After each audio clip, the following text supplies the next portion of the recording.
Morning, guys. Welcome to the modern history marathon session. Right? Many students have come to me asking that for modern history, the timeline is very hard, and they asked me to give a timeline. So in this class, I made this class and to ensure that it is timeline based. Okay. So in this, obviously, whenever you see a timeline, you cannot completely fit something into one timeline. Obviously, modern history is very big. It is from what? It's from 1498 to 1947. There are many things. There are main timelines. There are sub timelines, right? You cannot fit everything into one timeline, obviously.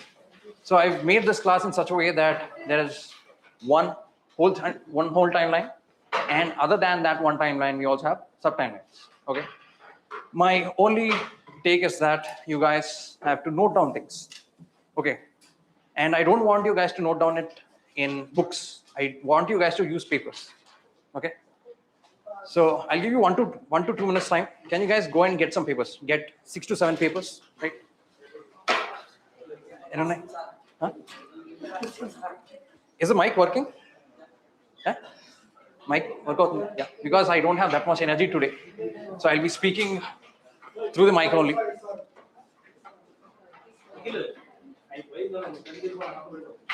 Yeah. Try to get papers. It's better to get papers than the books because papers shimpedan. Make it into papers. That is what I want. Okay. Bring papers. Use the papers. We'll write the whole timeline. Right. You can actually ask at the front desk. They'll give you some papers if you want.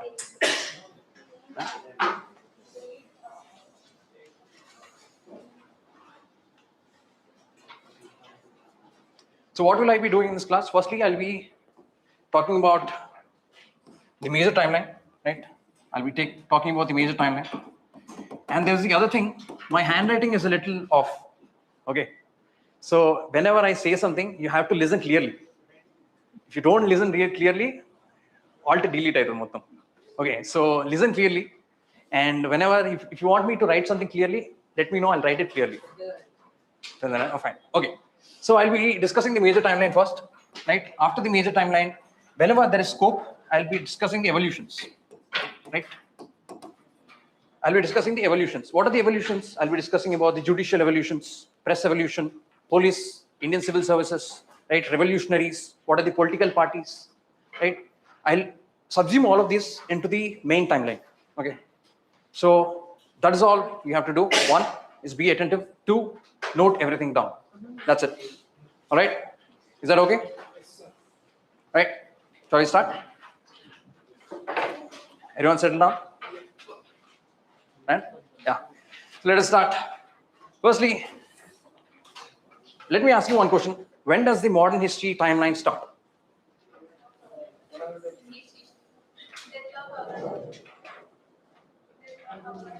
Okay, I understand. Good.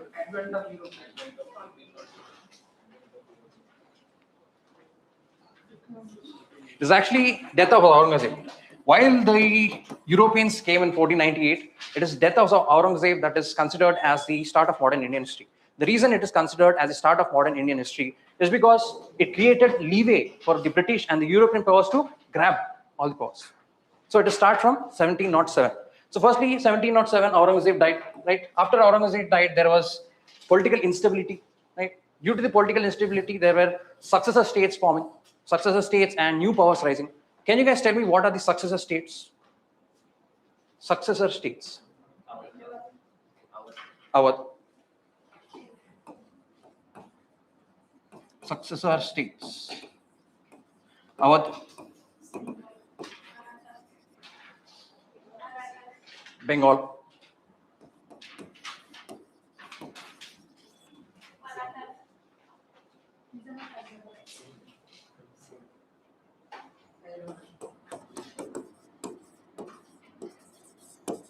These are the 3 successor states that came into existence, right? Awadh came into existence in 1717. Bengal came in 1717, whereas Hyderabad came in 1724, right? These are the 3 successor states that came into existence. Now, Bengal that came in 1717 was ruled by, who was the Nawab of Bengal who invented Bengal?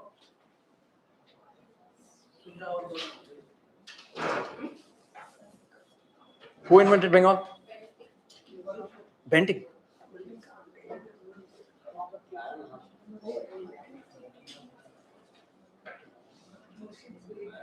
Murshid Quli Khan. Murshid Quli Khan is the person who founded Bengal. Right. After Murshid Quli Khan, there were subsequent rulers. One was Shujauddin. Then there was Alwardi Khan. And lastly, it was Siraj-ud-Dawla. Right?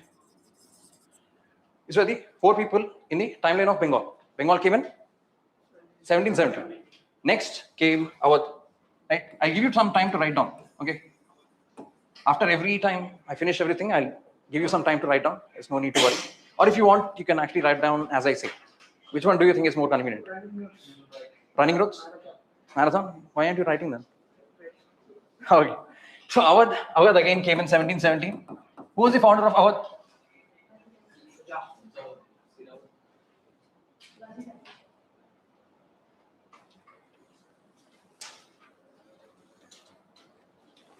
It was Saadat Khan. Saadat Khan was the person who founded Awadh. After Saadat Khan, it was Safdar Jung. Okay, after Safdar Jung, it was Shujauddin.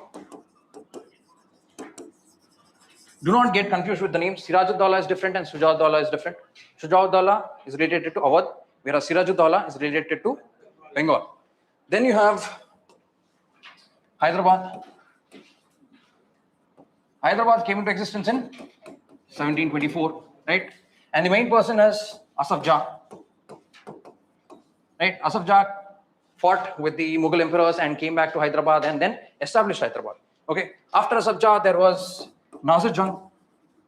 Right? There was a tussle between Nasir Jung and Muzaffar Jung. Right? These are the people that are present in Hyderabad. Now that we've understood what the successor states are, what are they? 1, Bengal. 2, Hyderabad. And 3, Awadh.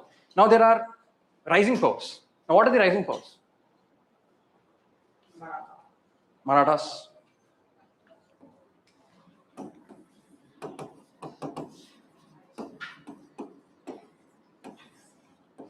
Marathas.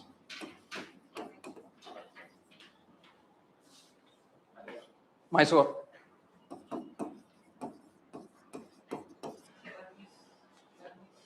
Burmese, but not that what you call soon. Burmese came later. Okay. Other than Mysore and Maratha, what were they? Rajputs, yeah, Rajputs were there, but they are not rising powers. Okay. Punjab, 6. Then there were Rohilas, and lastly there were Jats. These are all what? Rising powers, right? And I'll give you a simple timeline of Marathas. Okay, many people get confused on who Marathas are and where the Maratha timeline start. Maratha started with Shivaji, right? After the death of Shivaji, it was Shambhaji, right? Shambhaji. There's this movie called Chhawa. Chhawa. Who played in Chhawa? Who played the role of Chhawa? Vicky Kaushal, yeah. Okay. Shambhaji. After Shambhaji, Shambhaji's son was Sahu, right? After Shambhaji, it was Raja Ram. After Raja Ram, it was Tarabai. Tarabai is nothing but who was the widowed wife of Raja Ram, right? After Raja Ram died, Tarabai took the throne in the name of her son, who was Shivaji II. Right? After Shivaji II happened, then Aurangzeb died in 1707. Right? After that, they released Sahu. Right? After that, Sahu was captured after the death of Sambhaji. So after the death of Sambhaji, Sahu was captured by the Mughals. So after Aurangzeb died, Sahu was released. So that created a tussle between Tarabai and Sahu. And in the Battle of Khed, right? In the Battle of Khed, who won? Sahu won. And he started Peshwaship, right? Peshwaship which was made hereditary. Right? Hereditary means, what does hereditary mean? Everyone who is the son will be the Peshwa. Okay, the first Peshwa was Balaji Vishwanath. Balaji Vishwanath. After Balaji Vishwanath, it was Baji Rao I. After Baji Rao I, it was Balaji Baji Rao. Right? After Balaji Baji Rao, it was Madhav Rao I. After that, it was Raghunath Rao. And lastly, Baji Rao II. These two were associated with Anglo-Maratha wars. Right? These two were associated with Anglo-Maratha wars. So what is the chronology? Yeah, Shivaji and Shambhaji. Shambhaji's son was Sahu. After Sahu, it was Sambhaji, it was Rajaram. After Rajaram died, it was Tarabai. After Tarabai, it was the death of Aurangzeb, and in the Battle of Khed, Sahu won and he started Peshwaship. The first Peshwa was Balaji Vishwanath. The second Peshwa was Baji Rao I. The third one was Balaji Baji Rao, and lastly it was Madhav Rao. After Madhav Rao died, it started with the Anglo-Maratha wars, where in the first Anglo-Maratha war, Raghunath Rao was present, and in second and third, Balaji Baji Rao II. Baji Rao II was present. Okay, we'll discuss about the wars also. I'll be discussing about everything. Okay, I'll cover 95% of the modern history. Right? There's no need for you to worry. Right. Now, as we talked about Marathas, then we have Mysore. Right. Mysore was mainly under Hyder Ali. Right. Hyder Ali was not a leader. He was actually a commandant under the Bijapur Sultanate. After that happened, he started to revolt and he started wars with Aurangzeb and also the Bijapur Sultanate. And that's how this happened. After Hyder Ali, it was Tipu Sultan. Right? In the first and second Carnatic War, it was Hyder Ali. In the third and fourth Carnatic War, it was Tipu Sultan. Then you have Jats. Jats are nothing but an agriculture community. Right? They started to revolt after start of Aurangzeb, death of Aurangzeb, because of the agriculture policies that Aurangzeb put. Then you have Sikhs. Sikhs was mainly created by Guru Nanak, and the person who created Khalsa was Guru Gobind Singh. That happened in 1699. Right? 1699 was when Guru Gobind Singh created Khalsa, or is Khalsa. 1699, Khalsa. Now, what are the 5 Ks? Kirpan, Kesh, Kacha, Kirpan, and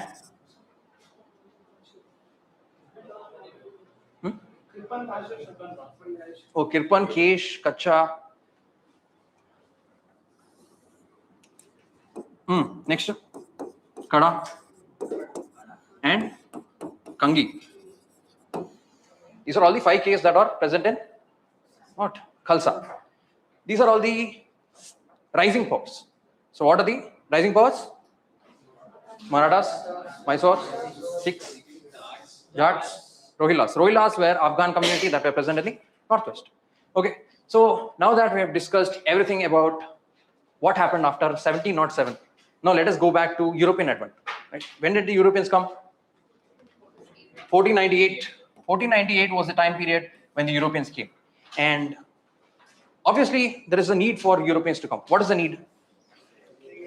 Trade.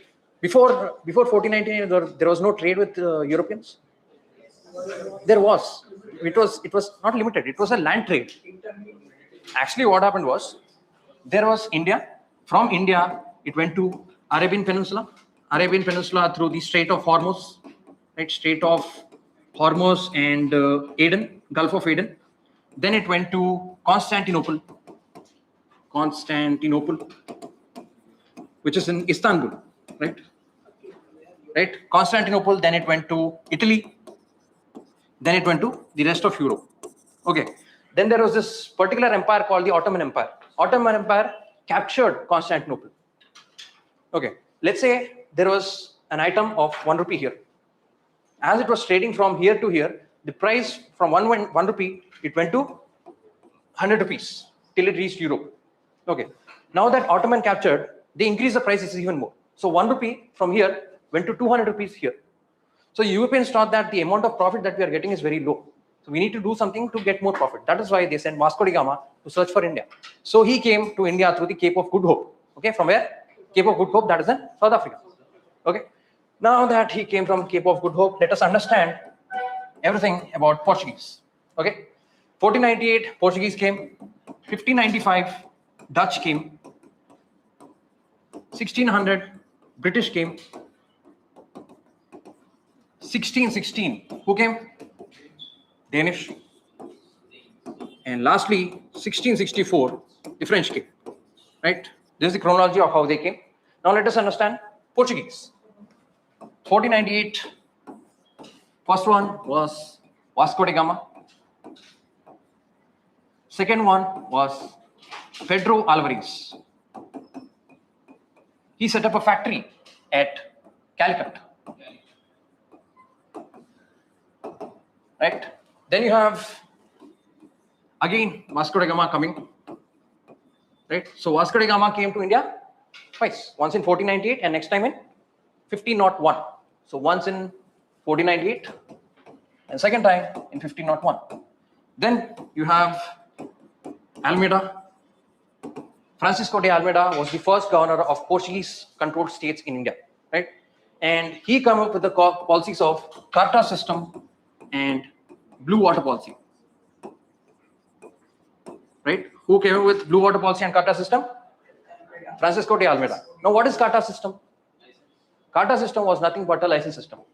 They thought that as everyone was coming from the sea route or the waterways, if we control the waterways better, we would profit much. So that is why Francisco de Almeida came up with the concept of Carta system, which is a licensing system in the Indian Ocean. Then there is blue water policy. Blue water policy is nothing but a policy where they were controlling everything or the territorially in water only. They didn't want any land. The Portuguese did not want any land. They only wanted water. So every ships, everything was there in water. So it was their choice to conquer the water. That is why it's called the blue water policy. Then you have Albuquerque. Right, Albuquerque came and he captured the Goa from the Bijapur Sultanate. Right, Bijapur Sultanate. Who captured? Albuquerque. And the other major contribution that Portuguese did was printing press. Right, printing press was another aspect that came into India to the Portuguese. And when did it come? It came in 1556 in Goa. So printing press came into India in Goa through the Portuguese in 1556. So that is all about the Portuguese. What is that? Vasco da Gama came twice. Albuquerque captured Bijapur Sultanate, Goa from Bijapur Sultanate. And then you have Almeida, who came with the Carta system and also the blue water policy. And lastly, printing press was made by 1556. Now that we've understood about the Portuguese, let us go to the Dutch. Right? Dutch came in 1595. Also, what are the areas of Portuguese where the factories were? Calicut, Cochin, Cananor, Daman, Diu, Cananor, Goa. Goa. Hey, these are some places are enough. There's no need for you to remember all the places, but some which will help you eliminate. At the end of the day, UPSC also knows that you cannot remember all of these. It says that you need to remember some through which you can eliminate. This is the use of common sense. Common sense for other people is different and us is different. For us is learning all the things and then gaining knowledge. For the other people, common sense is different. Okay. So yeah, that is Portuguese. Now Dutch came in 1595 and Dutch did not do much. Okay. For Dutch, it was mostly Indonesia. Right. Their main focus was on Indonesia. And in 1623, an incident called Amboyna incident happened. Amboyna incident. Right? There was an incident called Amboyna incident where the British and Dutch fought together. Fought against each other, and the Dutch killed 10 of the British soldiers. Since then, they said that in Indonesia will not set foot, right? And in India will not do much territorial expansion, right? That was the agreement between Dutch and British. British said that in Indonesia will not do anything. You don't do anything in India. But Dutch did not listen. But British listened. British said that we'll not do anything. It didn't do anything. Dutch was like, we'll do territorial expansion. We'll do everything, whatever we want. So that is why there was wars. There was Battle of Bidra and Battle of Hooghly. Right? They both happened in 1759. When they happened?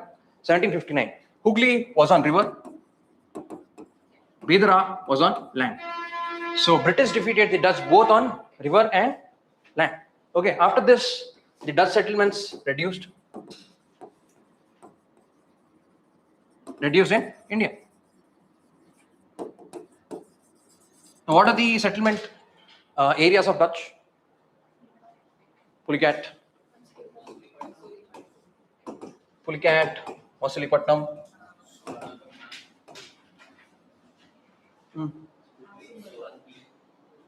Hooghly.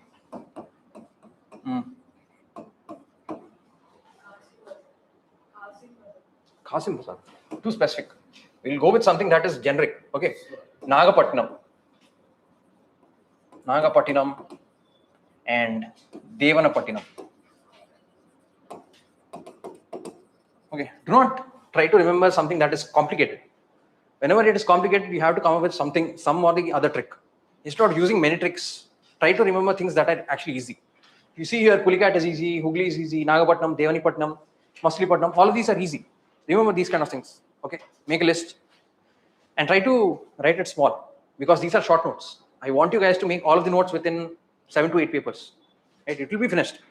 I'll give you the whole story, and I'll also give you the timeline. At the end of the day, I'll give you, end of the class, I'll give you one whole timeline, and also I'll be giving sub timelines also. So, okay.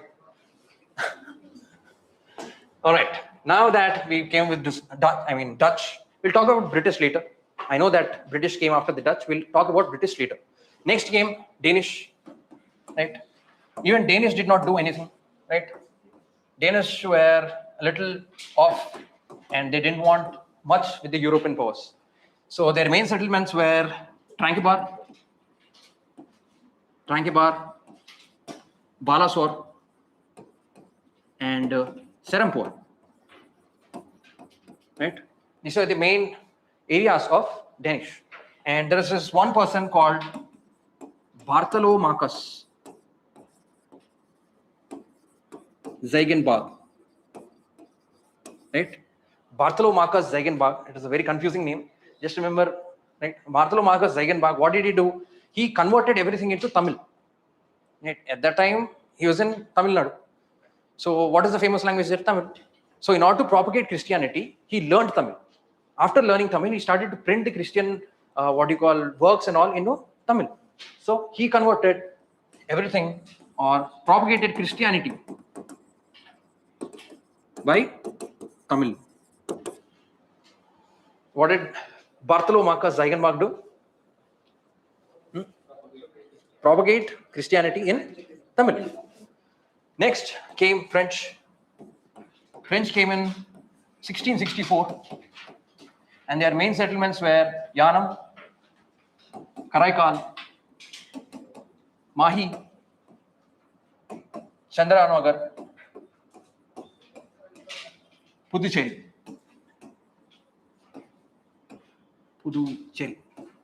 Okay. These are all the settlements of French. And the first governor of the French settlements was Francois Martin. Right? Who was it? It was Francois Martin, who was the first governor of the French settlements. First governor of French settlements was Francois Martin. After that came Dupleix.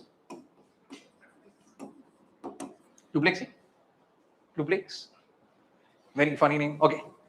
let us keep aside. Okay, Dupleix had other intentions, just like how British wanted to control more.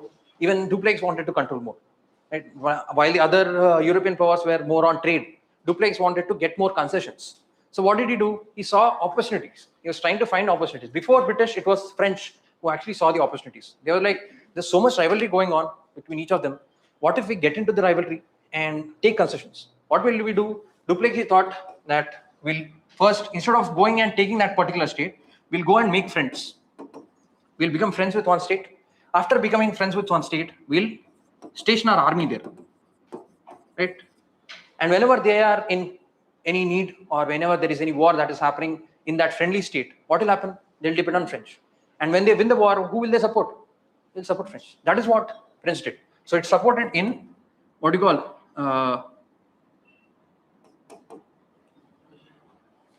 I forgot the term.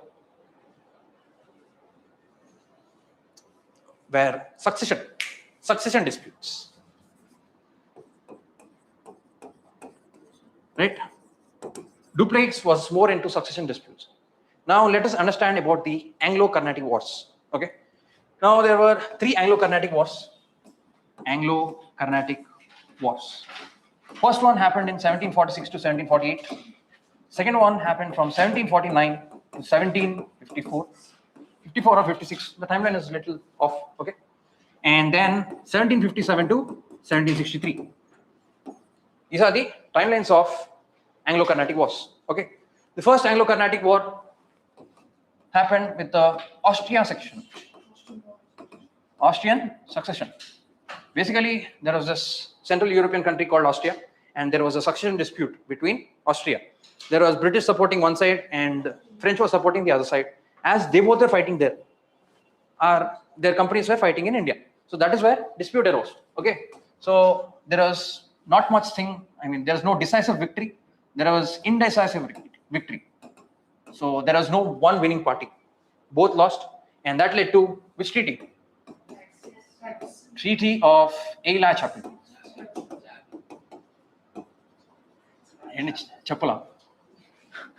Aila-Chapel was the treaty that came in First Carnatic War.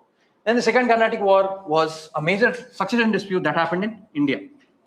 Okay, now giving a little detail on the Second Carnatic War. There was Carnatic. Where is Carnatic? Carnatic is in the south, right? It is also known as Arcot. Okay, Arcot or Carnatic. Now, in the First Carnatic War, there was also Anwaruddin. Who was Anwaruddin? Anwaruddin was the Nawab of Arcot. Okay. Anwaruddin was the Nawab of Arcot. Where was the battle happening? In Carnatic. Who was the Nawab of Carnatic? Anwaruddin. So as the French and British were fighting, Anwaruddin was like, why are you guys fighting in my area? Go and fight in your area. So Anwaruddin got angry and he said, we'll fight. I'll also fight with you guys. So French came and said, but... So in Saint Thome battle, right? In the Battle of Saint Thome,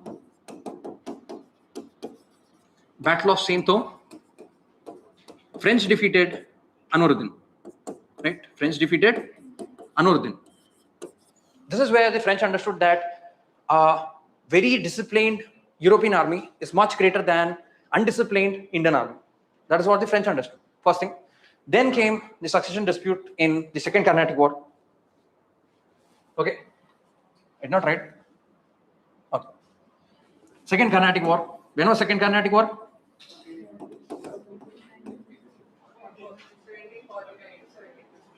1749 to 1754. Okay, obviously they were more into succession disputes, right? And the main succession was in Hyderabad and also Carnatic, right? Here, firstly, in Hyderabad it happened. It was between Nazir Jung and Muzaffar Jung,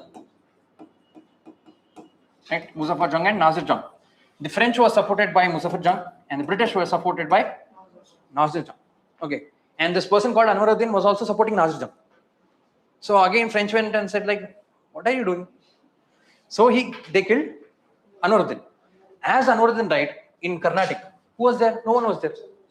So a succession dispute also arose in Carnatic region. It was between Chanda Sahib and, firstly it was Chanda Sahib and Anwaruddin, right? After Anwaruddin died, Chanda Sahib was declared as the ruler. After that, Muhammad Ali came. Muhammad Ali. And this Muhammad Ali was supported by the British, whereas Chanda Sahib was supported by the French. Now, in these two disputes, Nazir Jung and Muzaffar Jung, Nazir Jung was lost and Muzaffar Jung won. Right? Nazir Jung lost, Muzaffar Jung won. And Chanda Sahib won at first. First time it won. Second time he lost. At the end of the day, who was the Nawab of Carnatic? Muhammad Ali. This was the second Carnatic War. Should I go back? Should I go back to some slide? Did you guys miss anything? Starting. Because everyone has to write. And andarki yeah. Which slide? First. From first. From first. Try to ask them. Okay. From first to where? Mysore? From Mysore onwards, you did not write. Huh? Okay. From now on, you write. You write from now on because it was 19 slides ago. Okay. Try to keep a little. Should I slow down?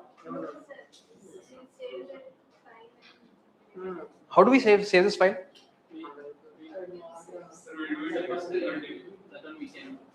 Achha, we can do it later. Okay, fine. I don't mind. I don't mind anything. Okay. What happened? Second Carnatic War happened, and there was a war between Hyderabad and Carnatic. Right? And I also forgot one thing. French. This person called Sher Khan Lodi. Right? Sher Khan Lodi offered Puducherry to French. Right? Sher Khan Lodi offered Puducherry to French. Who was Sher Khan Lodi? He was one of the girls of the Bijapur Sultanate.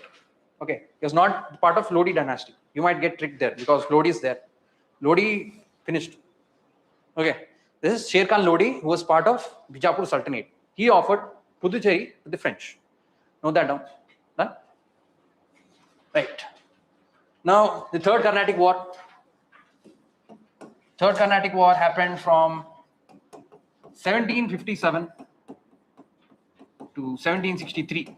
It was part of a 7-year war. Right? A 7-year war broke out in the global event. And as the British and French were fighting each other, what happened? Again, the French East Indian Company and the British East Indian Company were fighting in India. Okay. As the French Indian in East Indian Company, and also, what is the treaties? Here the treaty is Treaty of Puducherry. There's a lot of information. Okay. Please remind me if I forget anything. Okay. Okay. There's no worry. Yeah. Third Carnatic War, 1757 to 1763, and it was part of the 7-year war. And in 1760, there's this war called Battle of Vandewash. Right? Battle of Vandewash was in 1760, where the British defeated the French, and this ended the territorial expansion of the French. And there was a treaty called Treaty of Paris. Treaty of Paris. In the Treaty of Paris, they said that they will give you back Puducherry and also what? Chandranagar. Right? My handwriting is a little clumsy. Please understand. Okay. So Puducherry and Chandranagar were given back to Paris, French, and they said that you can trade in India. Right? Look at how merciful British was for all the European powers. Right? It was very merciful for the European powers, but not for India, because India is not Europe. Okay, so they said that you can trade in India, but you cannot have any territorial expansion.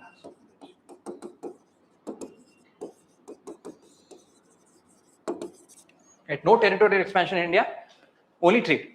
This ended everything with French. Okay, now that we have learned about Portuguese, Dutch, Danish, and French, let us go back to British. Now, British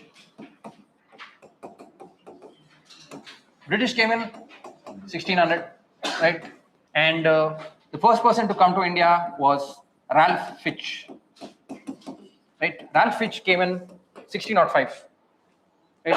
Who was present during 1605? Which Mughal emperor? Jahangir.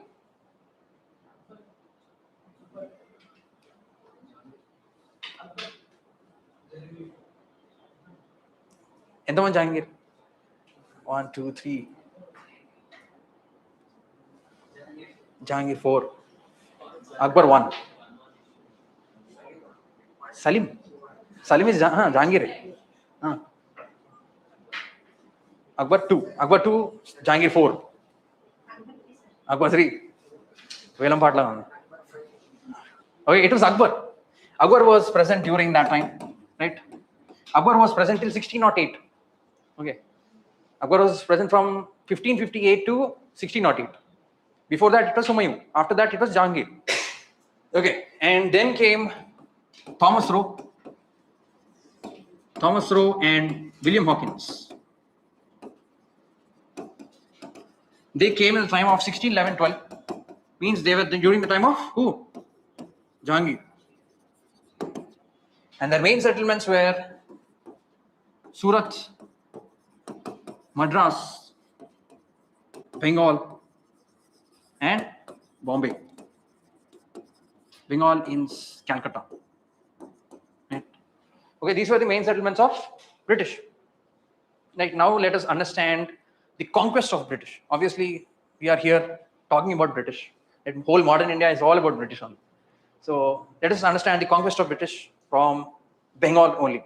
Right? Bengal conquest. Right? We'll be talking about the Battle of Plassey, Buxar. Then we'll be talking about Anglo-Mysore Wars, Anglo-Maratha Wars, Anglo-Afghan Wars, Anglo-Sindh Wars, Anglo-Sikh Wars.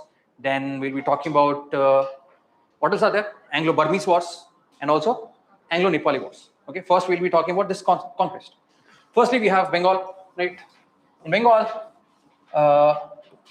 in 1717, who was the Mughal ruler during 1717?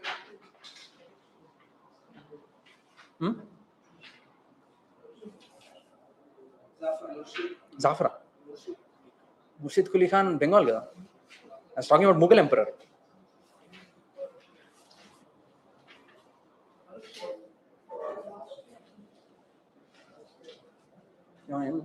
Okay, yeah. Farrukh Siyar was the Mughal emperor during 1770, right? And this Farrukh Siyar gave a royal farman, right? He gave royal farman to the British.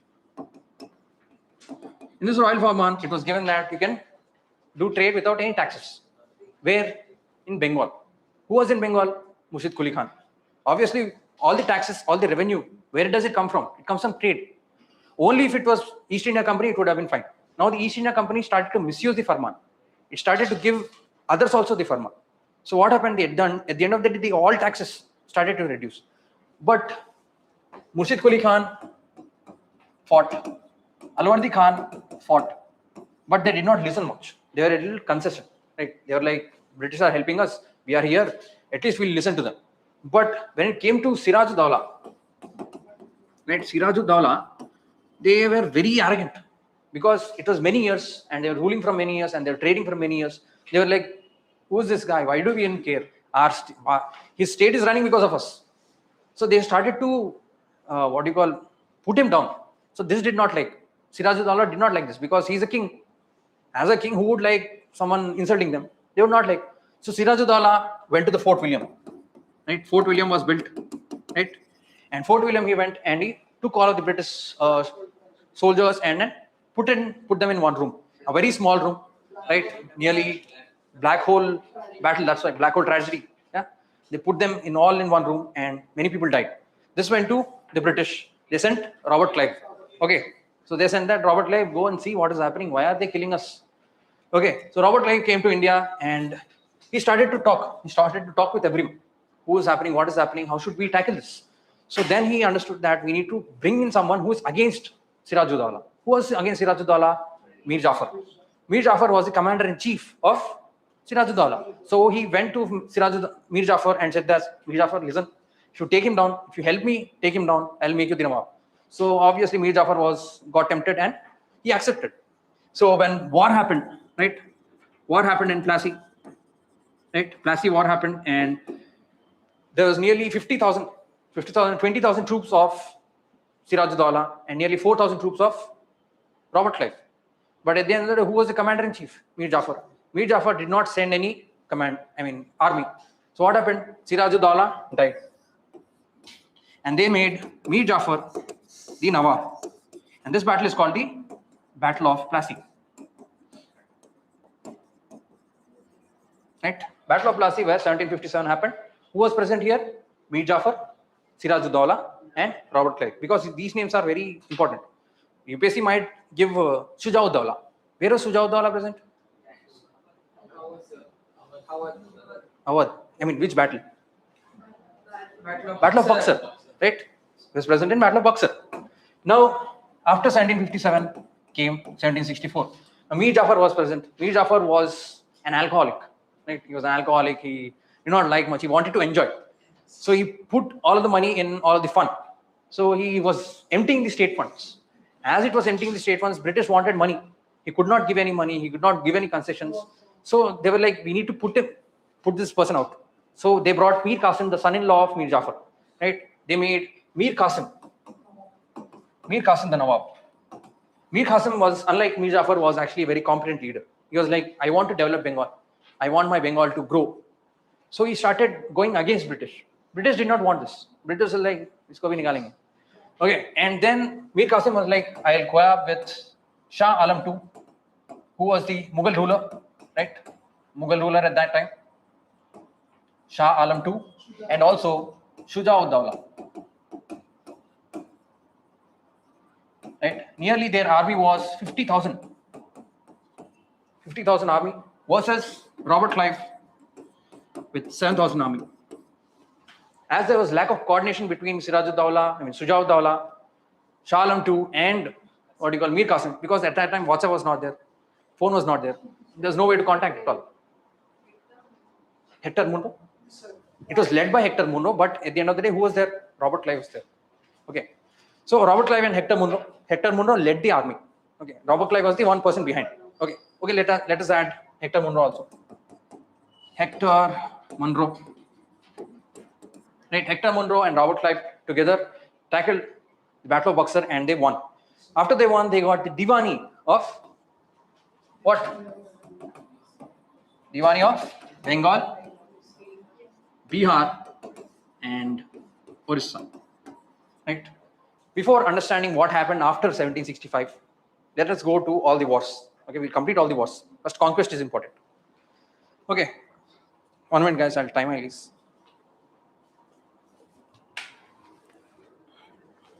I'm doing my 10,000 steps today.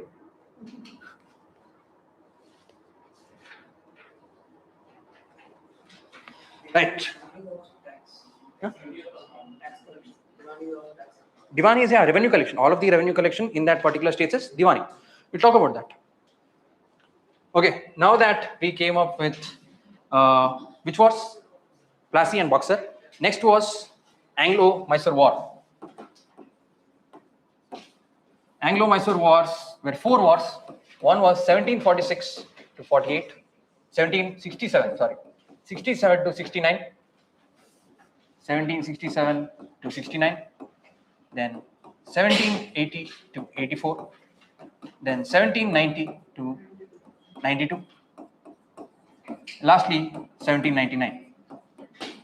These are the 4 Anglo-Mysore wars. First Anglo-Mysore war happened because Hyder Ali was actually in power. Right? He was in power and he was actually threatening the British expansion. Okay. So as he was threatening British expansion, what is happening? They came up and they fought with the British, right? British versus Hyder Ali, and there was indecisive victory, right? And then which led to Treaty of Madras, where they said that we'll not do anything to you guys.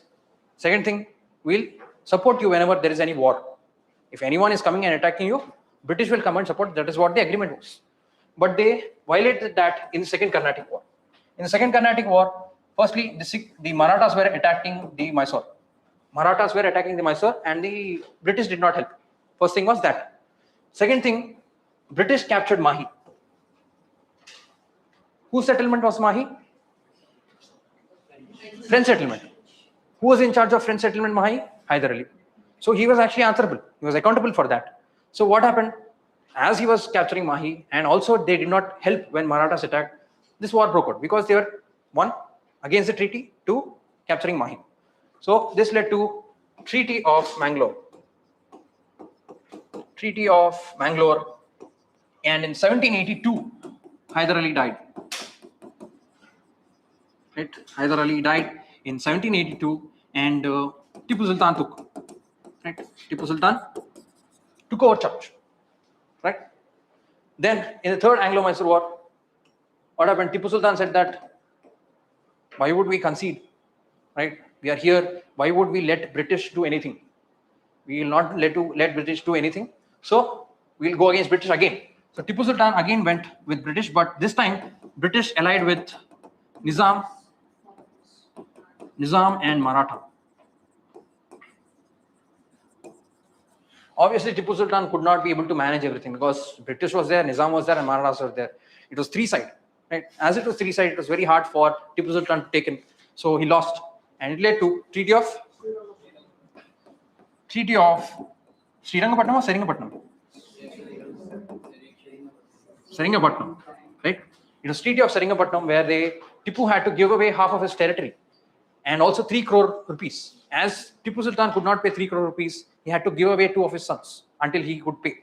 Okay.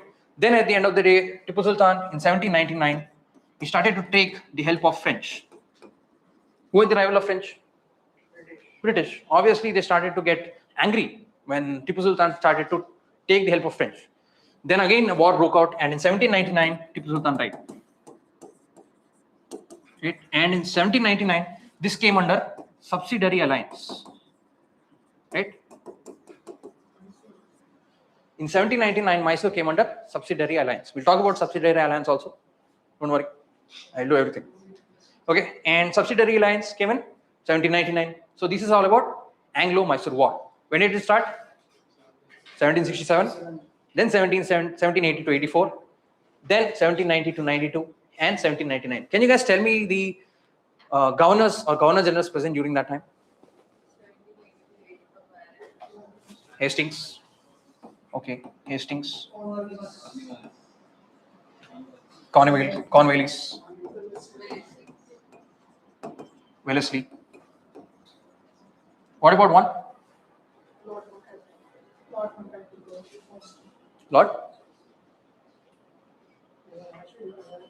Lord Wellhurst, right?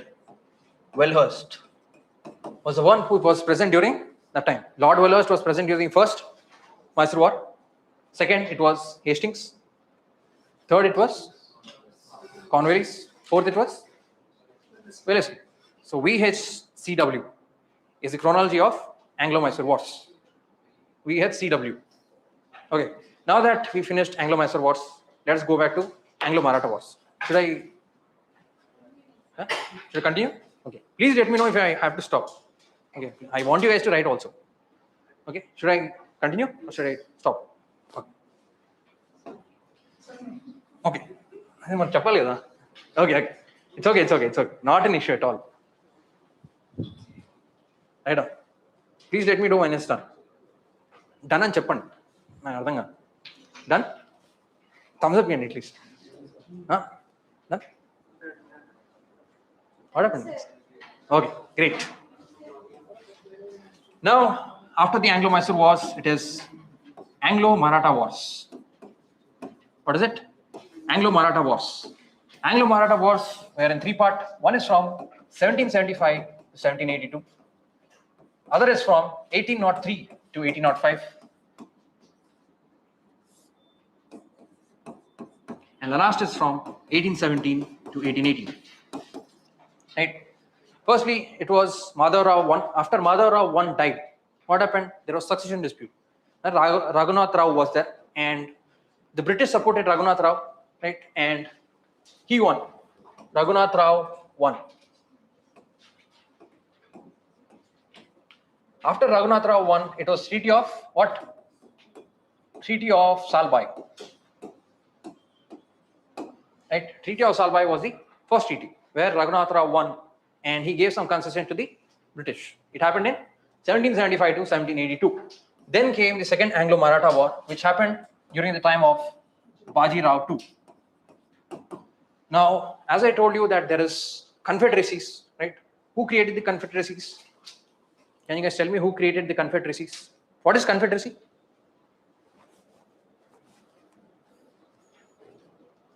What is the confederacy? Break. See, whatever you're saying, right? It is 90% of the time it's correct. Even in the exam, if you tick one option, it is 90% correct. Okay, so think on your instinct and trust yourself. Okay, now tell me what is confederacy. Confederacy is nothing but one state being ruled by multiple parties. It's nothing but a confederacy. Okay, now the Maratha region was controlled by 5 confederacies. What are they? One is Peshwa, Holkar, Gaikwad,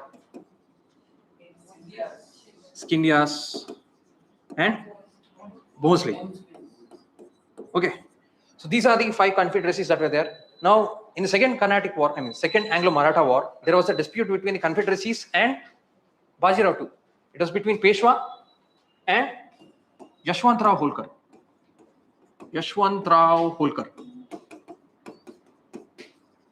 So, as it happened, Bajirao II went to the British.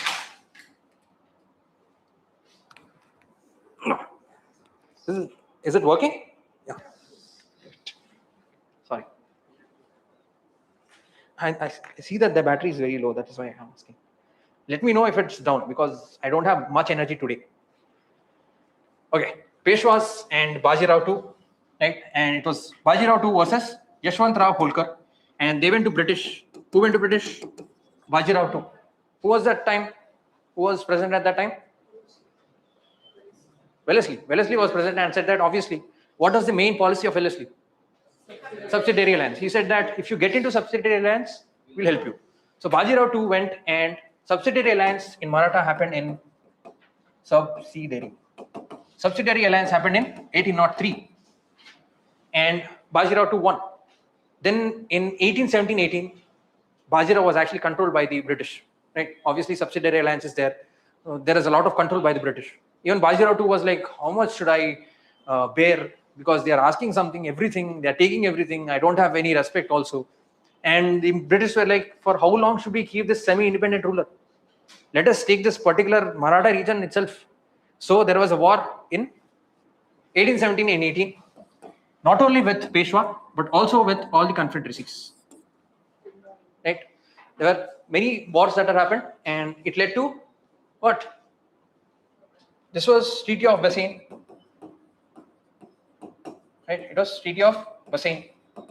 And here it was many treaties, right? There's not only one single treaty, there are many treaties. Treaty of Rajghat, right?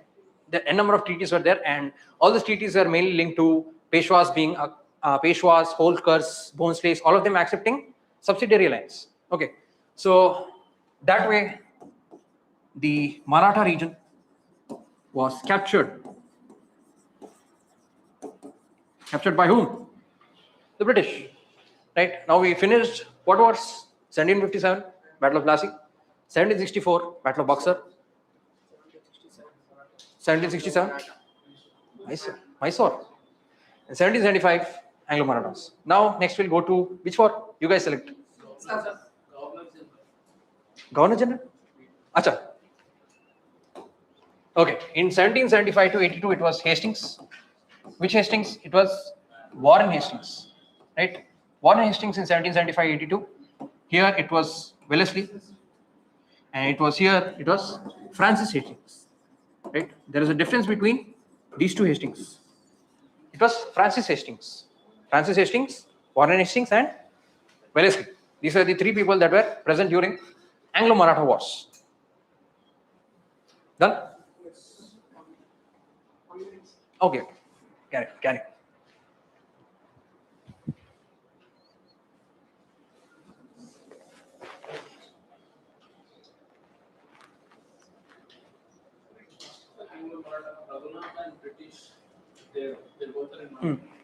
Yeah. I don't remember the name. So many names. I don't remember the name. Just check once. War War of Succession only. Yeah, it was a War of Succession. It was Raghunath Rao versus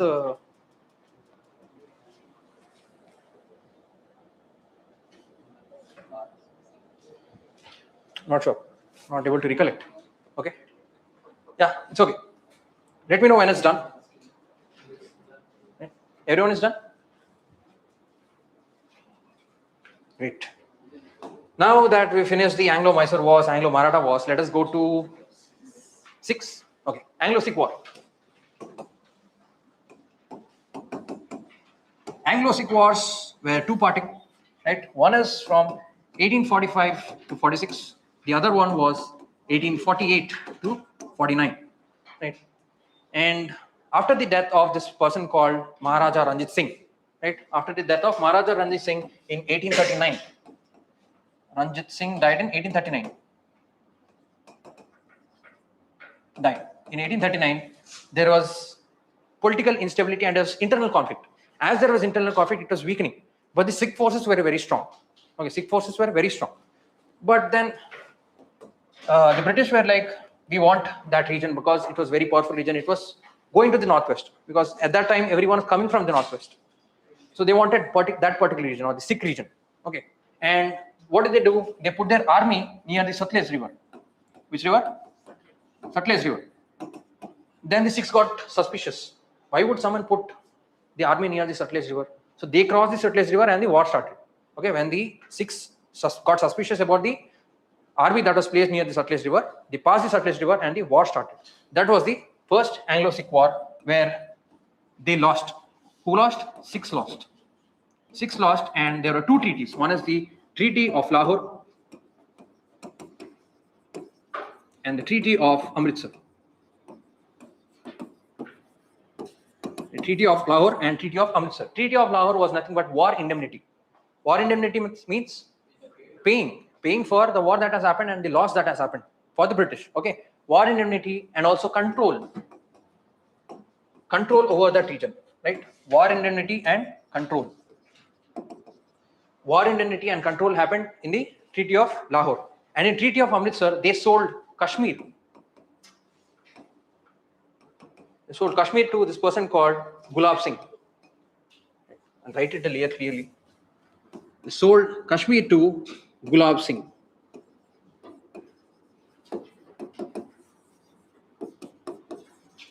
At 75 lakhs. And this particular information is not that important, but Treaty of Amritsar, they sold Kashmir to Gulab Singh at 75 lakhs. Then in 1848, 1849, obviously, as there was high amount of British influence, what will happen?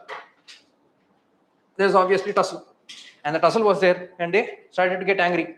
And they wanted to get rid of the British. And that's where the second Anglo-Sikh War happened, and they lost. Right? And that time it was who was present in the first 1845 to 46?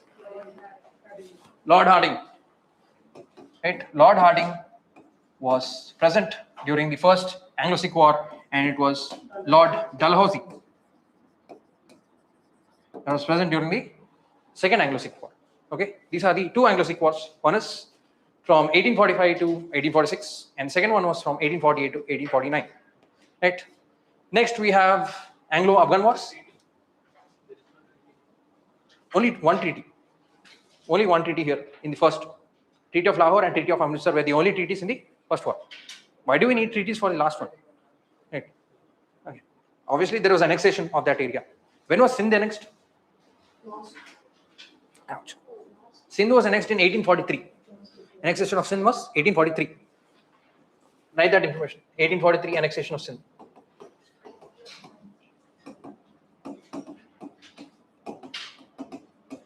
Right? Annexation of Sindh happened in 1843. Now, after 1843, you have Anglo-Afghan Wars. Let us talk about Anglo-Afghan Wars. There are three wars in Anglo-Afghan Wars. First one happened from 1839 to 1842. Second one from 1878 to 1880. And third one from 1919. These are the 3 years where the Anglo-Afghan Wars happened. First one, 1839 to 1842. 1878 to 1880. And 1919. During 1839 to 1842, who was present?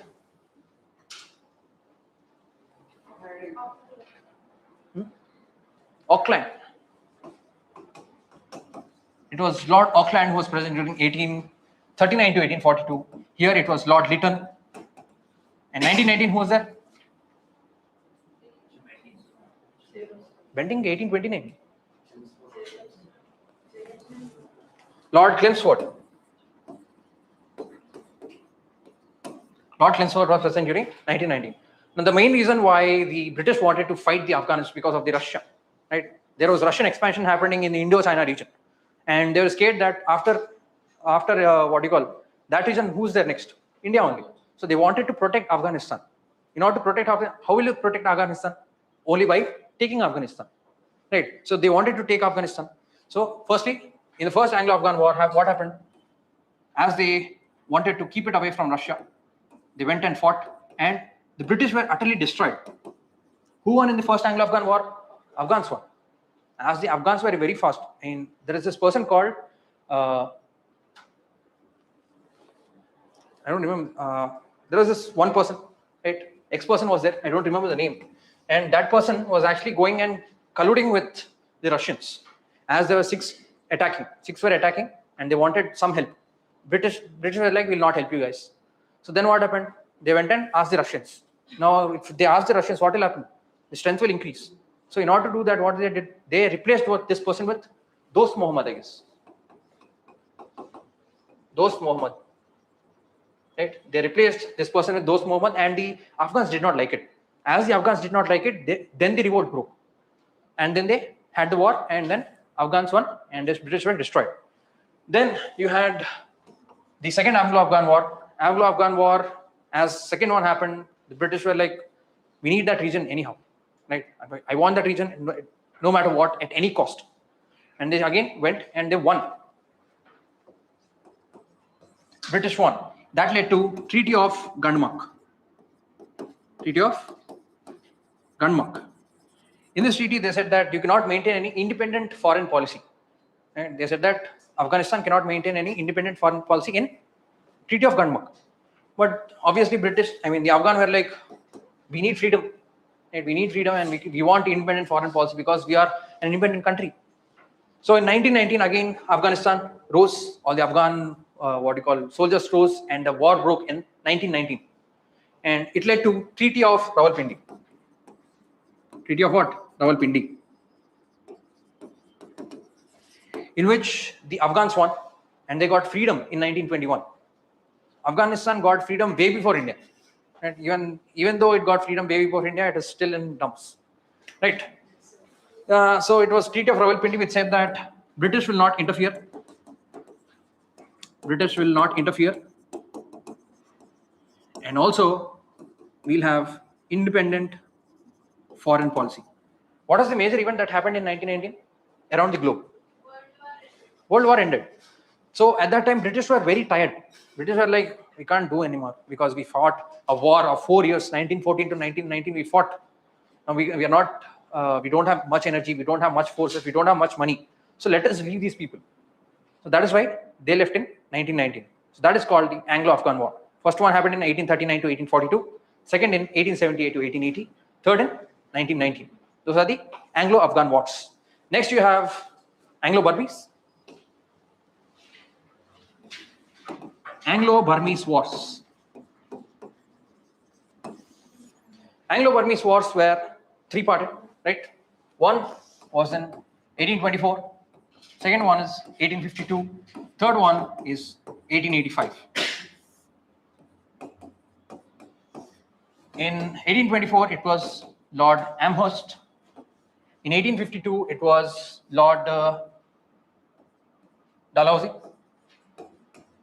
And in 1885, who was there? Who was there in 1885? Lytton? Lord Dufresne. Lord Dufresne was present in 1885. These are the three Anglo-Burmese wars that happened. Now, why did Anglo-Burmese war happen? Because they were actually expanding. Where were they expanding? Towards India. They were capturing Assam, they were capturing Manipur, they were capturing the Arkan region. So as they were capturing all of these regions, British were like, what if you come into India? We will not let you in India because India is our thing. So they started to fight. And that led to Treaty of what? Yandab, right? Where they gave up lands of Assam, Manipur, and Arkan. Right? That happened in when? 1824. And then in 1852, again there was a dispute between the merchants as they were trading in Rangoon. Right? The British merchants were trading in Rangoon, and the Burmese were like, no, we'll not give you concessions. They are really hostile towards the British. So what will they do? The British merchants went and complained to their father. Who was the father? East India Company. And then East India Company was like, we'll go and settle the dispute. Why are you not letting our sons trade with you guys? Right? So there a war broke out. Right? And they annexed Upper Burma. Right? They annexed Upper Burma in 1852. Which one? First one? Yeah. As the Burmese were expanding, even Burmese were actually territorial expansion was happening. Okay. As they were expanding, they were also expanding into Assam, Manipur, and Arkan region. As there was expanding, there was a border dispute between British and India. As there was a dispute, what happened? They went and fought. As they went and fought, there was a treaty called Treaty of Yandabu, where the British won and the Burmese lost.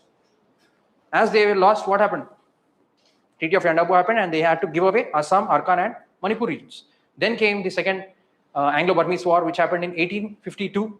In 1852, the merchants were trading, and the Burmese were hostile towards the British people. They went and complained to the East Indian Company. As they complained to the East Indian Company, the British came in and interfered, and they annexed the Upper Burma. Okay. Still, the Lower Burma was actually being controlled by the Burmese king. Right? Lower Burma was being controlled by the Burmese king. In the last war, they thought that as they were already in control of the Upper Burma, let us take over the Lower Burma also. So in 1885, Lower Burma was captured, and that ended the Anglo-Burmese Wars. Right? First one happened in 1824. Second one, 1852. Third one, 1885. Then you have the Anglo-Gurkha Wars or the Anglo-Nepali Wars. Right? Anglo-Gurkha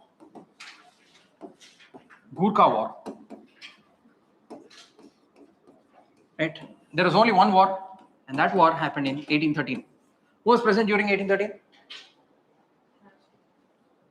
Francis Hastings. It was Francis Hastings that was present during 1813. Right? Francis Hastings was present during 1813. And as there was high amount of expansion happening, Nepalis were also expanding. Where were they expanding? They were expanding into the hills. The Kumano Hills, the Garhwal Hills. Of that region, they were expanding. Again, there was a border dispute between Nepal and India. So they fought and led to Treaty of what? Treaty of Saugali.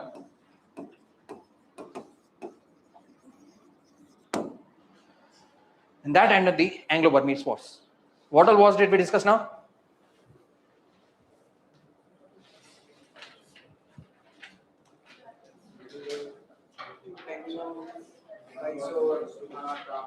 Bengal, Mysore, Maratha, Sikh, Afghan, Burmese, Gurkha.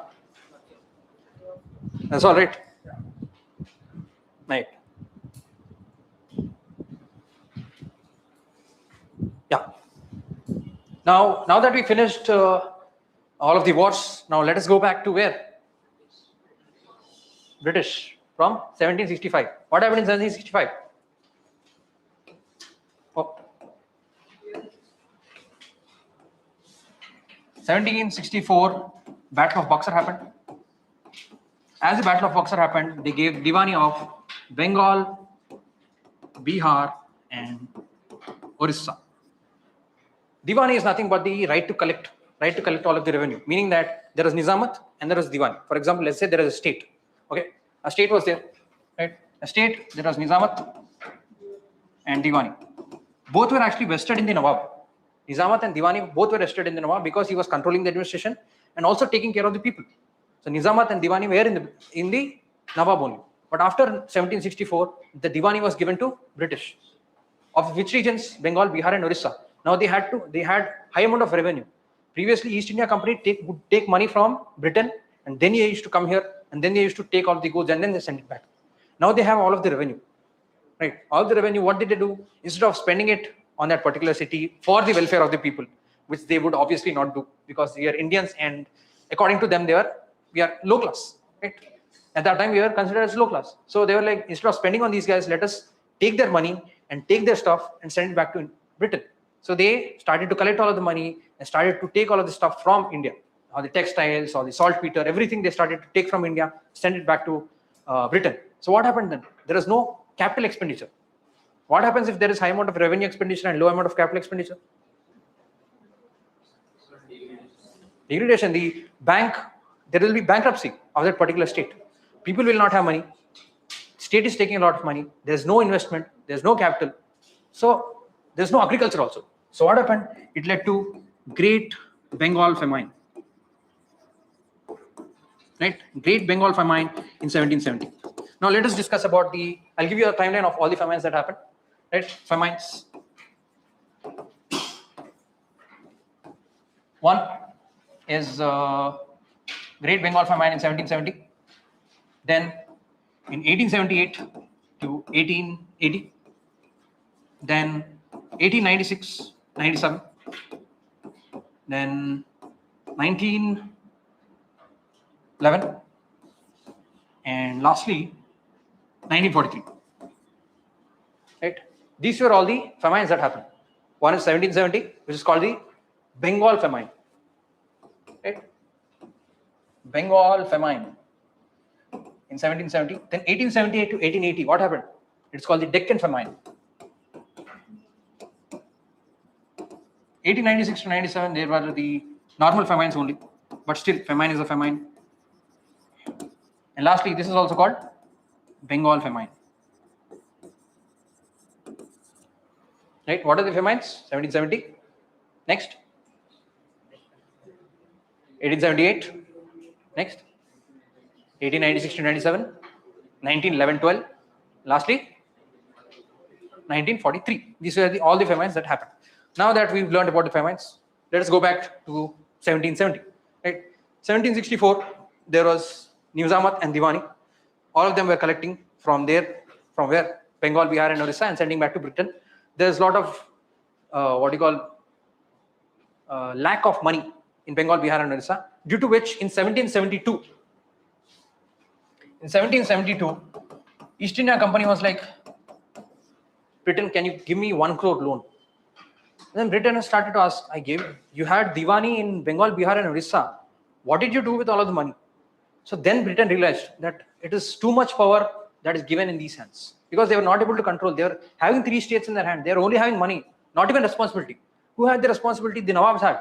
What is Nizamat? Nizamat is administration. What will happen in administration? Police, order, policies, everything isn't there. Nizams did not have any power at all. You had all of the revenue, yet you could not do anything. That is what the Britain said. Britain said that you could not do anything. So they sent which person? Warren Hastings. They sent Warren Hastings in 1773. They made him the Governor General of Bengal. Right? What are the acts? This is 1773 Act. In the 1773 Act, first happened is Governor General of Bengal happened. Second, Supreme Court. Then Court of Directors. Right? Court of Directors and Executive Council. Executive Council for the governor. And lastly, no corruption. Stringent laws. Right? Obviously, Robert Clive took a lot of money from here. He nearly took 4 lakh euros from India. Imagine 4 lakh euros at that time. It is nearly 40 to 50 crores. He took away 40 to 50 crores from India at that time. So 4 lakh, that is why they came up with this corruption rule. Right? That is why they came up with the corruption rule. Now that we are talking about the Supreme Court, now let us look at the evolution of judiciary. Okay? Evolution of judiciary.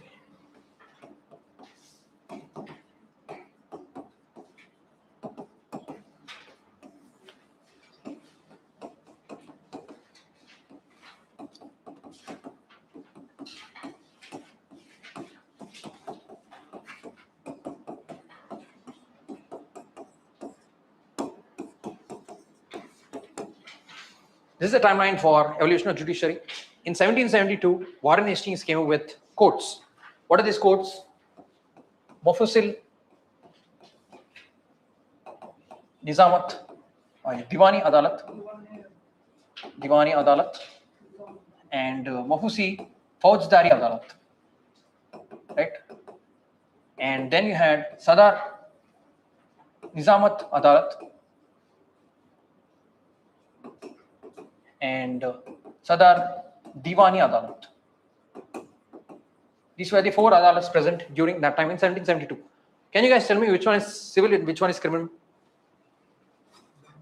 Which one is civil? Which one is a civil court and which one is a criminal court?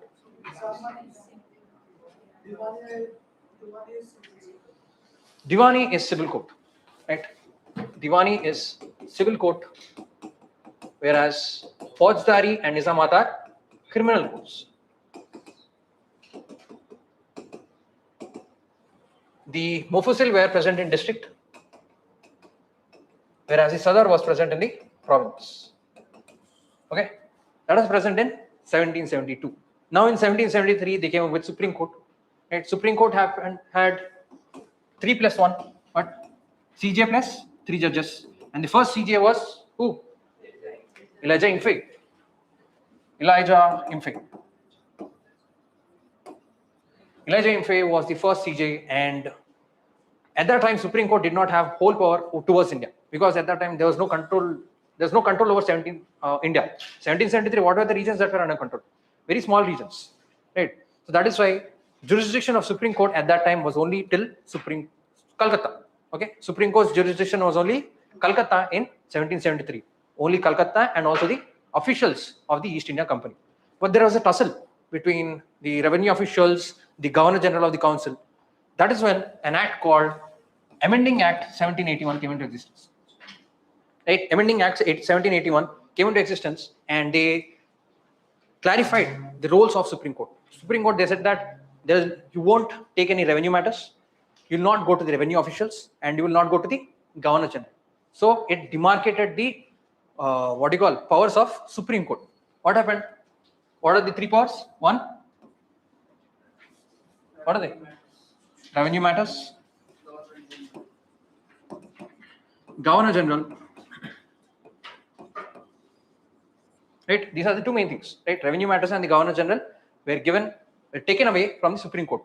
Right? And in 1801, there was another Supreme Court that was formed in Madras. Right? 1801, Madras Supreme Court was formed, and in 1823, Bombay Supreme Court was formed. A Supreme Court was formed in Bombay in 1823. Then came 1833. What happened in 1833?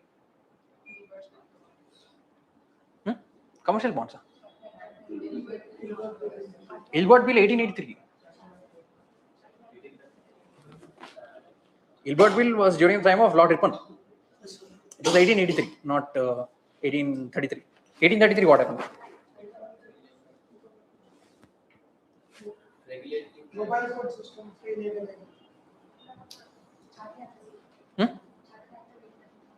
What happened? What is the specialty of 1833? That is what I'm asking.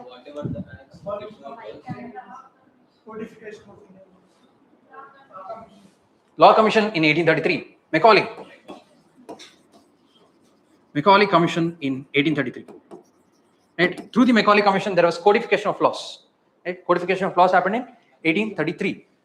Then in 1859, what came? CPC, being the Civil Procedure Code. In 1860, IPC. 1861, CRPC. 1872, Indian Evidence Act. Right? What happened? 1859, Civil Procedure Code. 1860, IPC. 1861, CRPC, and 1872, Indian Evidence Act.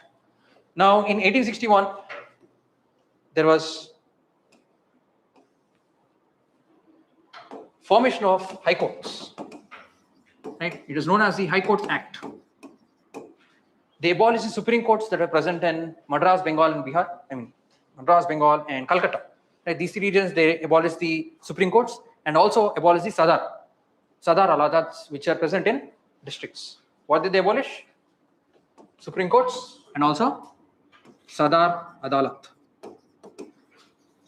All of these were abolished in 1861 Act, and they led to the emergence of high courts in Madras, Bengal, and Bombay. Right? What happened? They established high courts in Bengal, Madras, and Bombay in High Courts Act 1861. Then came the 1937. What happened in 1937? Federal Court. Federal Court was established in 1937. At that time, there was Government of India Act 1935, which created a federation, right? All India Federation that did not come into play. But in order to settle the disputes between the princely states and also the states of India, there was a federal court. Okay, so federal court came into existence in 1937. Can you give me the chronology of appeal?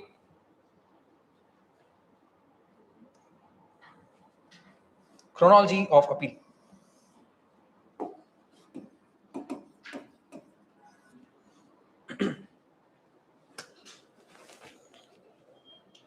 Now we have appeal, no? For example, let's say subordinate court is there, court will go to High Court.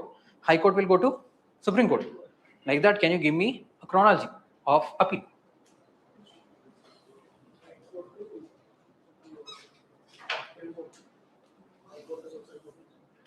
Supreme Court abolished, I think. Supreme Court was abolished. What is that? Firstly, it was provincial courts, district courts. District courts. Then there was High Court. High Court's issue would go to Federal Court, and Federal Court issue would go to Privy Council. Right? Privy Council is a high council that is present in London. And at the end of the day, if there is any decision or the major decision that is there, it will directly go to London. So, District Court, High Court, Federal Court, and Privy Council is the appeal chronology. Now, take this down. Have you guys written it down? Yeah? Should I move? Move on? Yeah.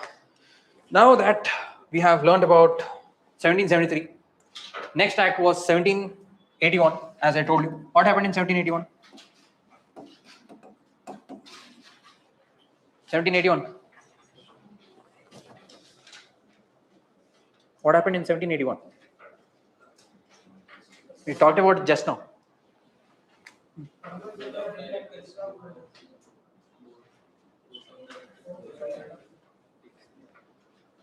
No. This is a differentiation of the powers of Supreme Court. Right? Supreme Court's powers were defined. Supreme Court powers were defined. Okay, Supreme Court's power were defined in 1781. Then came 1784. Right? 1784. What happened in 1784? Board of Control. Obviously, they wanted more control. In the 1773 Act, while there was control, there was no major control. Right? At the end of the day, who was in court of directors? Only East India Company was there. But still, they wanted more control. So, British sent a board of control from British Parliament. They were there. They used to come and they'll control all the decisions of the East India Company. So, board of control was the major aspect present in India. And also, it was the first time they considered as India's or British assets. Right? It was in 1784 where the first time where they considered it as a British asset, meaning India as a British asset in 1784. Then you have what? 1786. The executive that was there in the 1784 was still not strong. So they wanted to give more power to the executive. In the 1786 Act, the Governor General in Council was given power to override. Overriding powers were given to the Governor General in Council. Right? And also, the Governor General could hold two roles. One, Governor General, and also Commander in Chief. Right? Commander in Chief and Governor General were held by single person. That happened in 1786. After 1786, what happened?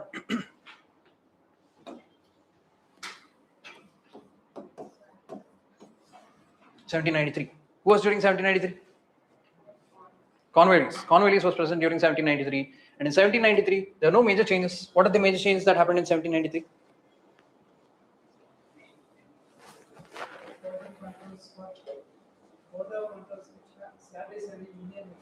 Board of Control salaries were charged from Indian Revenue.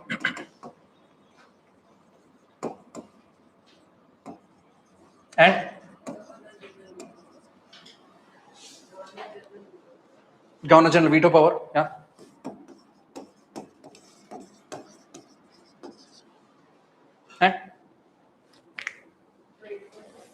And trade for next 20 years. That was the main. This was the first Charter Act. Charter Act will be renewed for every 20 years, right? So they said that from 1793, after 20 years, it will be renewed again. In 1793, there was also some changes in the police, right? Now let us look at the evolution of the police system, right?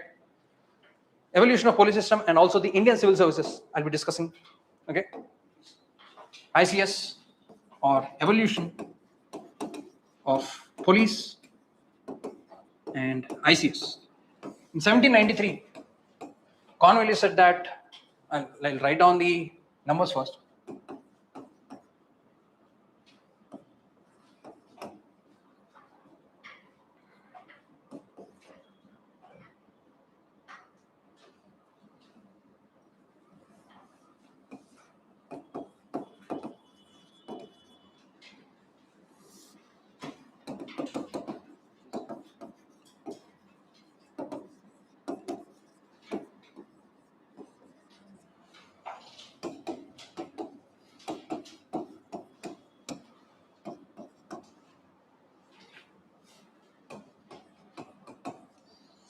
Right. In 1793, Cornwallis was there, and Cornwallis said that we'll bring in the system of Daroga system. Right. Basically, the district was divided into thanas. Right. District was divided into thanas, and the in charge of a thana was Daroga. Okay, that is what Cornwallis said. Firstly, that happened, and in 1858, what happened? Indian civil services came more into play, and they said that Indian civil services low age, and it will be conducted in London. Right? Other than that, we also have acts like 1833 and 1835. 1833 said that there won't be any discrimination based on religion, race, caste, sex when it comes to public employment. That came in 1833. They also said that we'll open the Indian civil services education, opportunities for all the people. But that did not come into play. That came into play in 1853. Okay, in 1853, Indian civil services was open to all Indians through a competitive exam, which actually you're writing. Okay, and then in 1860 there was Police Act 1860, right, which said that any post that was held, any higher post that was given, would be only to those people who have served for 7 years, right? 7 years. If that person served for 7 years, that would be given to that person. So any higher post that was, let's say X person is there, X person served for 7 years, that person would be eligible for a higher post. And usually who would that person be? That person would be a British officer. Obviously at that time, all the officials who had major power was British. Then in 1861, there is, Police Act is different and Indian Civil Services Act is different. 1861 Indian Civil Services Act, which said that 7 years for all the higher posts. In 1860, they said that there's province, and there was head of the province who was the Inspector General. Inspector General of Police would be the head of the province, and at the district level, it would be the SP. And the executive control would be in the district magistrate. Right? In the 1860 Police Commission, what happened is that the provincial head would be Inspector General of Police, and a district head would be SP, meaning the Superintendent of Police, and also the executive control would be in district magistrate. Right? Then Eighth Commission came. Eighth Commission came and said that we need to give more allowance to the people, and we need to create 3 kinds of services. One is the imperial service, right? Imperial civil service. Then you have to create the provincial civil service, and also subordinate civil service, right? Subordinate civil service in Aitchison Commission. Then came the Islington Commission. Islington Commission said that 25% of the higher posts would be given to Indians. What did Islington Commission say? It said that 25% of the higher posts would be reserved for Indians. Then came Lee Commission. Now, what did Lee Commission say? Lee Commission said that 40%.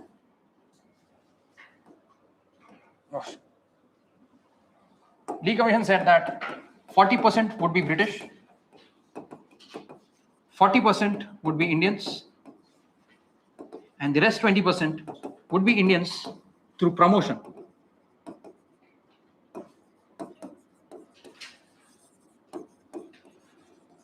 Right? Through promotion. Then came 1919 Act.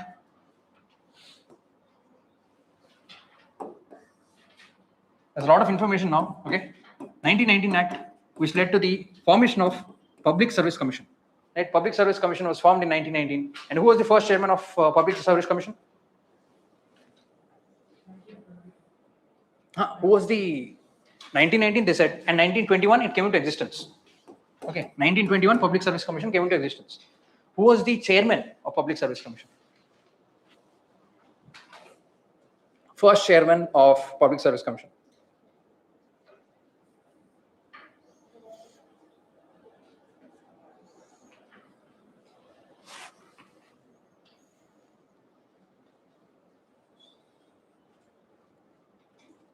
What? It was Ross Barker. Right? Chairman was Ross Barker. Right? And in 1935, the Government of India Act came, which created Joint Public Service Commission and also Federal Public Service Commission. Okay. And gradually, let us look at the age limit. Age limit for all the Indian services. Okay. In 1859, the age limit was 23. In 1860, the age limit was 22.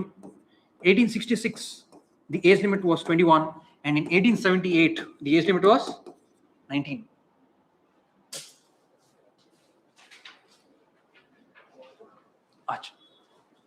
Okay. So, have you guys written the age limits? Convention level. Should I move it up, little up? Okay, that's great.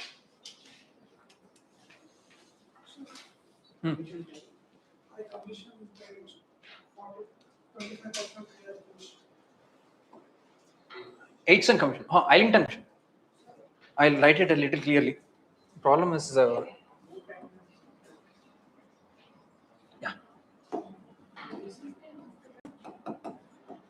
Islington.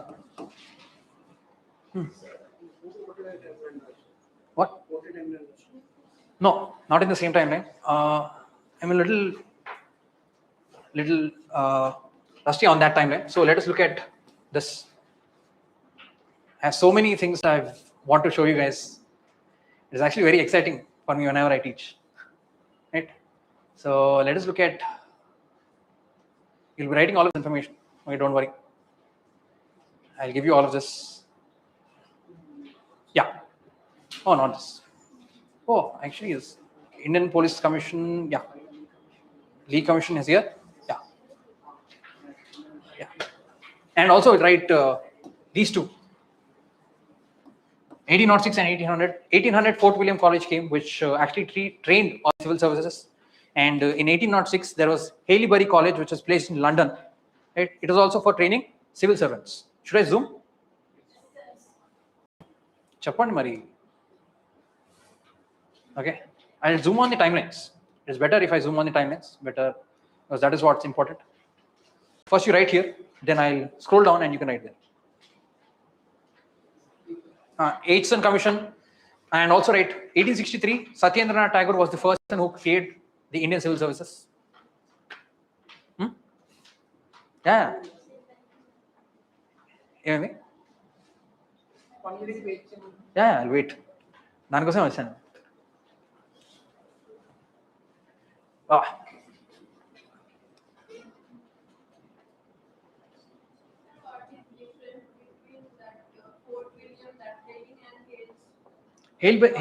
Haileybury College was present in England. Fort William was present in India. Okay. What type of training? That's the difference. Both are training or Both are training, but some training here and some training there. Okay. Obviously, at the end of the day, England's training is what we need, what they wanted to say. Yeah.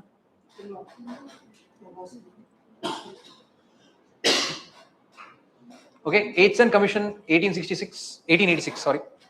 And first person to crack the Indian civil services was Satyendranath Tagore, who came in 1863. Then 1912, Islington Commission. And Lee Commission came in 1924. 1924, Lee Commission. This laptop, I cannot remove it because if I remove something, everything will go. I'll scroll. Is it okay? Should I scroll? Yeah. Visible?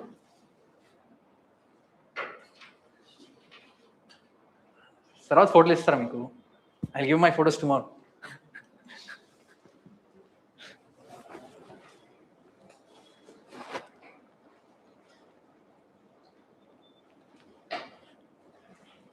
Done? Right? Okay. Now let us go back to the timeline. What is the timeline? 1793. Right? We are still in 1793. We still did not even reach till 1857. We still have so much to talk. Okay. Next. After 1793 came 1813. Right? What happened in 1813? First thing, trade monopoly of East India Company was reduced and only till China and tea. Right? East India Company was only allowed to trade in China and tea.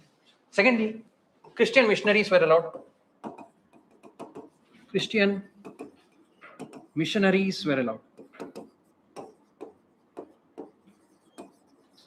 And lastly, education, 1 lakh was spent.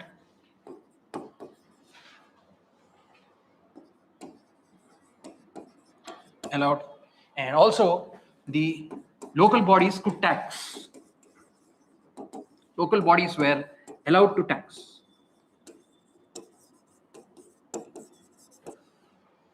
Okay, local bodies were allowed to tax. Now that we have come to education, let us look at the evolution of education. Right? Sorry.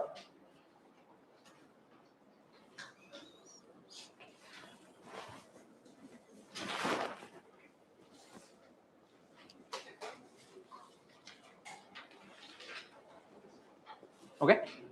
Yeah. Let us go to the evolution of education. Evolution of education.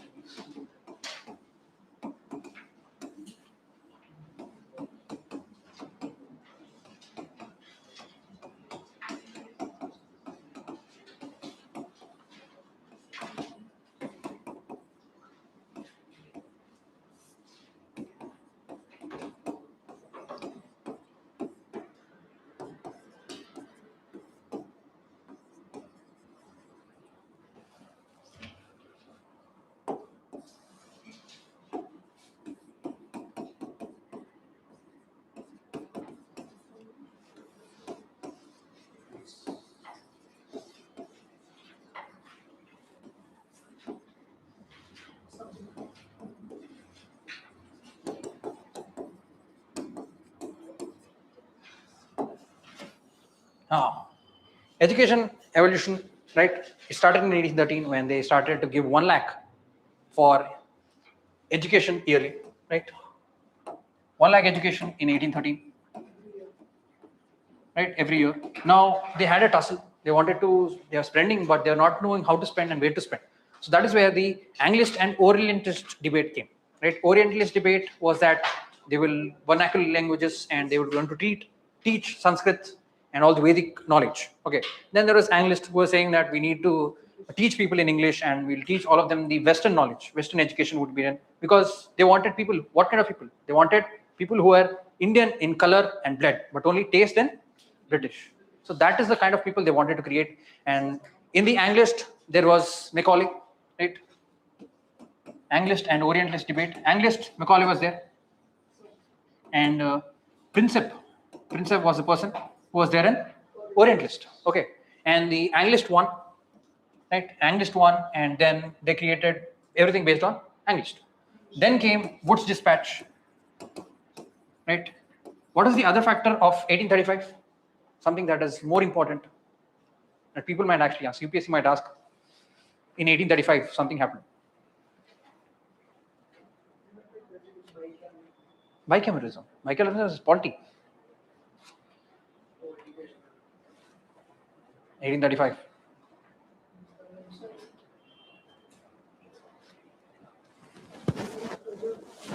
They said that it would be based on downward filtration.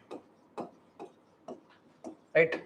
Downward filtration theory was given in 1835. UPSC might ask that. You might ask which of the following Minutes of Macaulay. Yeah, Minutes of Macaulay is where the downward filtration came into existence. Minutes of Macaulay came in 1835. Right? Then Wood's Dispatch came in 1854. And in Wood's Dispatch, there were more about universities. They wanted to create universities in Madras, Calcutta, and Bombay, right? And they also wanted teacher training. Right? These are the main two aspects of Wood's Dispatch. Right? One is Madras, Bengal, and Bombay. They would establish universities, and then teacher training, and also there's some emphasis on vernacular languages. Okay, primary education and vernacular languages. Primary education and vernacular languages. Right. Based on this Wood's Dispatch, they amended 1857. Right. At 1857, Universities Act came into existence, and based on that act, they created universities in Bengal, Madras, and Bombay. Now, what you need to know is that these were not teaching bodies; they are mainly examining bodies. Meaning that whenever there is an exam, they used to come and conduct. That is all that happened. There's no teaching happened in universities, so they were only examining bodies. Then 1882, Hunter Commission. Hunter Commission in 1882. Hunter Commission said that we need to focus more on primary education and secondary education. And who would be in charge? Local bodies would be in charge of primary and secondary education. And also we need to focus on the local languages. So what are the three aspects? One, primary and secondary education. Two, what? Local bodies would be in charge. And three, local language should be focused more on. Why was that there? Because Lord Ripon was there at the time. Lord Ripon had a very soft spot for India. Yeah, he had a very soft spot for India. So that is why at that time, if you actually see, Ilbert Bill was there. Then this was there. All these, and in 1878 also he removed the press regulations. Right, Vernacular Act press regulation also he removed. So at that time, Lord Ripon was actually a good person. Okay, means he was the lesser evil. I mean, everyone is evil, but he was the lesser evil. Okay, then we have Sadler Commission. Oh, 1904. 1904, Universities Act. They gave more control to the universities. Why did they want to control the universities? Stricter control of the universities by the British. Why? Revolutionary. Extremism. At that time, extremism was more a popular concept. As it was a more popular concept, they wanted to control the universities more. Right? So in 1904, Universities Act came into existence, and which had more control. Then Hartog Committee, Sadler, missing everything. Right? Sadler Committee said that we need people studying for 12 years. Only after studying 12 years, then they will be eligible for universities. Right? You won't be eligible for universities just like that. You need to study for 12 years. That is where they created the intermediate colleges. Okay, intermediate colleges were created in Sadler Committee. Intermediate. intermediate colleges through Sadler Committee. Then 3 years degree program. 3 years, no, that is what? 3 years university and 12 years study. Then Hartog Committee came. Hartog Committee said that we need to focus more on quality. Right? Many people, what the British did, British brought all of the, what do you call, schools, colleges, they brought in more quantity, but there is no quality at all. So Hartog Committee said that we need more quality, we don't want more quantity. So it focused more on quality. Right? And then Varda scheme came. Varda scheme happened in 1937, I guess. I don't remember that timeline. We'll check out the timeline. I'll give you, we have a PDF now. Okay, there's no need to worry. So Varda scheme said that we should focus on 7 years of education. 7 years compulsory education. Right? Education was compulsory for 7 years. Right? And that too in local language. Then you have Sergeant Plan. Sergeant Plan said that from 6 to 14 years, compulsory education. Compulsory education. Right. 1 minute, guys. My goodness. Hello. Hello. Class 1.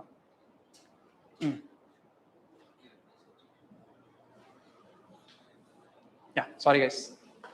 Small call. Still working? Yeah, great. Okay. Compulsory education from 6 to 14 years and also pre-primary education from 3 to 6 years. Right? Pre-primary. Pre-primary education compulsory from 3 to 6 years. This is what the evolution of education. What all happened?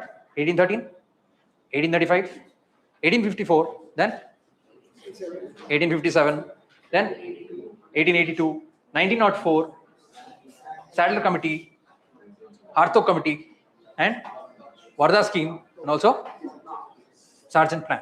These are all the evolution of education. Now let us look at the colleges. Right? Colleges. Right?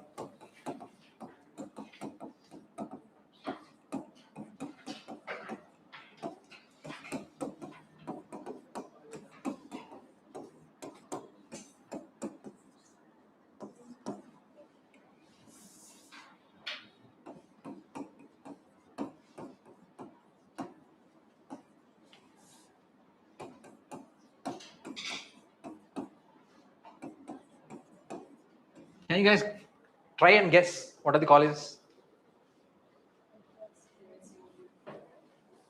Hmm?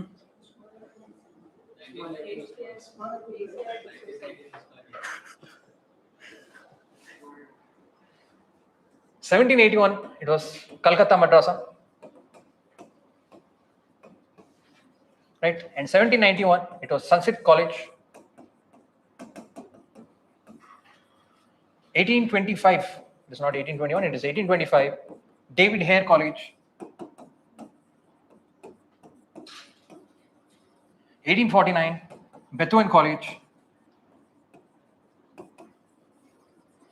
1875, Anglo-Oriental Mohammedan College, that was built by whom? Mohammedan College was built by whom? Syed Ahmad Ali Khan. It's okay, you can guess. Then you have Ferguson College. And lastly, you have Dayanand Anglo-Vedic College.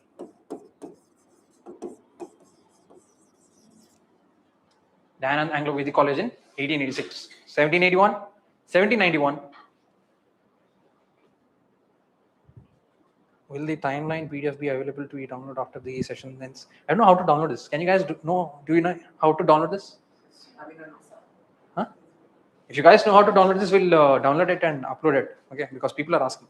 It's okay. Yeah. Yeah, I did not remove. Which PDF? I'll give that also. No issue at all. I'll give you everything. Okay. So 1781, Calcutta Madrasa. 1791, Sanskrit College. 1825, David Hare College. Then what? Bethlehem College in 1849. Say 1875, Mohammedan Anglo-Oriental College. And then Ferguson College in 1885 and DAV College in 1886. Okay, that is the timeline of evolution of education and also the colleges. What is the evolution of education timeline?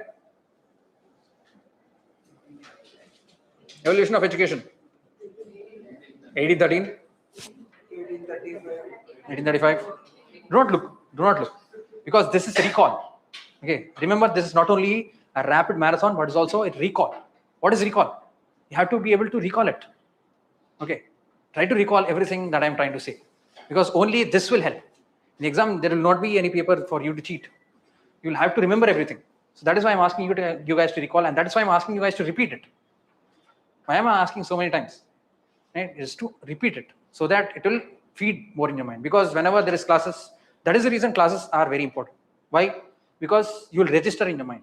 Because you see me talking, you see me doing things, and you see me writing and all. This is an image. This is like a movie. Okay, it will be captured in your brain. So if you recall it now, it will be helpful for you guys. So what? 1813, 1835, 1854, 1857, 1882, 1904, Sadler Commission, Maratha Commission, Varda Scheme, and Sergeant Plan. Great. Now, where were we? 1813? We are in 1813. Okay. Now, let us go to 1833. Right? 1833 Charter Act. What happened here? They turned Governor General of Bengal to Governor General of India. And who was the Governor General of India? William Bentinck. William Bentinck was the Governor General of India. And here something's happened. Firstly, Law Commission. Law Commission. Then Indian monopoly. Trade monopoly of East India Company ended. Right? And also Bombay and Madras, their power of legislation was taken away. Right? Bombay and Madras were made subordinate, and their legislation power were taken away from that. Okay, that is 1833. Now, after 1833, what happened? 1835. 1835. What do you need? What do you mean by 1835? There's something that happened. There's this one person who is called Liberator of Press. Who is that?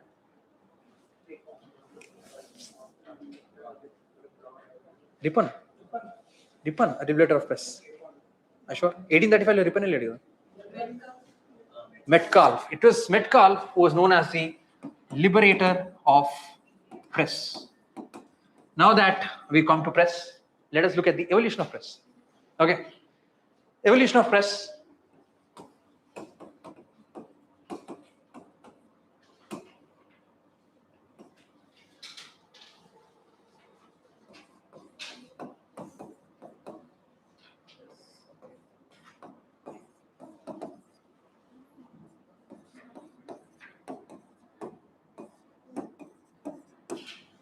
Right.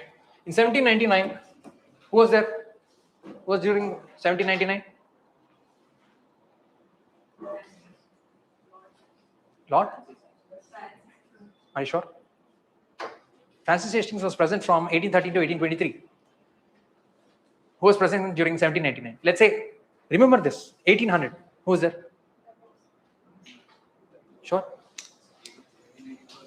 1803, who was there?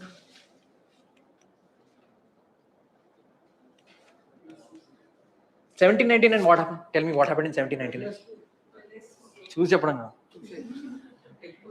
Tipu Sultan was died. Tipu Sultan died, and subsidiary alliance came into existence.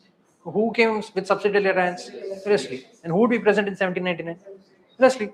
Right? He came up with Pre-Censorship Act or the Censorship Act. Censorship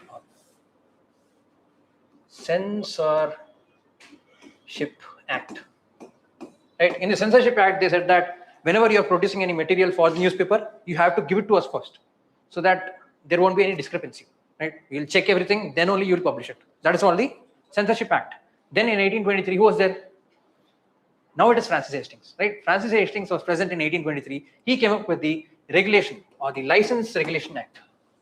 License Regulation Act, right? Francis Hastings came up with the concept of License Regulation Act, where any newspaper that was present had to have a license.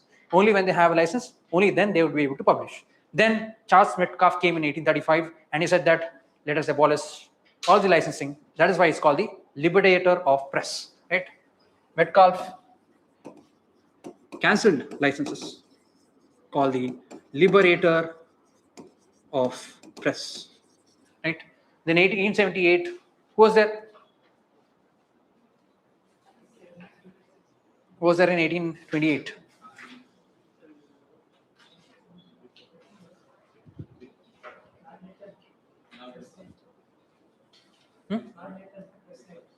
Lord Lytton. Lord Lytton was present and he came up with the Vernacular Press Act, meaning that they wanted to stifle all the vernacular newspapers. During this time, there was one newspaper that converted from a vernacular language to English language overnight. Amrit Bazar Patrika was the newspaper that converted overnight from vernacular language to English. Which one is? Amrita Bazar Patrika.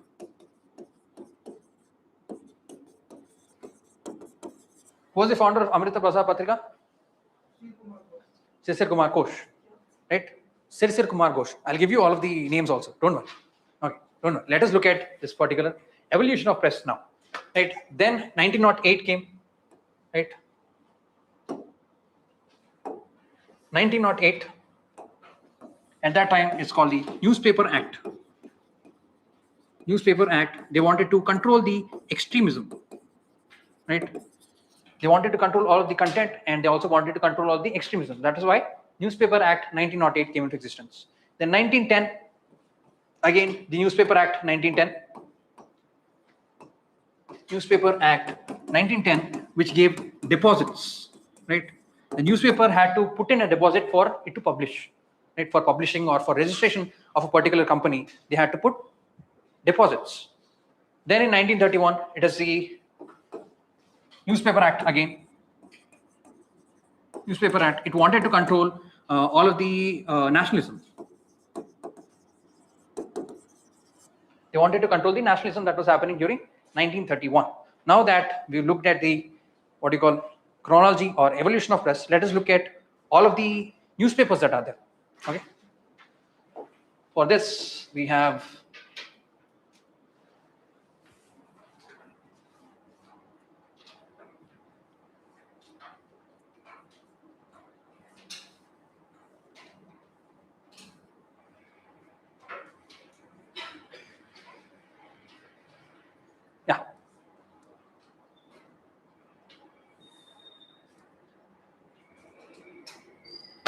Is it visible? Visible? Back? More? Okay, I'll zoom it till here now. First part. Right? Write the timeline, newspaper, and the person associated with that particular newspaper. Right? 1780, August Higi, Bengal Gazette. Right? That is the first newspaper that of India. Right? Then you have Samban Kamudi, that was for Raja Rammohn Roy, and Miratul Akbar. If you actually remember, in 1823, what was there? 1823, what happened? Which act was there? License Regulation Act was there in 1823, due to which Miratul Akbar's license was cancelled. Right? Miratul Akbar was by Rammohn Roy. Which language was it? Persian. Miratul Akbar was in Persian, whereas Saman Kamudi was in English. Okay. Then Bombay Samachar was by Farduddin Marzban, and Hindu Patriot by Harish Chandra Mukherjee. Right? Please write them down. I'm trying to give you one shortest note which you can revise in this crucial time, right? In this 1 to 2 weeks that are there, you need to revise as much as possible, that to history only. Because history is more factual. If you see how, so many facts are there, right? You need to remember all of these. And for you to remember all of these, you need to have short notes. Without short notes, I don't think it will happen at all. Okay, so I'm trying to give you every short notes. That is why I'm discussing the evolution. I'm giving you the timelines, sub-timelines, At the end, I'll give you one consolidated timeline so that you'll be remembering everything, right? All right. At what time usually they take the break? 1. Okay, fine. 1. What is the time now? 12:34. There's still so much to do. Right. 1:30. Okay. Okay, not an issue at all.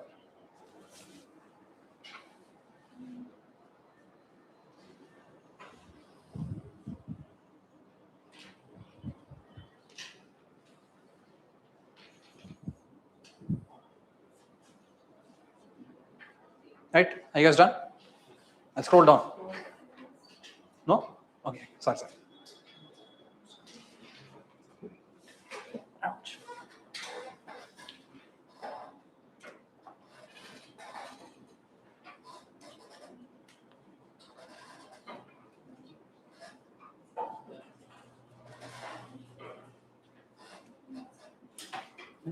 Done, huh? Fine. Scrolling. Then you have Amritsar Bazaar Patrika by Sisir Kumar Ghosh and Motilal Ghosh. And see, it converted from Bengali to English to escape the Vernacular Press Act, 1878. Then it was Hindu, which we all read. Right? It was by G. Subramaniam Iyer. It was in 1878. And Kesari was by Balgangadhar Tilak, and Maratha was by Balgangadhar Tilak. And Kesari is a Marathi newspaper, whereas Maratha was a English newspaper. Bande Mataram by Arvind Ghosh, Al Hilal by Maulana Azad, Young India by Mahatma Gandhi, and Harijan by Mahatma Gandhi. What about Common Weal? Common Weal. Annie Besant, right? Annie Besant came up with Common Weal. Write that also if you want. There are so many others. Indian Mirror is there. Indian Mirror is by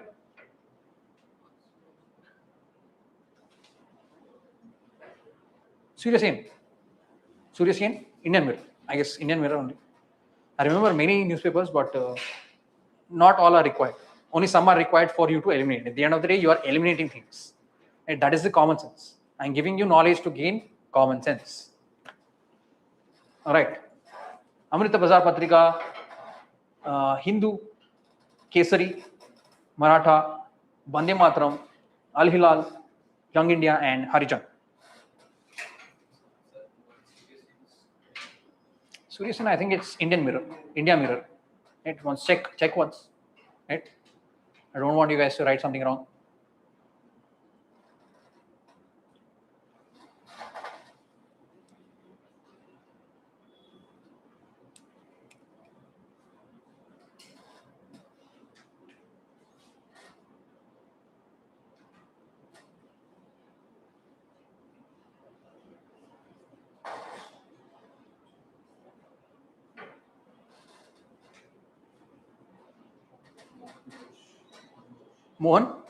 Mohan Ghosh, it seems. Do not write Surya Sen. It's Mohan Ghosh.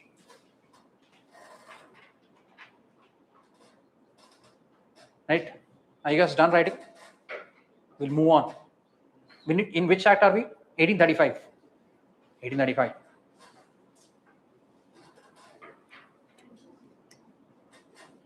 Done?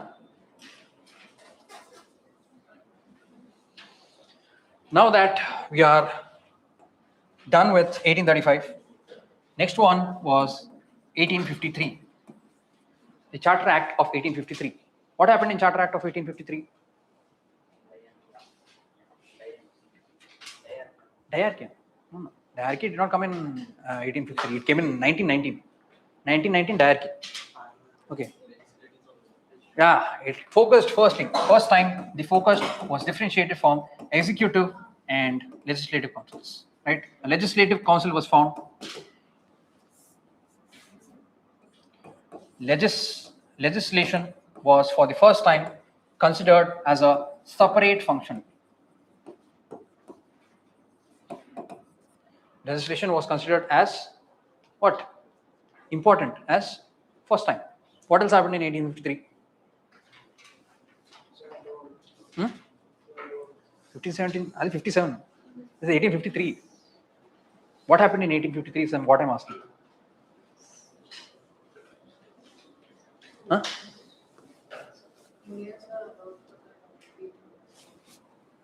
Indian civil services. I was actually waiting for you guys to recollect. We talked about Indian civil services education. I told that 1833 was there, 1853 was also there. Right? In 1853, they allowed everyone for competition. Right? Indian civil services became free.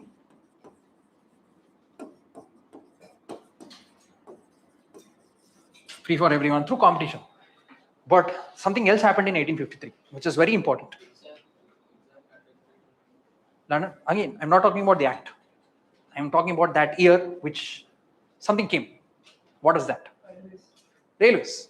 Railways came, telegram came in that time. Okay. Now, as we talked about railways and telegram, let us talk about the industries, right? Evolution of industries. Okay. I have a PDF which shows that there is evolution of industries, right?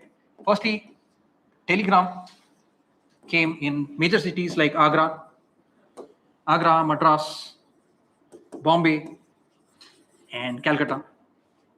Obviously. Why? Because those were the major areas for British, right? And then you have railway lines. Railway lines from Thane to Mumbai.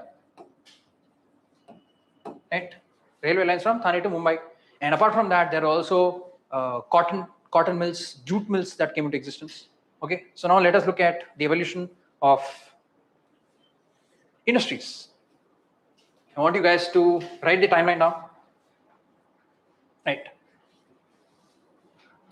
Do not focus on the calicos. Focus on this. Right. Free trade. Right. 1853 and the acts. Is this clear? Clear? Is there a separate group for this so that I can send you guys the PDF? There's no separate group, no. If there is a separate group, I'll send the PDF. Telegram main group. Okay, I'll send it in the main group. Okay. What about this particular notes? It's very big. It will become very big. It's already how many? It's already 45, and we are still at 1853. Yeah, so much more to do. Okay. Okay, watch it. There's no, I don't mind. Yeah. So yeah, please write them down. 1833, free trade expanded. Indian handicraft started to decline, and in 1853, railways started to introduce. And first cotton mill in Bombay in 1854, first jute mill in 1855, 1881 and 1891. There were what do you call Factories Act. Okay, Factories Act came in 1881 and 1891. Factories Act 1881 focused more on child labor. Right. It said that all the children would only work for 7 hours. Then it was not focusing more on adult. So that is why they came up with an act on 1891. 1891 said that they would have more holidays. Right.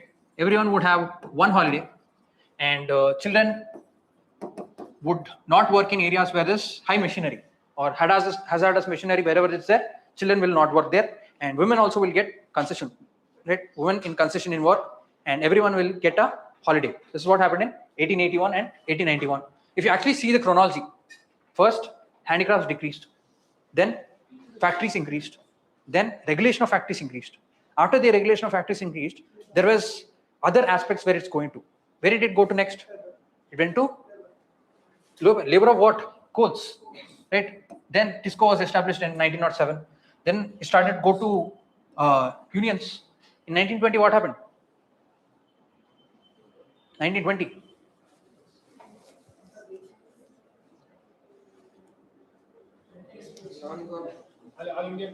All India Trade Union came into existence in 1920, right? AITUC came into existence in 1920, and the regulation of trade unions came into 1926. So trade union was formed before the actual regulation. So after trade union came into existence, there were disputes, obviously. So in order to resolve the disputes, there was a Trade Disputes Act, right? Then after the Trade Disputes Act, there was need to fix the major labor issues, right? That was there, 1946 and 1947. There are more All India Kisan Sabha, and these kind of unions were forming, right? All India Kisan Sabha, Hindu Mazdoor Sabha, all of these were forming in the late 1940s. So that is all the evolution of industries. What happened? Telegram came in 1853. 1853 also telephone, I mean, what do you call it? Railway lines. 1850, 54 cotton, 55 jute. 1881 India's Factory Act 1, 1891 Factories Act 2, then Coal Mines Act in what 1901, then 1907 TISCO came into existence, and trade unions formed in 1920, All India Trade Union in 1920, then 1926 Trade Union Recognition Act, and 1929 Disputes Act, and then you have wages related in 1936, 1946, and 1947. All right. So that is all about what evolution of industries. Please note them down. Yes, sir. Yes, note them down. Photo listeners. See, the reason I'm making you guys write is because if you write, you will remember. I'll say that I can give you photos, I can give you the PDFs. What will you do? You'll laze. If you have so much amount of notes, you'll obviously not study. You'll go home, you'll take the notes that you actually made, maybe of history, maybe of polity, maybe of economy. It is very big. What will happen? Study a little late, or maybe you'll do it in batches. By the time you do it in batches, you'll forget what you studied in the first batch. That is why you have to study it in one go. In order to study it in one go, you have to make short notes. Imagine you have complete modern Indian history in 7 pages. How many times would you be able to revise it? Tell me. You would be able to revise it 20 times in one day. If you revise it 20 times in one day, obviously you'll remember. No matter what, even if I wake you up at night and ask you what happened in 1813, you'll say 1 lakh they give. Okay. See, that is what I'm asking. That is what I want you guys. Because everyone is scared of modern Indian history. It is not scary at all. It is the way you study, right? Yeah. If you see me, I'm telling everything. Am I looking at the board? I'm not looking at the board. Am I looking at any paper? I'm not looking at any paper. Everything is coming from my memory. How?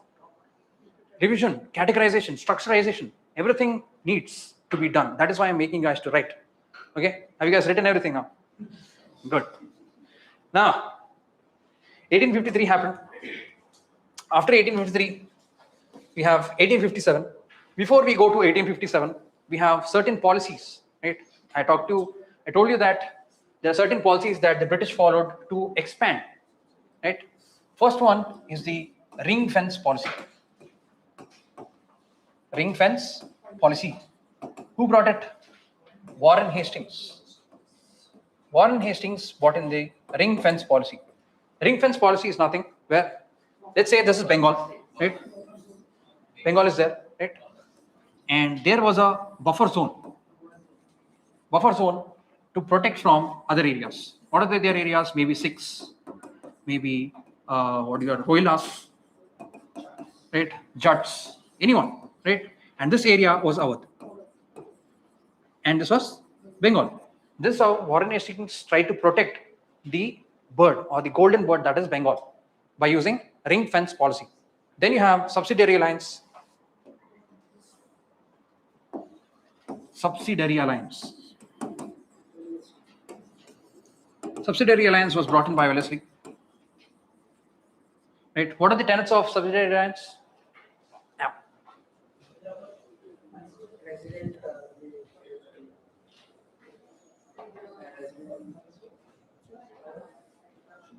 Huh? What is the question? What are the tenets of subsidiary alliance? Sorry. As spaced out. What are the tenets? Meaning that what are present? What are the features of subsidiary alliance? That is what I'm asking. Resident will be placed.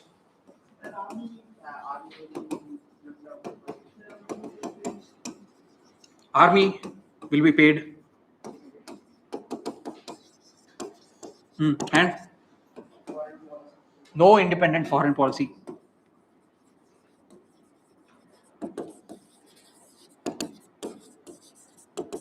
And what else? There's one more.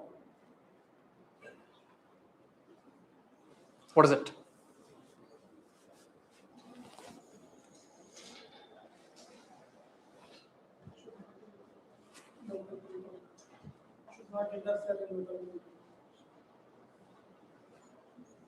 They are actually free to do anything internally. Any internal conflict you want to resolve, you can do whatever you want. But externally, you cannot do anything. No connection, yeah, no independent foreign policy. Last one is that you cannot appoint any European. You cannot appoint any European without the consent of British. Okay, these are the 4 tenets of subsidiary alliance.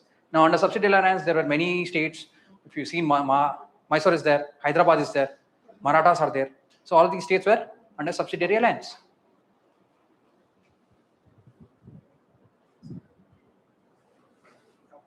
Right? And then you have doctrine of lapse. Doctrine of lapse was by Dalhousie. Doctrine of lapse. Right?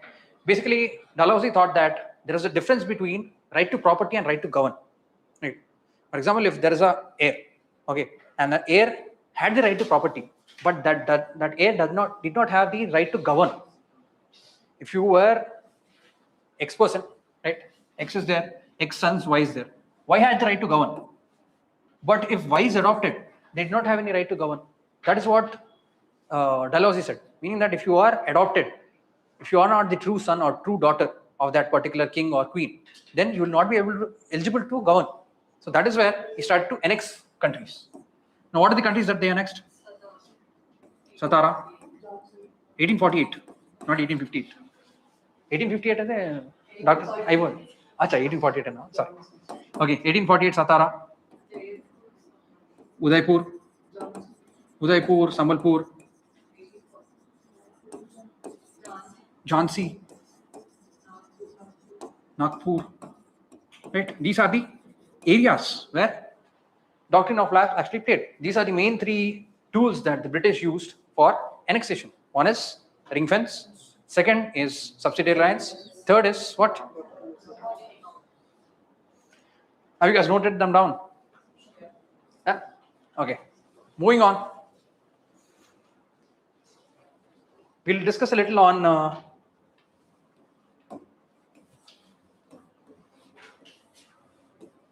what are they? Zamindari, Raithwari, and Mahalwari. Right? Zamindari came into existence in 1793. Raithwari came into existence in 1820. Mahalwari in 1822. Zamindari was by Cornwallis. Then Raithwari was by Reed and Monroe. And Mahalwari was by Holt Mackenzie. Right? Holt Mackenzie. And the areas where Zamindari actually played was Bengal, Bihar, and Orissa. Whereas Raithwari was mainly present in what? Madras, Bombay, and parts of Assam. And lastly, Mahalwari was present in northwest frontier province. Okay. Now, in Zamindari, they actually had a share, meaning that the Zamindar kept 1/11 of the share and gave 10/11 to the British. And there was also this clause called sunset clause. What is sunset clause?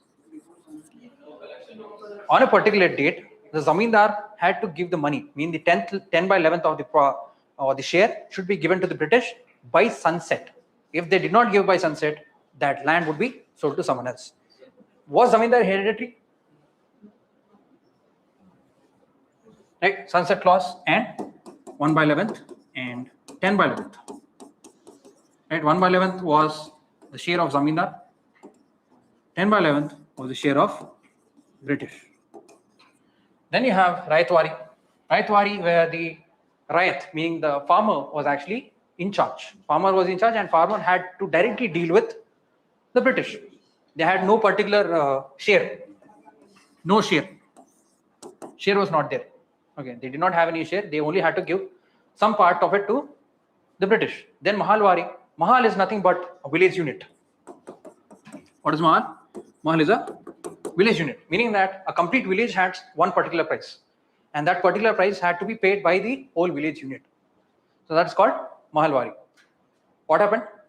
Zamindari came in 1793, Raithwari in 1820, Mahalwari in 1822. Mahalwari was by Holt and Mackenzie. Holt Mackenzie. Holt. It's not Holk. Sorry. It's Holt. I've been talking about Holkers a lot. I wrote Holk. Okay, it's Holt. Holt Mackenzie. Then Raithwari was by Reed and Monroe. And lastly, Zamindari was by Cornwallis. Right? Write these down.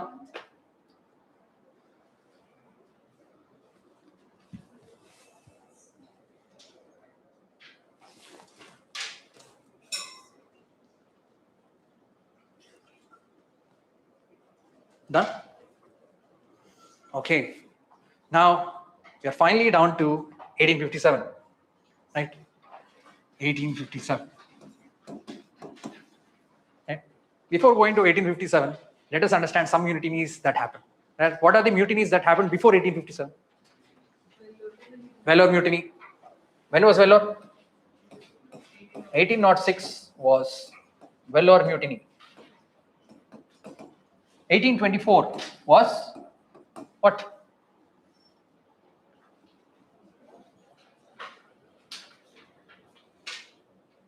It's Barrackpore mutiny. Barrackpore mutiny happened in 1824. Then you have 1857. There are many reasons why 1857 came into play. Right? What are the reasons that 1857 came into play? Doctrine of lapse. Right? Basically, the doctrine of lapse that led to the misgovernance of Awadh. Right? They annexed Awadh based on misgovernance. Right? It's not even under doctrine of lapse. Then there was subsidiary alliance.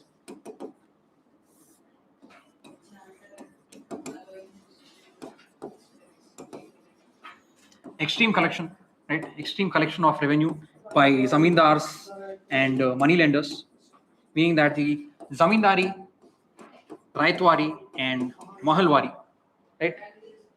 Then conversion, meaning the missionary activity.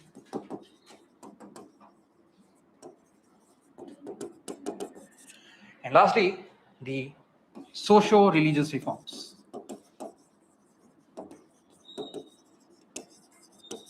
Right? Socio-religious reforms that happened.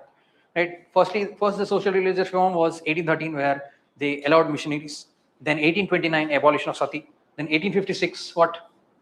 Widow Remarriage Act happened. Now that we've come to religious reforms, let us look at the evolution of socio-religious reforms. Right? Okay. Issa, I'll give you that. We'll discuss. We'll come back to this. We'll come back to this because we're still at 1857. We'll take a break at 1:30. Yeah? Or should I go? Should I complete it till 1947? Break, huh? I understand. Okay, sometimes it is actually fun to complete it one go. But I know that you might be drained. It's very hard to listen for so much time. It's almost 3 hours. Huh? Yeah? 2.5 hours. If it's half more hour, it will be 3 hours. Not an issue. We'll complete it as soon as possible because I know this time is very crucial.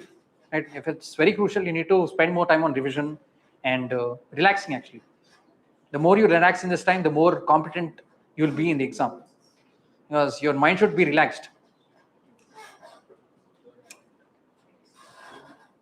Extreme revenue collection. Sorry. Okay, extreme revenue collection by zamindars and money lenders. Extreme revenue collection. That is the problem. I have a lot of information, and that information usually becomes clumsy, and the clumsy comes from my hand. Okay, doctrine of lapse, subsidiary alliance, extreme revenue collection, missionary activity, and socio-religious reforms. Right?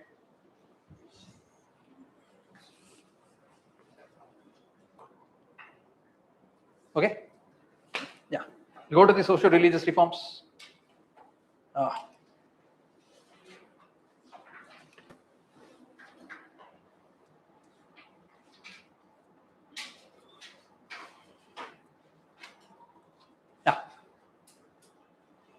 This is the list for socio-religious reforms. Right. Atmiya Sabha by Raja Rammohan Roy in 1815. Then you have Brahma Sabha in 1828. What happened? You're saying something? Should I go back? It's okay, I can go back. I don't mind. Okay, great. Is it visible? Should I zoom more? Not visible? Oh, sorry. Good enough? Right. Write these down. Atmiya Sabha by Raja Rammohan Roy in 1815. Brahma Sabha or Brahma Samaj by Raja Rammohn Roy in 1828, Dharma Sabha by Radhakant Deb in 1830, Tattva Sabha, Devendranath Tagore, then Prarthana Samaj by Atmaram Panduranga, and Arya Samaj by Swami Dayanand Saraswati in 1875. Right? Are you writing this down? Huh? Photos? No photos. Only. Is this working? Okay, great. I think I'm just talking loud. Is that actually working? Huh? It's working, no? Oh, great.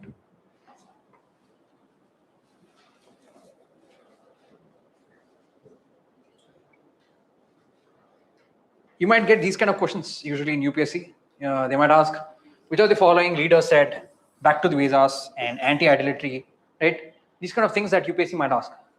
Okay, so try to note these down. Okay, revival of interpretation of Upanishads and monotheism, anti-idolatry, and anti-sati women's rights. All of these you need to remember because these are the keywords that UPSC might ask when it comes to prelims. Okay, so yeah, write them down. Let me know once you finish till here. I'll scroll down.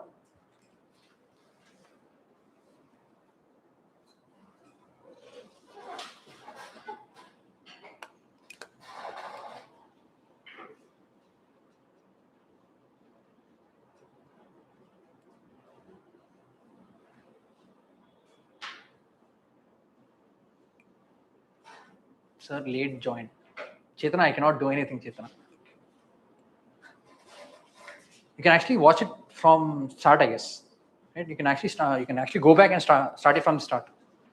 Right?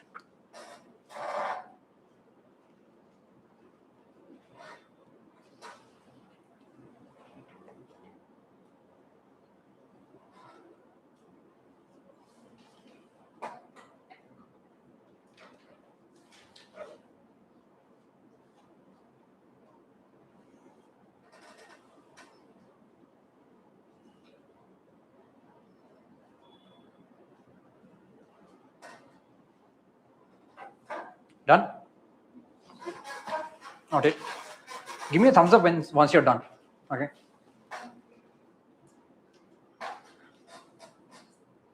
I drink some water. My throat is drying.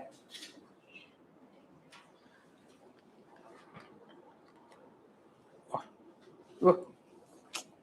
Crew water me. Study.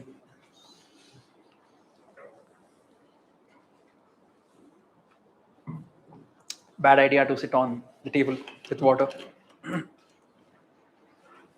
It's okay, lago camera lo కనిపించదు. ఆరిపోతుందా AC కాస్త put it at 19 or 18. Is the remote? It's okay. It's okay. Are you guys done? And scroll down. Not okay.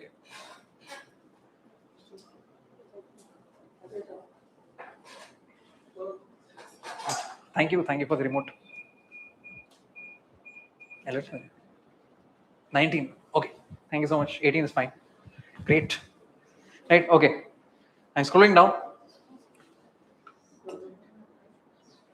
Who's saying wait? I don't know. Acha. Sound వినిపిస్తుంది అని కనిపించట్లే ఎక్కడ.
Done?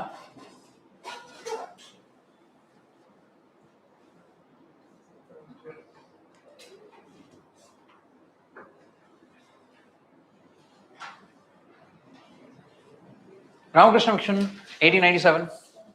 Theosophical Society in India, Annie Besant and Colonel Olcott, and Satya Shodhak Samaj, Jyotiba Phule. Aligarh movement by Sir Syed Ahmad Khan, and Deoband movement by Rashid Ahmad Gangohi. Singh Sabha movement is Singh Reformer movement that happened in 1873, and Sri Narayana Dharma Paripalan movement, what is given by Sri Narayan Guru.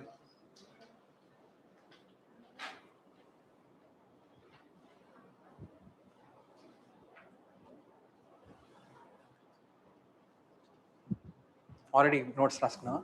It's good. It's good to have notes.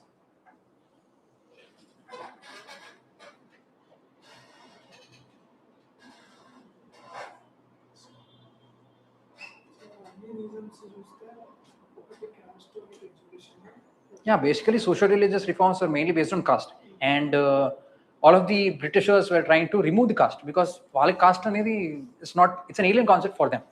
They were like, why are you guys fighting between you guys, and why are you guys discriminating based on caste? Try to discriminate based on religion. That is what they were saying. Okay, they're like, we'll discriminate you based on religion, but do not fight based on caste. Zoom more. Okay. Yeah, I can actually come front. Yeah, it's a better idea. Coming in front would actually help you more. Because it's okay. Both can come. Okay, it's your choice. Obviously, this is a free country, and you have Article 19, speech and expression. You have our movement. Huh? Okay. Are you guys done? It's okay, it's okay. Right. Not an issue. How many things have we discussed till now? What all did we discuss? When did the Second Carnatic War happen?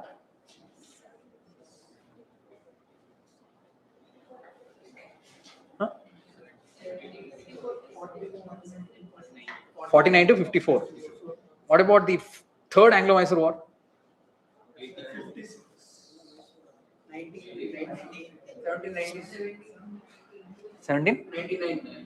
99 fourth. Tipu Sultan died.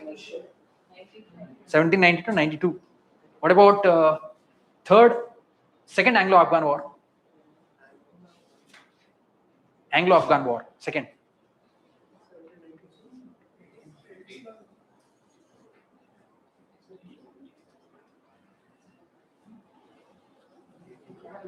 Who was present during the Second Anglo-Afghan War?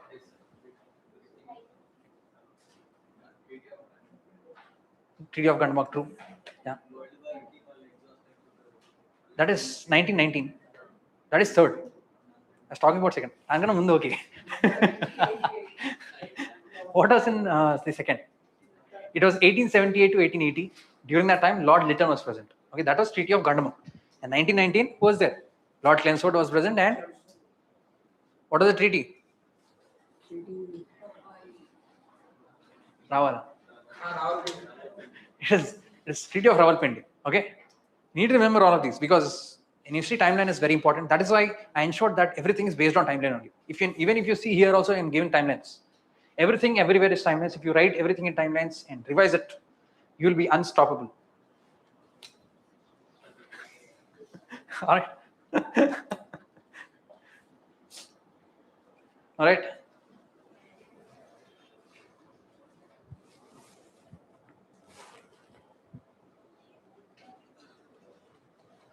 Yeah.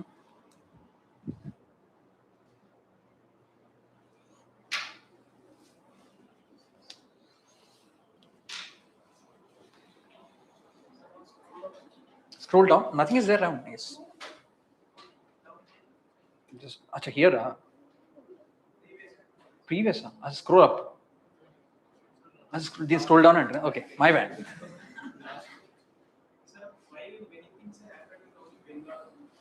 Because at that time, Bengal was the main area for them.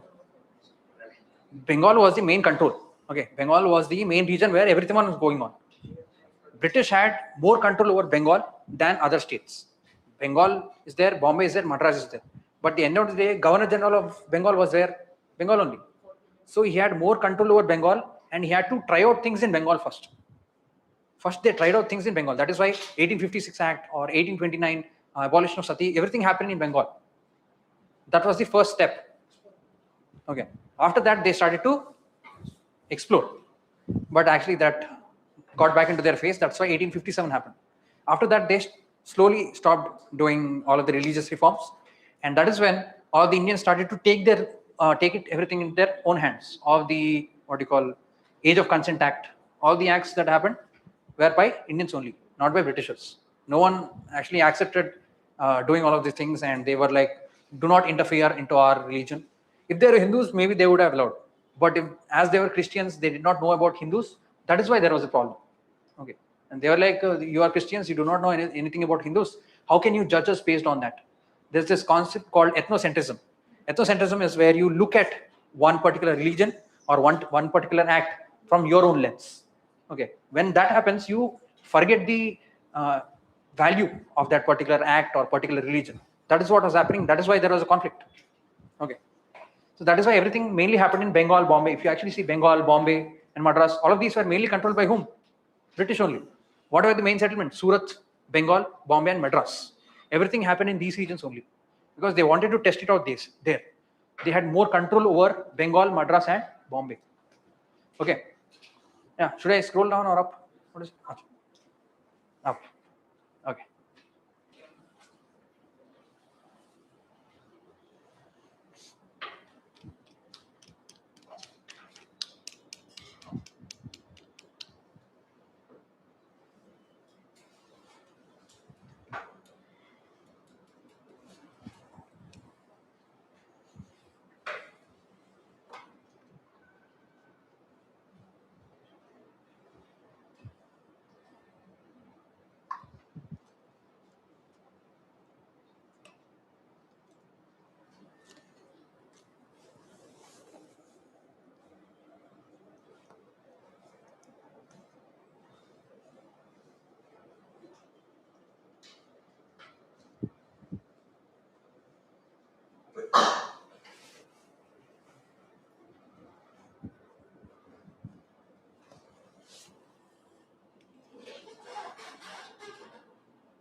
Done?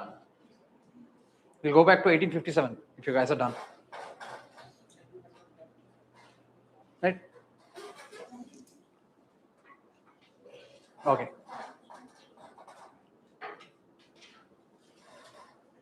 So okay, I guess I'll complete 1857 and then we'll take a break. Okay? It's nearly 1:12 now. We'll complete 1857 and then we'll take a break. How much time do you guys need? 30, 15, 30, 40, 40. 1 hour. 40. 40 minutes? Okay, I'll give you 40 minutes. I don't mind. My pant will also become dry.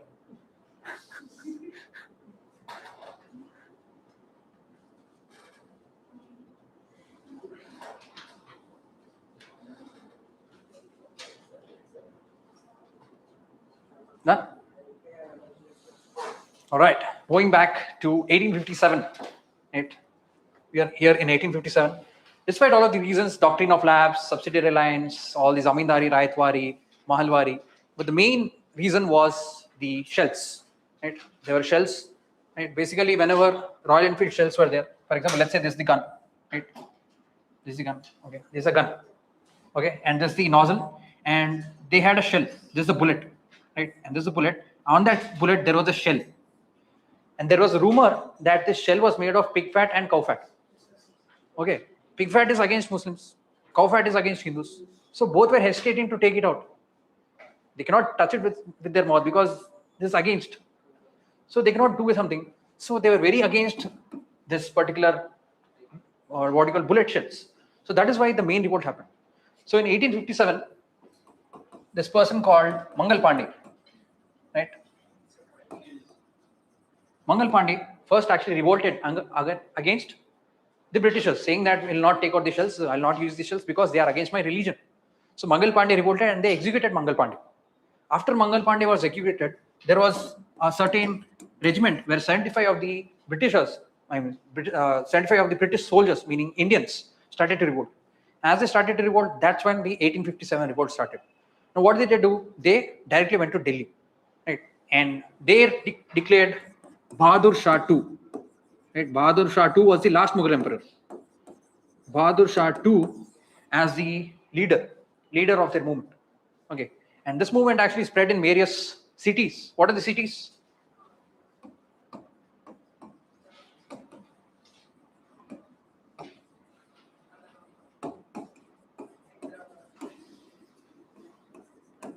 These are the main areas, right? Yeah, who are the leaders? Arra?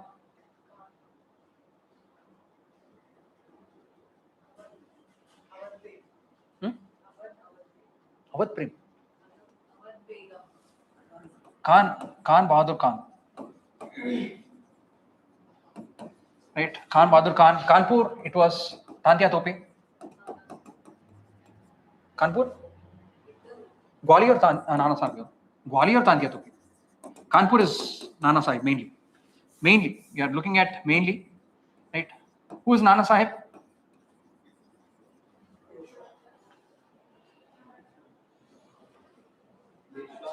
Peshwa, but he was the adopted son of Bajirao II. Adopted son of Bajirao II. That is why that area was annexed. Then Jhansi, you knew Lakshmi Bai. And Lucknow, it was Begum Hazrat Mahal. Right? These were the areas where the war broke out. But as you know, that during that time there was no video calls, there was no Skype, there was no WhatsApp to call people and tell them that there was a war going on, do something. So there was lack of coordination. Right? First thing, the reason the 1857 failed was because of lack of coordination. Lack of coordination between whom? All of these people. Because they were not able to connect. If you had to go and talk to that person, already the war would have been over. So they had to fight, and they had to fight as long as possible. They could not wait. So firstly, it was lack of coordination. Secondly, there's lack of reason. At that time, many people did not have the concept of nationalism. Nationalism as a concept developed in 1911, 1912. That time nationalism developed. But till that time, nationalism was a concept was not there. It was only revenge. What is the revenge? It was only to be anti-British. They didn't want British at all in India. They wanted to fight against British, do whatever they want, but not British. That was the only reason they were fighting. Once, let's say, this area is there. Okay, Arra is there. Arra is there, then they fought and they won. What next? What next? Did they know what to do? No. They did not know what to do anything. But if you actually see, the British had telegram. Where were the telegram? Bengal, Madras, Bombay. They had easy calculation. They were able to communicate easily. And they were able to send all the, military, all the arm, everything, they were able to send it properly. The third thing, the reason why it failed is lack of armory. At the end of the day, all of them were soldiers. All of them did not have any armory. Who had more armory? British had. They were able to recall from Britain, and they were able to send more guns, and they were able to send more cannons. So more armory was present with British. These are the three main reasons why 1857 failed. After 1857 failed, what happened? Act of 1858 happened. Right? 1858 Act happened. Should I continue or should I give a break now? I'll give a break, 40 minutes now. We'll come back at 2. Yeah. 1858. We'll start from 1858. Right? Till 1947.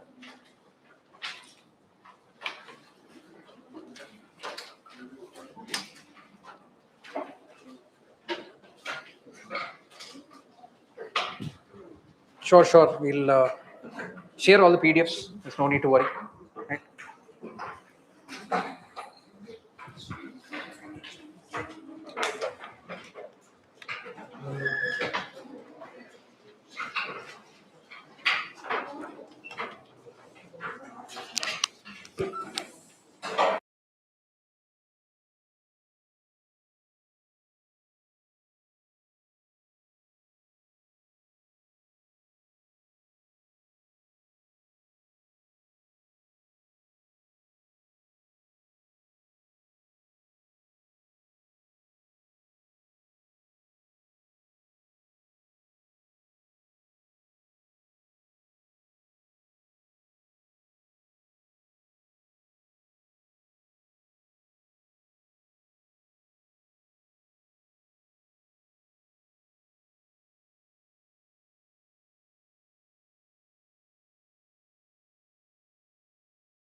Guys online, can you let me know if I'm audible or not?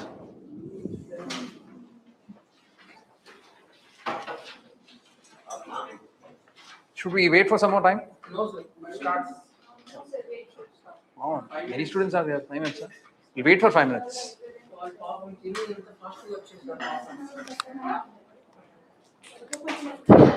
Right. All girls are very fast. Only beautiful girls.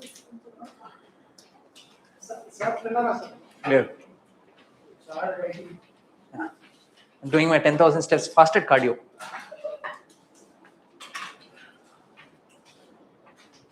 Yeah, great. Amazing. Let us go back to the class. Where is the pen? It's too hot outside, no? Necessary. Huh? Yeah. Hey, humans are like hypocrites only. See, we are using AC. Because of the AC, global warming is increasing. As the global warming is increasing, we are using more ACs. It's a loop. Okay. So again, what are the other mathematics that are left? Tomorrow, what is that? Polity. Okay. I don't know. That is why I'm asking you guys. No schedule at all. Acha, acha. Okay. I'll wait for 2 more minutes, or 3 more minutes. 2:10 I'll start. Yeah. In the meanwhile, let us try to recollect it. Right? Try to recollect things or try to revise things. The more you try to recollect or more you try to revise, it will be better. What happened in Sadler Commission? Sadler Commission is which commission? Education. Sadler, what happened in Sadler? Compulsory education. No. That is Varda. That is Varda scheme. Sadler. Intermediate. 12 years. Intermediate colleges is what was present in Sadler. Then you have what was present in Lee Commission. Lee Commission. So 40% Indian, 40% Christian. 20% by promotion, right? Yeah. Good thing that you guys are remembering everything. At the end of the day, that is what we need. Right? This main motto of this class is to remember the timeline. If I tell you what happened in, if I ask you what happened in 1813, you have to be able to tell. What happened in 1854, you should be able to tell. That is all that is needed. Yeah. When did CRPC come? 18?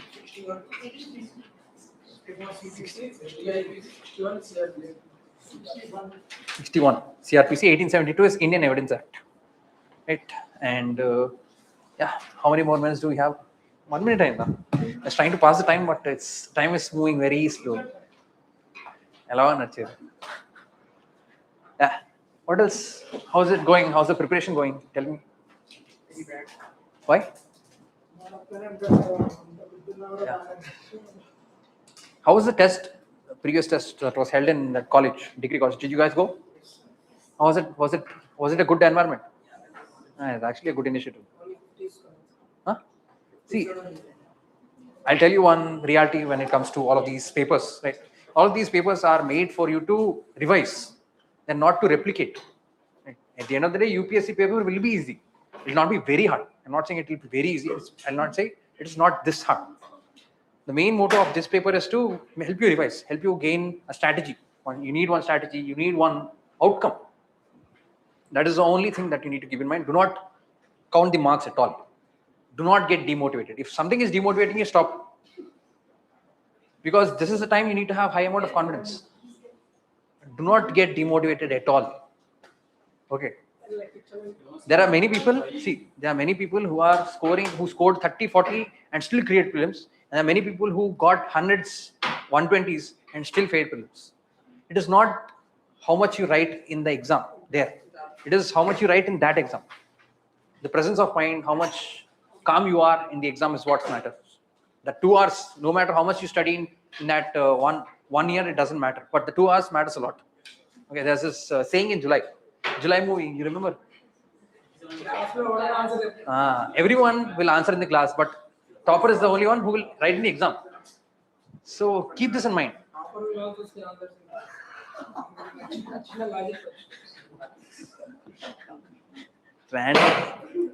Okay.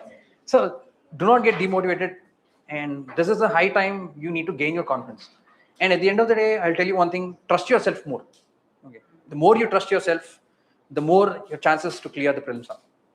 Because if you do not trust yourself, for example, let's say there are 4 options, you'll tick one option, and as you attempted many number of tests, you stop trusting yourself because you only scored 50 marks or 60 marks. Then what will happen? You stop trusting yourself and you'll see that, Arey, I scored only 50 and 60 there. Maybe this answer is wrong. Maybe this answer is right. You'll go out and check first one is right. 90% of the time, this will only happen. Many people, 95% of the people, when it comes to the exam, do not fail because of knowledge. They fail because of lack of confidence. Right? Lack of confidence, lack of trust issues, and also this thing happens usually whenever exams come. No, relatives, family, friends, all of these come and they start to alter your mind. They'll tell, "Are you prepared? Will it happen this year? There are so much pressure on you. You are already very old. When will you marry? What about your career?" And they'll ask all of these. At this time, your pressure will increase more. So in the exam, you'll not think about who was present during this year. You'll only think about, "Arey, my marriage age is next year only. I should focus more on this." So you'll put a wrong option. So in the exam, keep all of these things away. And in the last period, do not talk to anyone. Even if it's your colleague, if someone is demotivating you, even if someone is trying to pressurize you, tell them that I don't want to talk to you. I'll talk to you after the exam only. That's it. Keep every negative aspect away. Negative thoughts, negative people, everyone away. Right? No matter who that is. It can be your colleague, it can be your friend, anyone. This exam la love aithe pettukondi ippude. Okay. So let us start. Okay, 1858 happened. Right? After 1857, what are the 4 main reasons why 1857 failed? Lack of communication, coordination, harmony, lack of ideology, and also lack of support from the princely states. The princely states, while they were there, but they did not support at all. Okay, the princely states were totally against this particular riot, as a revolt. They did not involve at all, the princely states. So, in order to appease them, appease the princely states who actually did not support all of this, Government of India came in 1858. It's the Good Governance Act. Right? Good Governance Act 1858 came into existence. And in this, firstly, they said that there will be a viceroy. And who was the first viceroy? Lord Canning was first viceroy. Now, can you guys tell me the difference between viceroy and governor general? Lord Canning.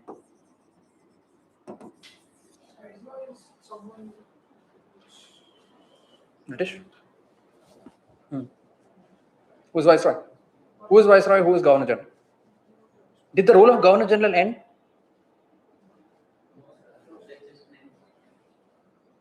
Name changed now. What are the powers? What has changed? Who is viceroy? We are calling governor general of India. Then we are talking about viceroy. Who is viceroy? Then what about governor general of India?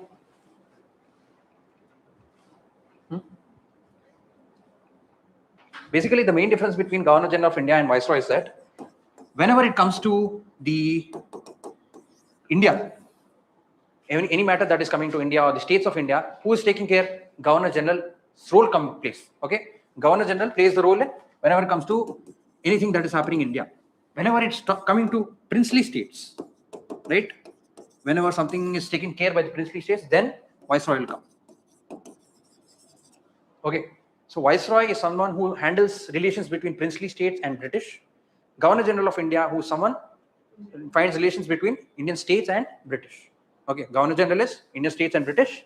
Viceroy is princely states and British. But there's only one title, that is viceroy. As I told you that after 1857, they wanted to appease the princely states. They were appeasing like this. Okay. Now, what are the tenets of 1858? Firstly, they said that we will not put any doctrine of lapse. That doctrine of lapse will be gone. Second thing, they added sanad.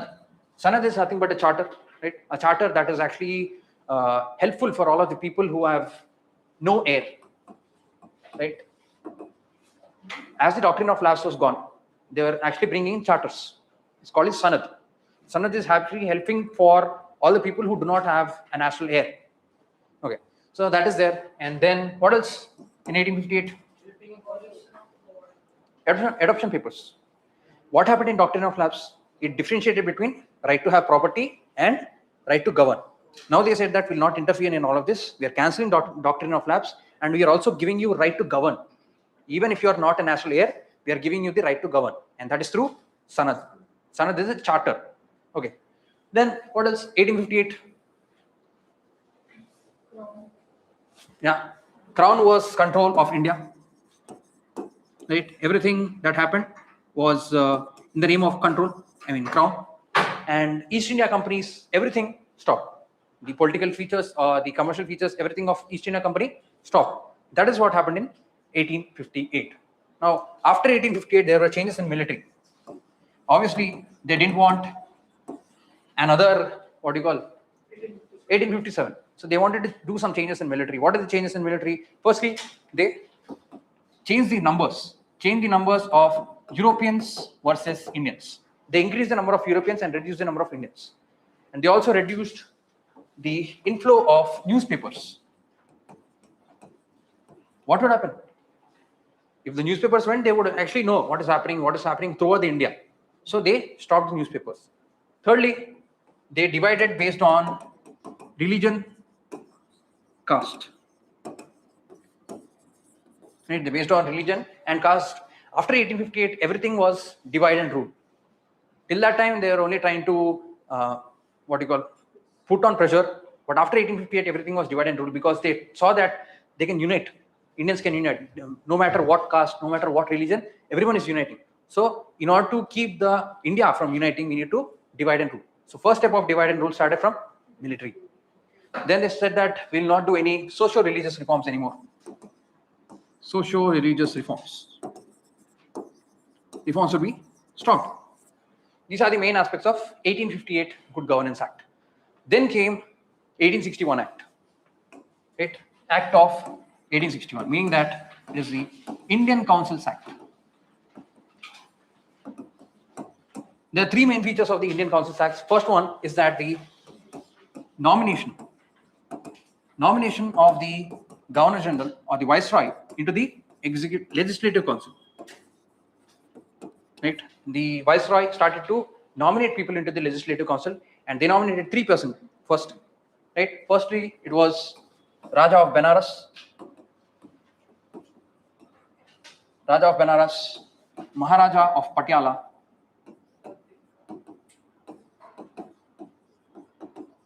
and Sir Dinkar Rao. Right? These are the three main aspects that are present in 1861. Then the second one is that they came up with the portfolio system. What is portfolio? Giving ministries, meaning that the finance ministry or the defense ministry, any ministry, they started in 1861. Then there was ordinance power to the Viceroy whenever there is emergency. What are the articles under which we have ordinance power for governor and president? 123 to 180. Good thing that polity is. Huh? One title, 2 roles. Right. I was telling that Viceroy and Governor General are there. Now they both are subsumed under one role only. Viceroy, whenever he acts with princely states, is treated as Viceroy. Whenever he acts with Indian states, he's treated as Governor General of India. But only one title. Okay. Yeah.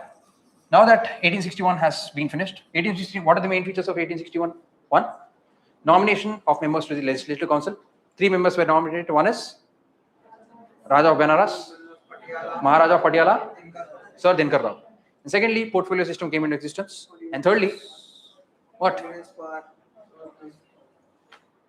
ordinance power was given, and also legislative powers were given back to Madras and Bombay. Madras and Bombay. Okay, 1861, what happened? Legislative powers were given back to Madras and Bombay. Then portfolio system, ordinance, and nomination of members to the Legislative Council. After 1861 came an important time that is called 1885. What happened in 1885? INC, International Congress, came into existence. Right, International Congress came into existence, and the person who invented was A.O. Hugh. Right, and the first one to chair India's council was W.C. Banerjee. Now that we come to the political parties, let us understand the chronology or the evolution of political parties. Right.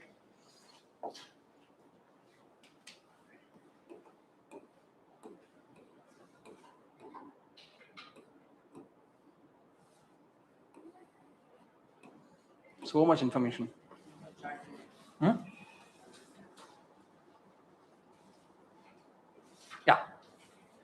When we are looking at the evolution of the political parties, the evolution of the political parties started in different stages. Right. In the starting, it was not called a party. It was called an association. Wait a minute. Oh, I have everything now. Okay, fine. Okay. I thought I forgot the mic and all. Is it audible? Okay. Yeah. Firstly, it happened in stages. In the first stage, it's all about what you call lands and early disputes. Right? It was nothing political. It was only about some rights, land rights, because Zamindari was there at time, or Zamindari, Raitwari. So someone had to take care of all of these. All of them were elites, and elites formed associations. And these are the early forms of political parties. Early forms of political parties were made by elites. Okay.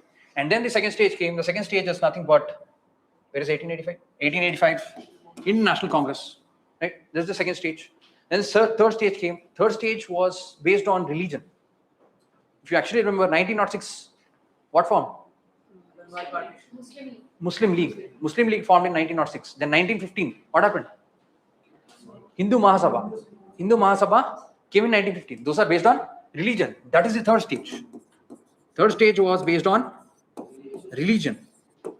Then the fourth stage was Home Rule League. Why was Home Rule League formed?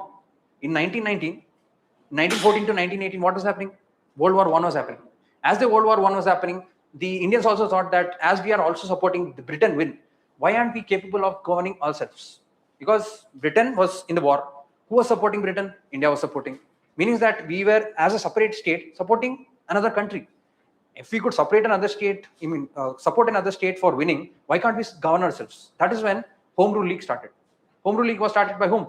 Bal Gangadhar Tilak and Annie Besant. Bal Gangadhar Tilak in some areas and Annie Besant in rest of India. Okay, 1916 and 1917. Then the third part came. This is the third stage, and this is the fourth stage. Right? Then you have fifth stage. Fifth stage is where Swaraj Party came. Right? Swaraj Party came into existence mainly because there was a tussle between whom?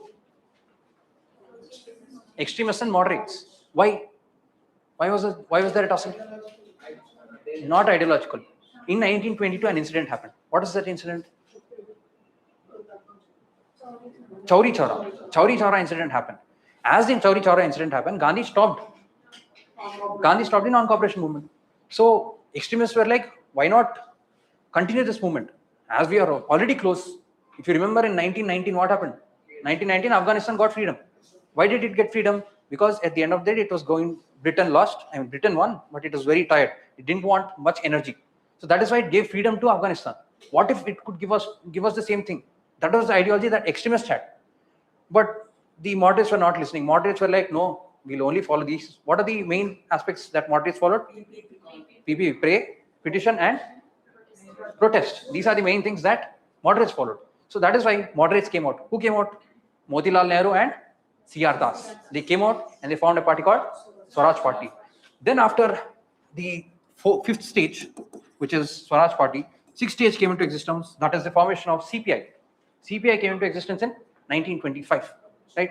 After 1925, the ideology started to change. It is not only about one particular ideology where nationalism was there. It is more than nationalism. It is laborers. It is communism, right? They were like, after independence, let us imagine what kind of state are we going to form? Is it a socialist state? Is it a communist state? So ideology started to form. So that is where the Socialist Party, Congress Socialist Party started to form. Then there is Communist Party of India started to form. Why? Because they wanted different ideologies and different India. So that is the sixth stage. Sixth stage is the ideological form. And lastly, as the freedom was nearing, right? What is happening? Many people were concerned. If everything is coming close, why aren't the laborers, why aren't the farmers not being liberated? We also need to be liberated. It is not only India that needs freedom. It is also the wage earners. It is also the farmers. Everyone needs to earn. So that is when, in 1936, All India Kisan Sabha came into existence, right? Yeah. So this is how the chronology or the evolution of political parties happened. Firstly, what happened? It was based on associations and basically mainly on elites. Second, 1857, where moderates, extremists, and revolutionaries were there. Third, what happened? Based on religion. Fourth, Swaraj Party. Fifth, Fourth, Home Rule League. Fifth is Swaraj Party. Sixth, CPI. Then CSP. Then lastly, All India Kisan Sabha, farmers, laborers. Based on that, all of the political parties were formed. That is the evolution, right? Write this down. Should I zoom? Right. The reason I'm asking you guys to write is this: there's only 10 minutes of time. Right? It'll hardly take you 5 to 10 minutes. It is reducing your preparation time by 3 to 4 hours. Okay, if you write these down, you'll only read one paper. If you do not read this down, you'll read one PDF. That is the reason I'm asking you guys to write. Zoom. Yeah. Is it fun? Or should I zoom more? Yeah. What you do is just write down the names and the key leaders. Names, timeline, and key leaders. No need of these areas or the regions that were present. Okay.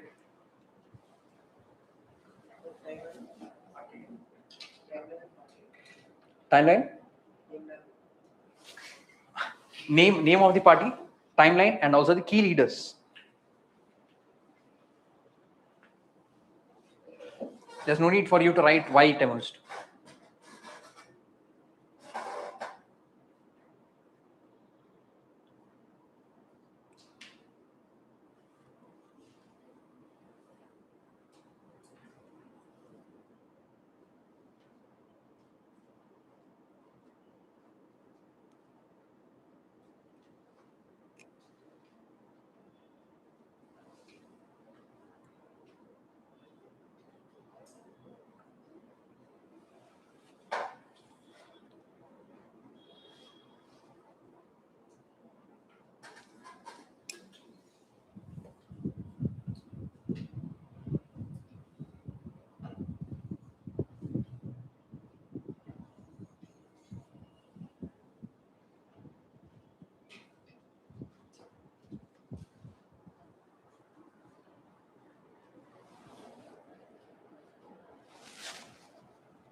Hello.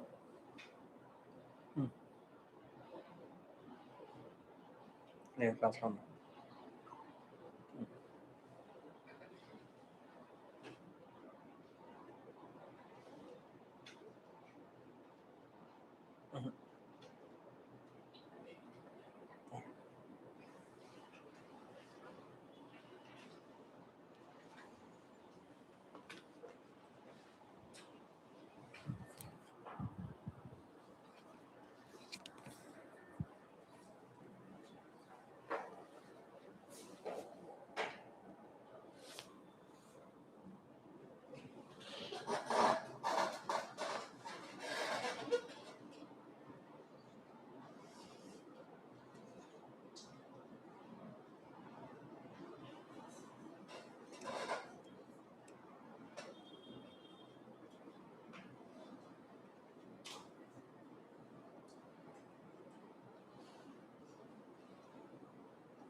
Done?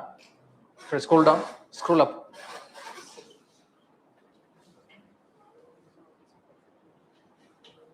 Yeah.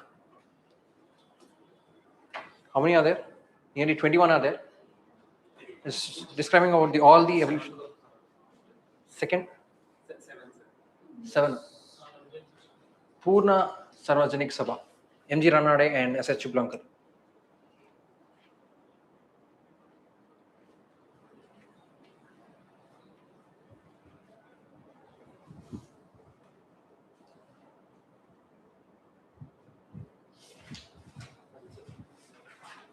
Done? Scrolling down.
Should I scroll up?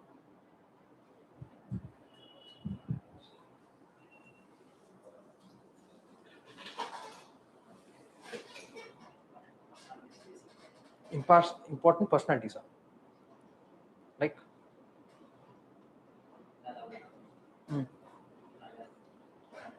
their what do you call contributions.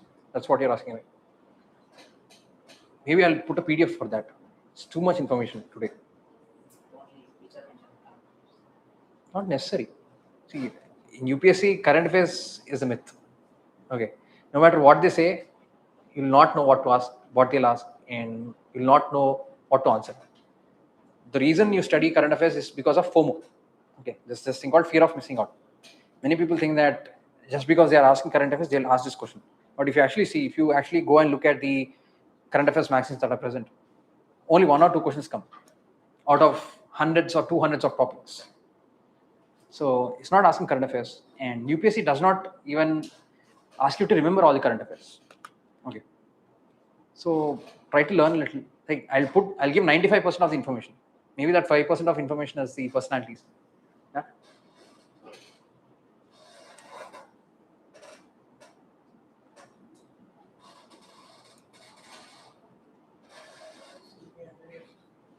CPI 100 years. More than 100, no? Oh yeah.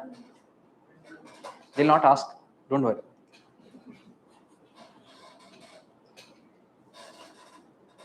Swaraj Party completed 1 or 2 years. Not ask. Home Rule League completed 100 years and 90 years. No, 110 years. Not ask. So there's no concrete evidence saying that they'll ask this particular question. It is very random, but the only thing that you can do is prepare well and go with a calm mind. That is the only thing they can do. And as long as you do that, everything is fine. Okay, should I scroll up? We still have 4 more, I guess. Yeah. Remember these kind of things, right? Because UPSC is asking these names. That is the reason I made this PDF. Because in UPSC, I mean, for history, timeline and names. These two are very important. As long as you know the timeline and names, everything is clear.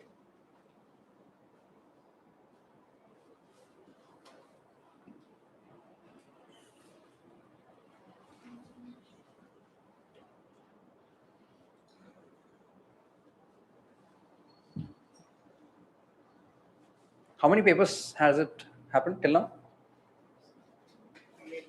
8. How many papers did you guys finish writing?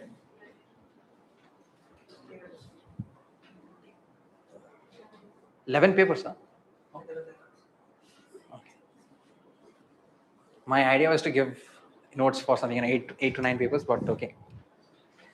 Still fine, I guess. 11 is still fine for modern Indian history, right? Whenever I look at big books, I get scared. And because I don't want to read it. Who will read a big book? No one will read a book. Yeah, Spectrum looks like a small book, but it's a very big book. All the letters are small and thousands of pages. Who will read Spectrum? No one in the right mind would read Spectrum. I'm not trying to, what do you call, discourage any publication. It is only my opinion.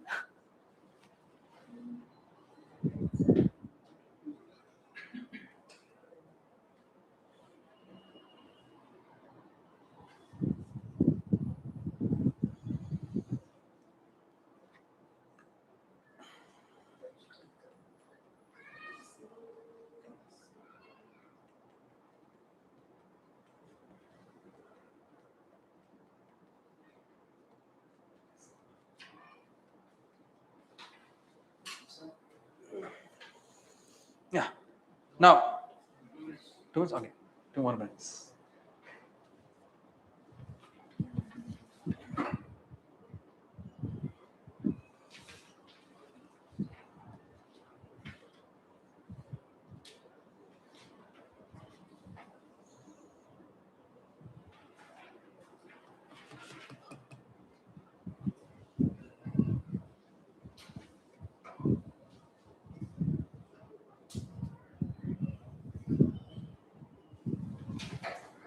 I'll move.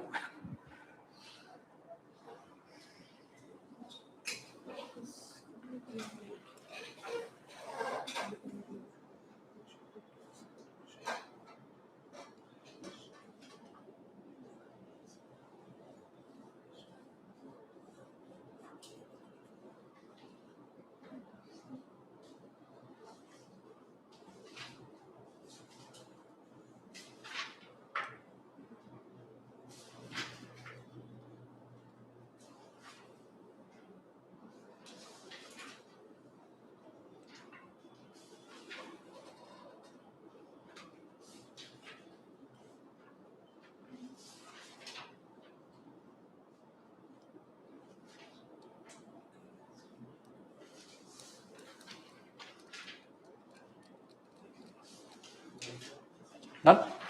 Yeah. Now that we've finished with 1867 and 1881, 1885, where the International Congress came into existence. Now let us discuss about the moderates, the extremists, and also the revolutionaries. Okay. Who are the moderates? Can you guys name some moderates?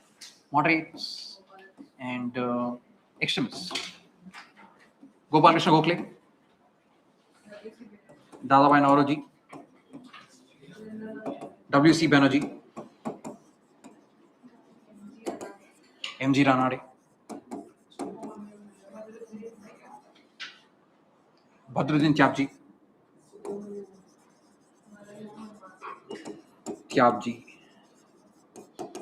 Madan Mohan Malviya. Is he a moderate? I don't think he's a moderate. I think he was little on the extreme side. And later he changed, but okay. But we'll not add this. Okay. Badruddin Tyabji, and then you have C.R. Das,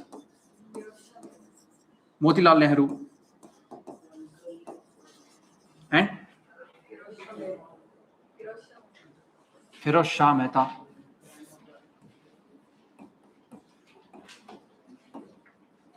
Firoz Shah Mehta. Even Gandhi was a moderate. Huh?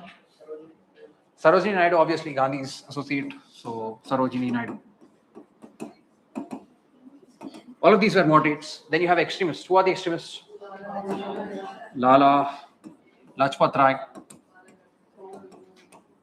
Bal Gangadhar Tilak, and Bipin Chandra Pal. These are the main people who were Arvind Ghosh.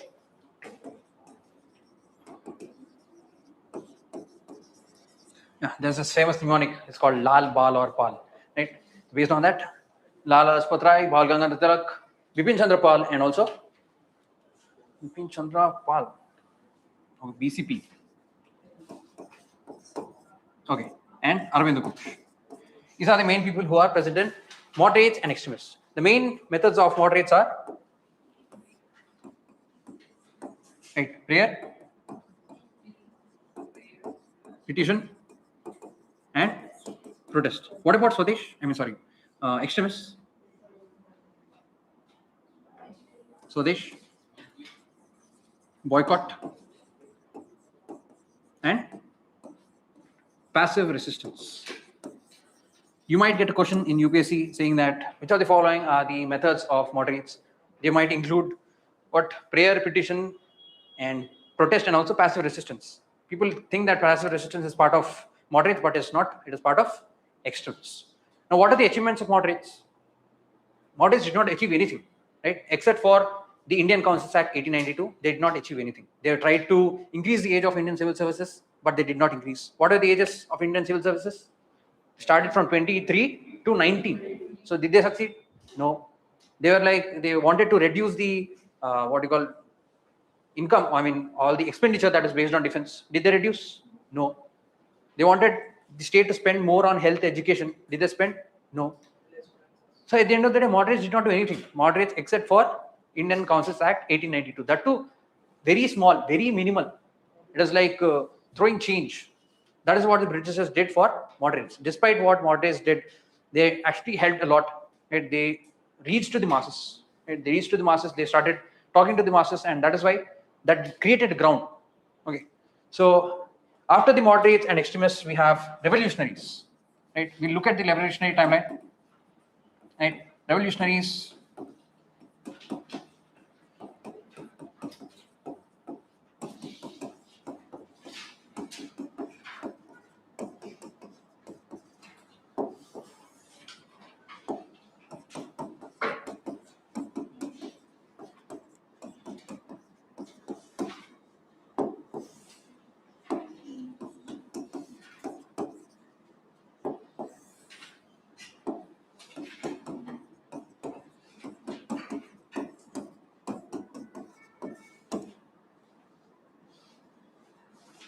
Yeah.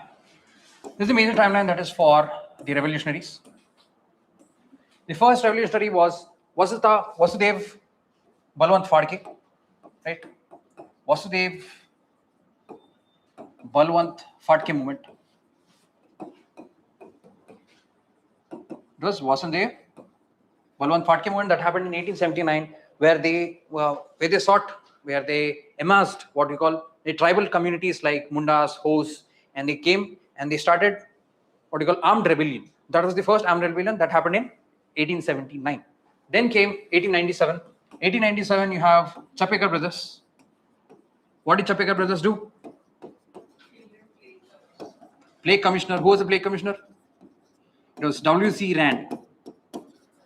W.C. Rand was the person who Chapekar brothers killed in 1897. Then in 1899, there was Mitra Mela. Mitra Mela was by V.D. Savarkar and Ganesh Savarkar. What? Who was what? V.D. Savarkar and Ganesh Savarkar. And in 1902, this thing called Anushilan Samiti.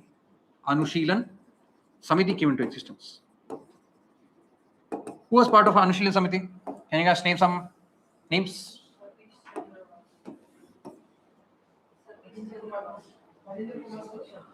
Barinder Kumar Ghosh. Kumar Ghosh.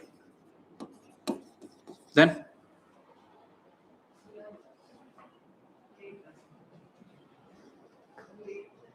I don't think he was part of Anushilan something. Pulindas. It was not Siadas, it is Pulindas. Okay, there was this person called Pulindas. Then Arvindo Ghosh. And Upenda. Was he associated with an event? Can you name an event? Huh? Alipur bomb case. That is, I guess, Khudiram Bose. Khudiram Bose. Many people were there, but some main names are there. Right? Khudiram Bose, Praful Chowki, and Raj Behari Bose. These are all the people of Anushilan Samiti. Okay, what is it? They are all the people of Anushilan Samiti. Who are they? Arvind Ghosh, Barinder Kumar Ghosh, Pulin Das, Praful Chowki, Raj Behari Bose, and Arvind Ghosh. Praful Chowki, Raj Behari Bose, Khudiram Bose, Barinder Kumar Ghosh, Arvindo Ghosh, and Praful Chowki. These are all the members of Anushilan Samiti. Then in 1904, the Mitra Mela turned into what? Abhinava Bharat. Abhinava Bharat was nothing but Mitra Mela that turned into Abhinava Bharat in 1904. Meaning that who were the leaders? Ganesh Savarkar and V.D. Savarkar. And in 1906, there was Yugantar. There's nothing much about Yugantar.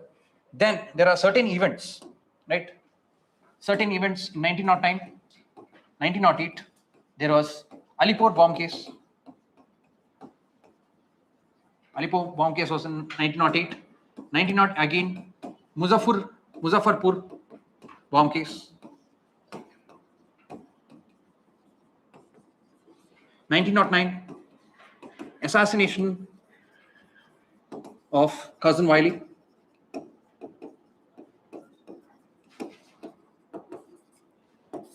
And 1912, Delhi conspiracy case. Can you guys name who were associated with all of these? What happened in Alipur bomb case? Khudiram Bose was executed. Khudiram Bose died in the Alipur bomb case, whereas Praful Chowki died in Muzaffar bomb case. Assassination of Cousin Wiley was done by Madan Lal Dhingra. Right? Madan Lal Dhingra killed Cousin Wiley. And then Delhi conspiracy was mainly by Raj Behari Bose. After this, Raj Behari Bose actually fled India. Right? He fled India, he went to Japan. We'll talk about what Raj Behari Bose did and how it helped India, right? In later aspects. But for now, 1908, Alipur bomb case, 1908, Muzaffar bomb case, 1909, assassination of Cousin Wiley, and 1912, Delhi conspiracy case. These are the things that happened, right? Should I move back? Are you guys ready? Yeah.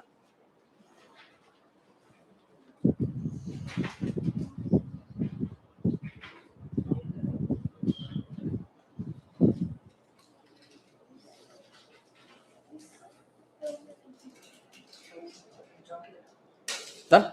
Yeah. Now, as we've seen that in 1906, Yugantar was there. In 1913, Gadar Party came. Who are the members of Gadar Party?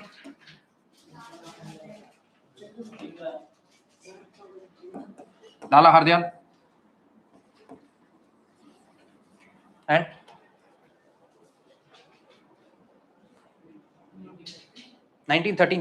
Gadar Party. Okay, Gadar Party came in 1913. So, who are the members? Lala Hardyal,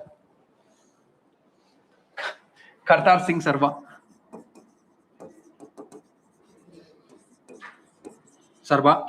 and also Sohan Singh Bakna. Who are the members? I'll erase this because there's no space to write. Okay.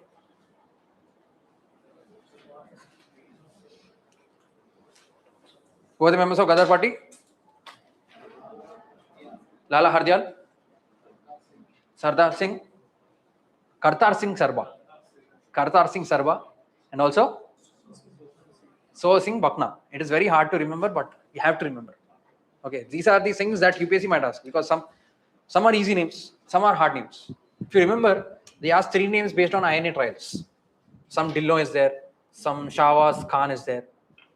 Those 3 names many people did not read at all. That is why UPSC is asking these kind of questions. So remember these: Lala Hardyal, Kartar Singh Sarba, and Sohang Singh Bakna. Okay. In 1924, what happened? HRA came into existence. HRA is nothing but Hindustan Republic Association. Who are the members of Hindustan Republic Association? Bhagat Singh, no? It's not HRA. It is HRSA.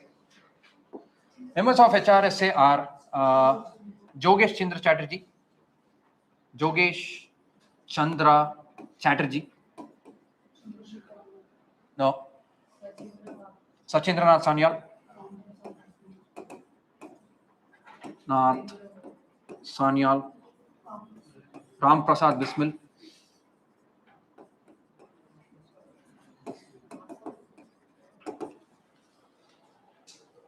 And Ashfaqullah Khan.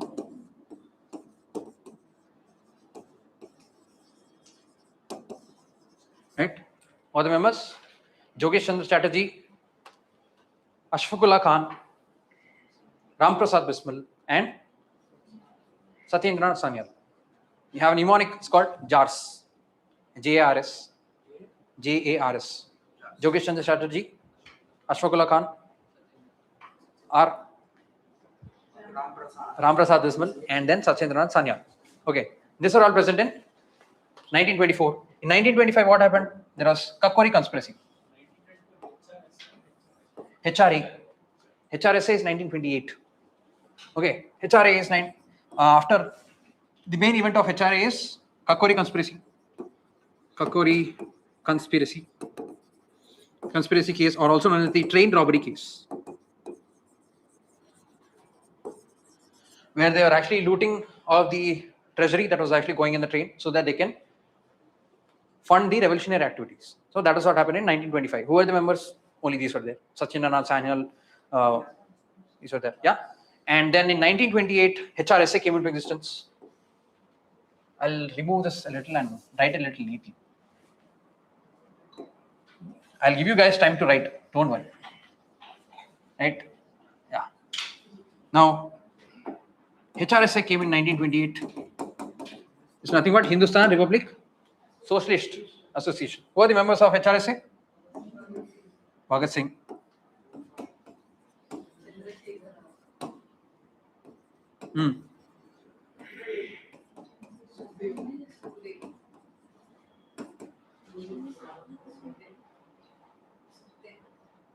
Sukhdev. Yeah. Sukhdev. And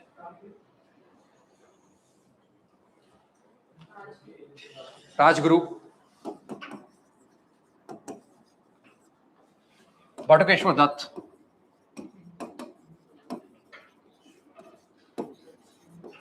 And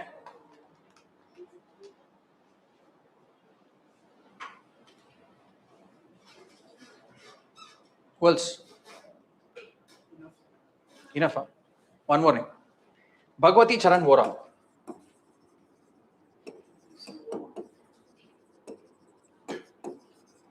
These are the members of HRSA. Who are they? Bhagat Singh, Chandrasekhar Azad, Sukhdev, Rajguru, Batukeshwar Dutt, and Bhagwati Charan Vora. These are the members of HRSA that came into existence in 1928.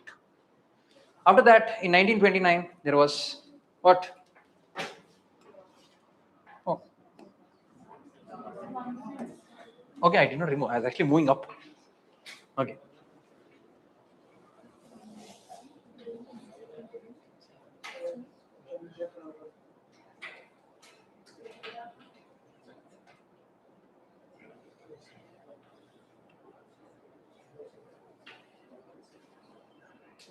Done?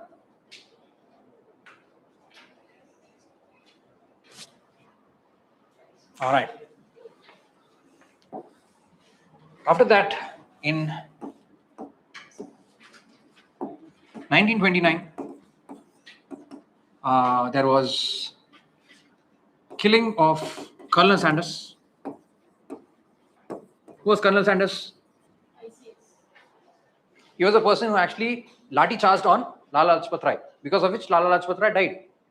So in order to take revenge, what did they do? The HRSA people killed Colonel Sanders. Okay, and then in 1930, there was Central Assembly case. Actually, I think it's 1928, and this is 1929. 1929, Central Assembly bomb case. Central Assembly bomb case, where Bhagat Singh threw bombs into the Central Assembly, and the main reason was not to kill people. Okay, the main reason was to not even stop, make people hear. The main reason revolutionaries were actually misunderstood. Revolutionaries did not want to kill people. They wanted to make people realize that, you have to be heard, and you have to come out from the slumber that you are, right? Don't be deaf is what their main motto was. So that is why they are bombing, so that people can hear. This is what is happening in Central Legislative Assembly. They are doing things that are actually against India, and you are supporting these people.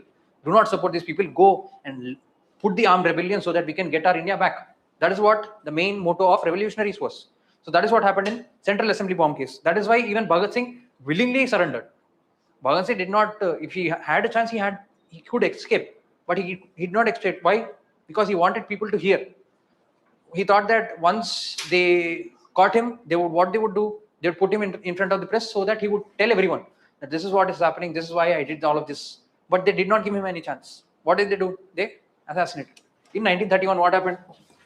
There is execution of Bhagat Singh and Sukhdev and Rajguru. These three people were hanged to death in 1931. Right? After that, in 1930, again, there was this thing called Chittagong Armory Raid.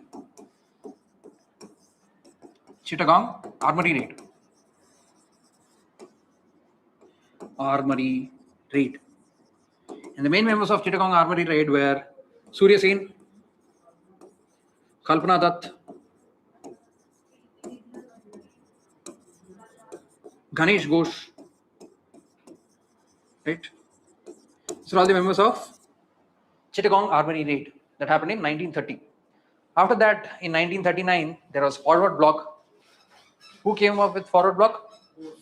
Subhash Chandra Bose. We'll discuss about Subhash Chandra Bose in the later time when we actually go in that time period. Okay, this is a time period because I wanted to tell you about all the revolutionaries now. Should I scroll up? Yeah. Should I scroll? Yeah. You guys write now.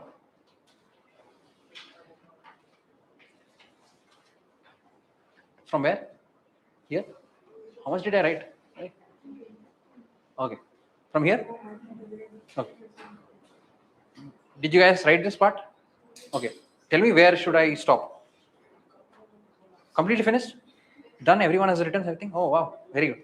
I think everyone is understanding now. We almost took 56 pages. Yeah. Where were you now? 1885. Right? 1885. International Congress formed, and extremists were there, moderates were there, revolutionaries were there. Moderates did not do anything except for 1892 Act. Now let us look at 1892 Act. Indian Councils Act 1892. What did they do in 1892 Act? The main thing that was present in 1892 Act was discuss budget.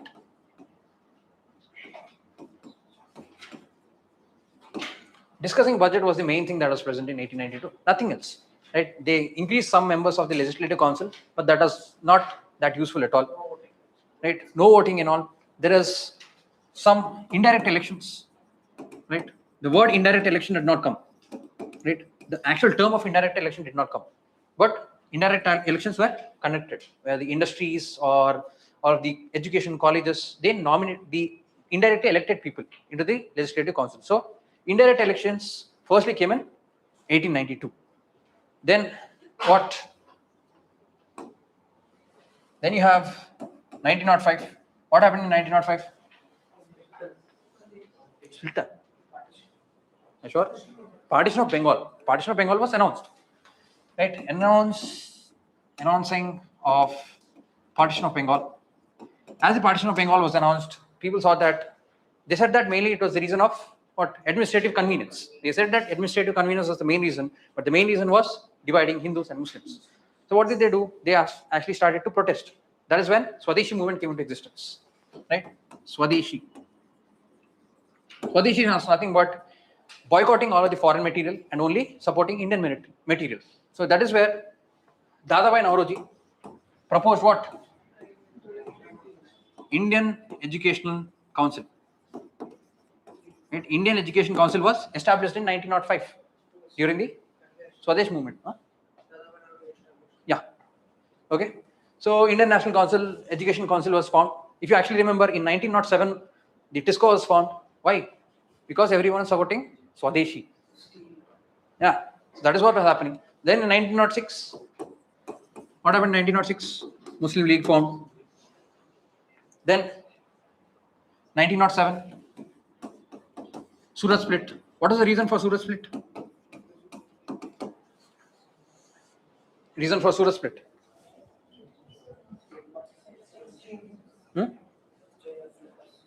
Exchange of? Not slippers. Basically, what is happening at the time of Swadeshi movement? Whose methods were working more? What are the methods of extremists? Swadeshi, boycott, passive resistance. So in Swadeshi, all of these methods were working. So extremists were like, in the Congress sessions, they were like, why not use our methods because they are working more popularly, right? But this moderates were like, no, we don't want these methods. We want to go and control from within only. We'll go get elected into the council and then change from within. That is why there is a tussle between extremists and what? Moderates. That is where Surat split happened. Okay, after Surat split, 1909 came Indian Councils Act. The main reason Indian Councils Act came was because to appease the moderates. They wanted to divide more the extremists and the moderates. So in order to appease the moderates, they came with what? Indian Councils Act. The main aspect of Indian Councils Act was separate electorate. Right? Separate electorate for Muslim. What is separate electorate? Only Muslims will vote, Muslims, nothing else. If the person is there, that Muslim is there, and only Muslims will vote, no one else will vote. So that came for Indian Councils Act, 1909. What else came in 1909?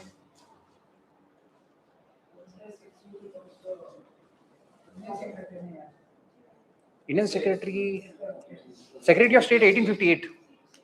Secretary of State, Sachendranath Sinha. Sachendranath Sinha was elected as to the Executive Council of the Viceroy. If you remember, everyone was elected to the Legislative Council. This is the first time an Indian was present in the Executive Council. So the first person elected to the Executive Council was Satyendranath Sinha. Okay. Then what happened? 1911. What happened in 1911? Delhi Darbar. Now let us look at all the Darbars. 1911, Delhi Darbar. Who was there?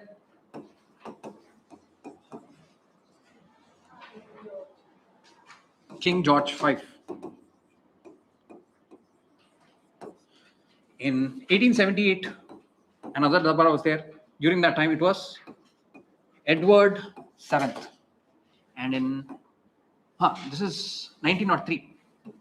1903, Edward VII. 1878, Elizabeth, Queen Elizabeth. Right? And out of these three, only King George V came to India. No one else came to India. And in order to commemorate the arrival of King George V, what happened? No, Gateway of India. Gateway of India was built. Where is Gateway of India? Mumbai. Right? What about India Gate? What is it for? For two reasons. One is World War I and also victory against 1919 as they liberated Afghanistan. Right? These are the two reasons why India Gate came into existence. One, sacrifice of soldiers in World War I and also liberation of Afghanistan. And also one, as actually British won in that time, they said, let's put India Gate. So Gateway of India is nothing but arrival of King George V, and whereas India Gate is nothing but the sacrifice of all the members of the soldiers that participated in the World War I. Now that we've looked at 1919, 1911, then what is next? What is the time period? Next time period? 13? 13 is nothing is there. 13, nothing happened in 13. Acha. Sorry. I was asking what is the next date, next important date. 1914, what happened in 1914? Komagata Maru incident, Acha, Canada. Yeah, 1914 is good. 1914, Komagata Maru incident.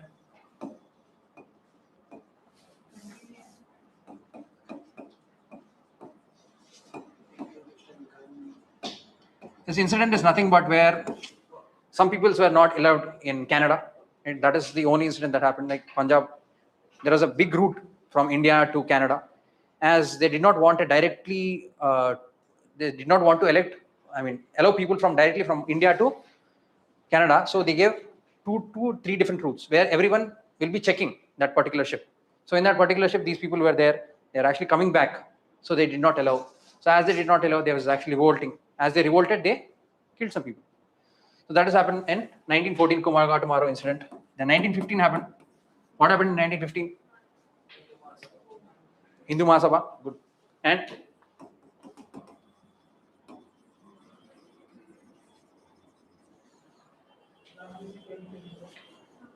arrival of Gandhi. And Gandhi came into India in 1915 on the date of 9th January, which is also known as the NRA Day. Right? 9th January 1915. 9th Jan 1915 is known as the NRA Day. After arrival of Gandhi, Gandhi was actually very, hyped. He was like, yeah, let's go, let's do something. And Gopal Krishna Gokhale, who was the mentor of Gandhi, said that, I know you are young, but you need to listen something. You need to listen something. Go and talk to the people. Go and talk to the people. Look at the pulse of the people. Only when you understand what is going on in the country, then you can contribute. Otherwise, you are only haphazardly using your two tools. What are the two tools? Satyagraha and Ahimsa. So he was like, go and do something. Then in 1916, what happened? Lucknow Pact. Lucknow Pact happened in 1916, right? As in 1916, what happened? Muslim League and International Congress, extremists and moderates, all of them came together, right? And who was presiding during Lucknow Pact? AC Mazumdar. As we were talking about the important sessions of International Congress, let us look at all the International Congress sessions which are actually important. You want to write? Which one? Back. Achha, you can write. Huh? Pact is nothing but we'll fight together. That is what the pact is. Because World War was happening. And as the World War was happening, they were seeing people getting liberation. They were seeing that Russia was getting revolution. There's Italy. Then there is French getting revolution. Everyone, I guess, was getting revolution. So in order to get revolution, they wanted to combine, come together. And only when they come together, that is when liberation will come. That is what the main ideology they got. So that is when Lucknow Pact happened in 1916 through AC Mazumdar. Right? Extremists, sorry. EXT. Extremists and moderates. Right? Muslim League, International Congress. Extremists and moderates. Right? These are all present during that time. After 1916, we are going back to the sessions. When was Vande Mataram first sung? When? No. 1896. What about Vande Mataram? I just asked about Vande Mataram. No? Janagan Mana, sorry. 1911. Okay, 1911 was the time when Janagan Mana was sung, and in 1896, where Vande Mataram was sung. In which session did Gandhi participate? In which year? Belgaum session, 1924. Yeah. What about which one is the first village session? Jawaharlal Nehru. 1936 area. Faizpur session is the first village session that happened. Now let us look at all the sessions, important events or important Indian National Congress sessions.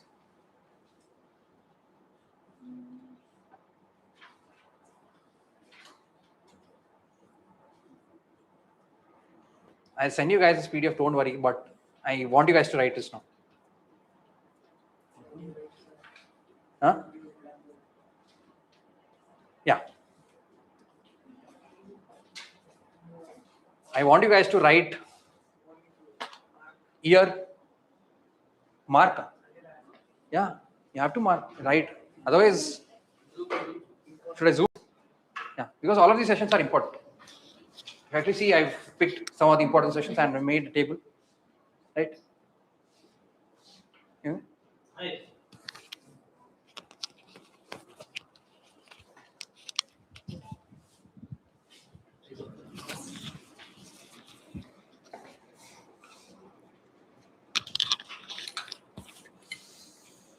Ah.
There's no need for you to write everything as it is. You can write it in your own words. For example, let's say 1911 is there. 1911, Biyandhar and Janaganamana. That's all you need to write. Right? There's no need for you to write 1911, Calcutta, Vishan, Narayan Dhar. Right? Make it as simple as possible. I just given you for your clarity.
Should I move up?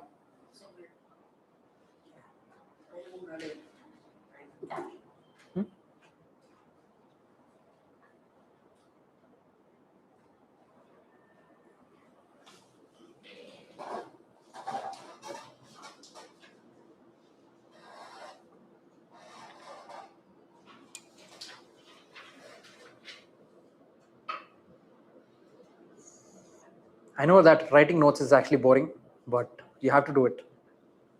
It is some practice for not wasting one more year, right?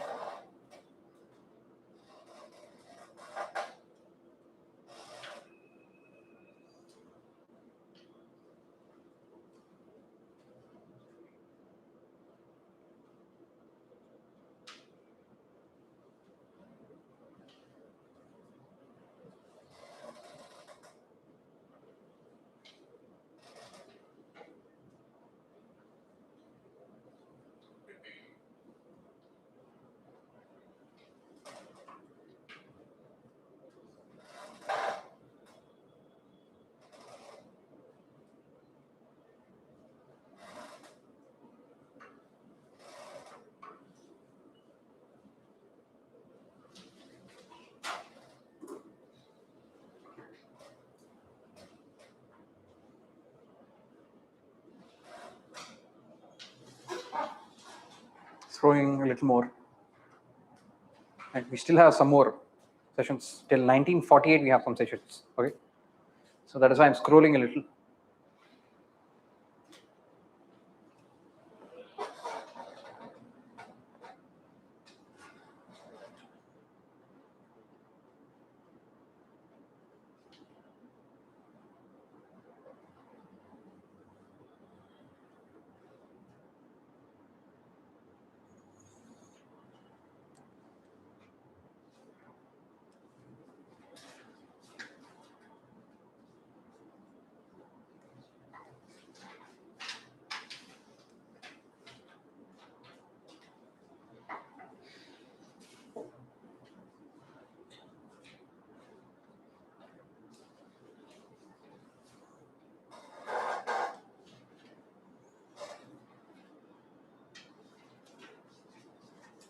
After this, there's only one more thing that you need to write, and that is the revolts. Okay. After writing the revolts, everything that I've given in the PDFs is done. Then only I'll be talking, right? Knowing the history and all. And I'll tell you when to write the revolts. Revolt does not now. Maybe now only. I'll let you know.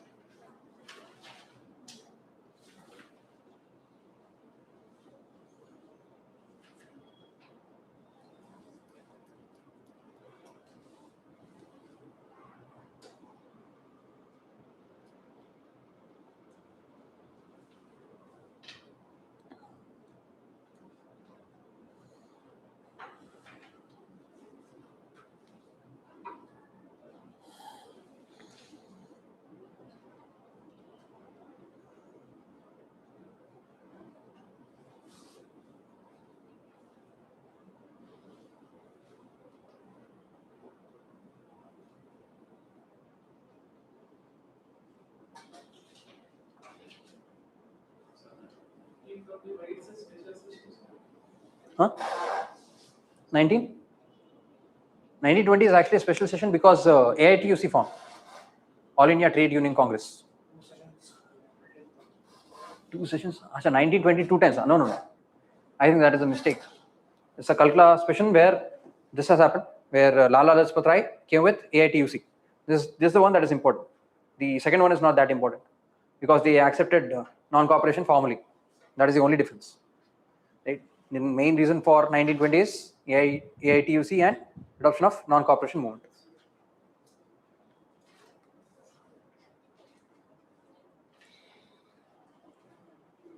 Are you guys done? Till where are you guys done? Enough? Some more?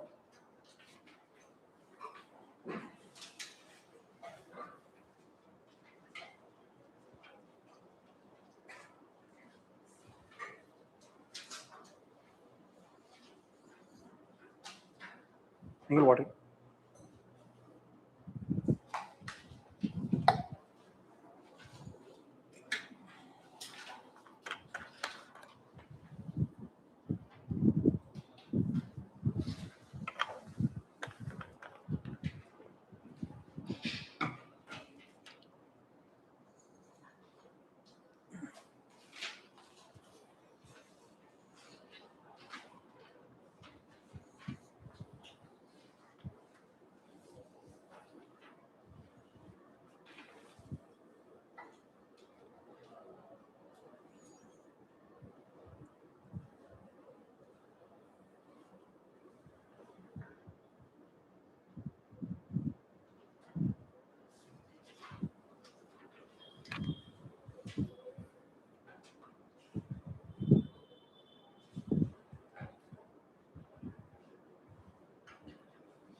Done?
Done? Last is 1948.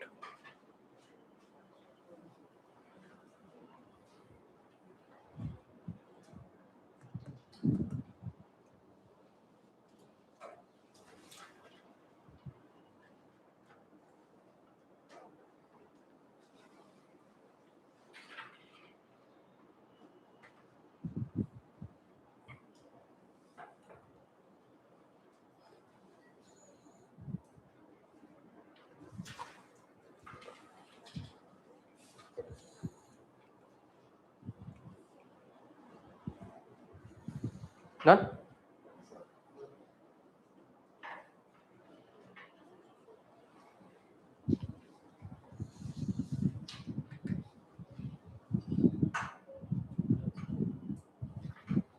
Done?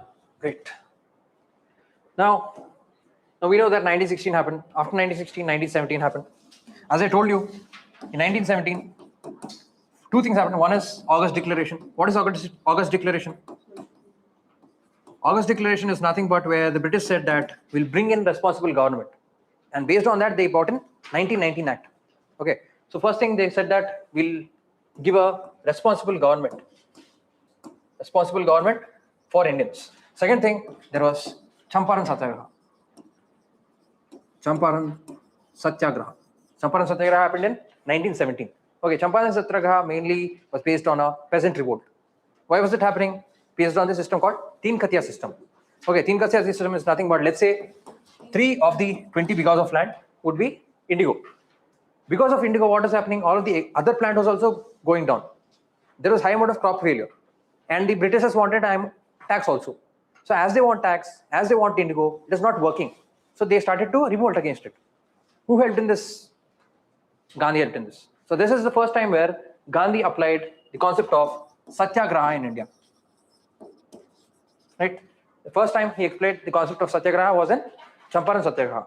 Then in 1918, there's this thing called Ahmedabad Mill Strike.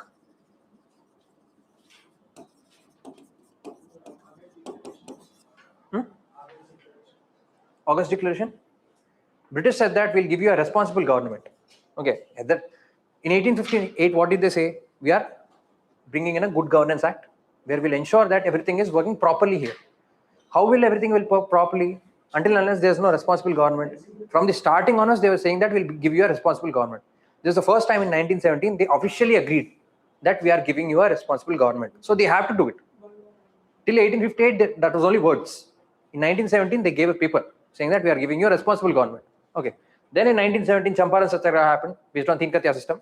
Then Ahmedabad Mill Strike based on wages or the bonus, right? The mill workers and mill owners. There is a conflict between mill workers and mill owners. There is no money that is being given, right? There is high amount of inflation. Whenever there is high amount of inflation and stagnation of wages, what will happen? People will not be able to afford things. So the mill workers were like, please increase the wages, please increase money because we are not able to afford anything.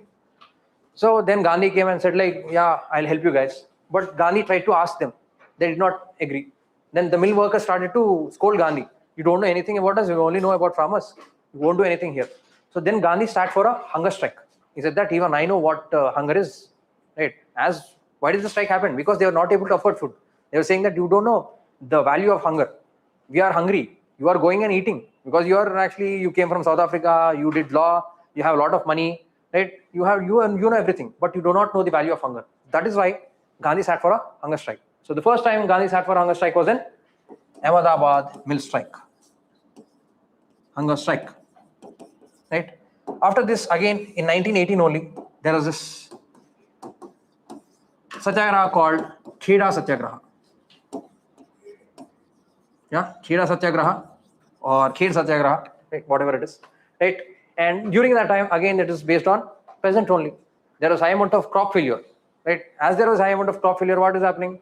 People were like, we do not have money, but British was asking money. It wants taxes, it wants money, but people could not give money. People were like, please extend the timeline.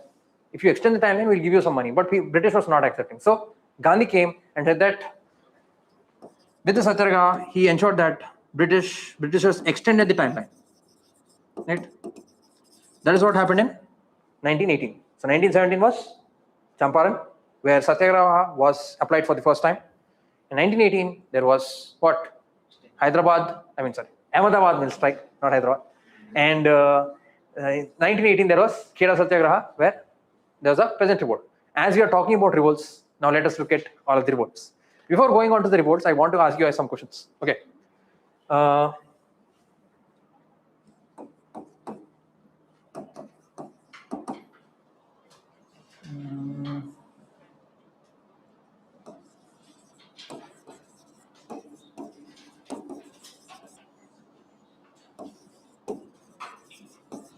Can you guys put them in chronology? Cole, Bill, Munda, Santal, and Rampa.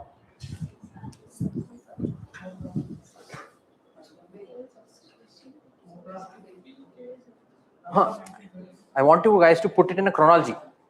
Which one is first? Which one is last? Bill first. Okay. Cole. Santal. Munda. Rampa. Are you sure? Can you guys give the timeline?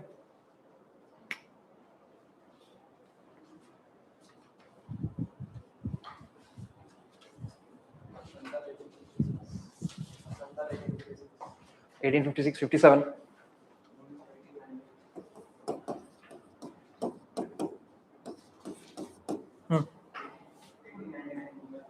1899 to 1900 Munda. 1922 Rampa. What about Cole and Bill?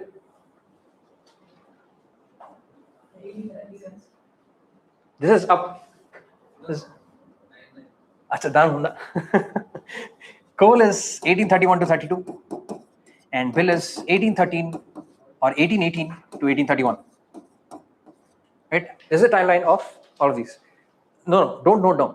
I'm giving you a list. I'll give you a list. I'm just testing you guys. Okay, I want you guys to learn the revolts rather than just writing them passively. Okay, now these are the tribal revolts. I will ask you based on peasant. Okay, peasant revolts. As I've already told you about Champaran, I'll give you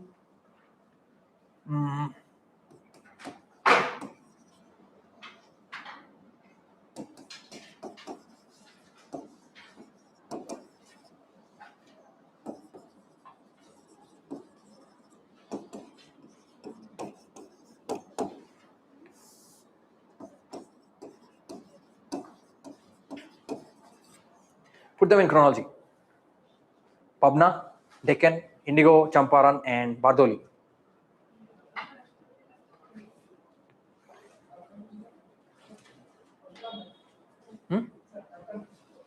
First Deccan. Deccan first, okay. Pabna.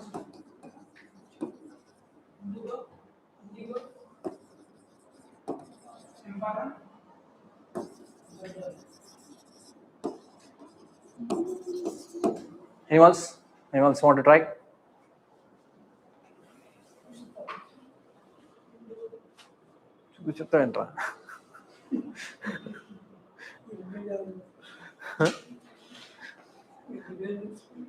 Yeah, try. He said this list. Is anyone trying another list? Firstly, it was Indigo. Indigo is first, then Pabna, then Deccan, then Champaran, and then Bardoli. Okay. Indigo happened in 1859, right? And Pabna happened in 1876. Deccan, I think 1863, something on that time, 1866 or 63. Deccan in 1875. Champaran in 1917. Bardoli in 1928. The reason I was giving you all of this is because sometimes UPSC asks these kind of questions. What does it do? It will give you this and it will create two boxes and it will say match the following. You need to match the following. So for that, you need to understand what is happening, where is happening, right? So now try to note down all of the revolts, all the peasant revolts and tribal revolts, right? Try to write the name, period, and also important leaders. If you want, you can actually use the communities also. UPSC might ask these communities also. Should I zoom in a little? Yeah. Enough? Should I zoom in more? Yeah. Try to write them down.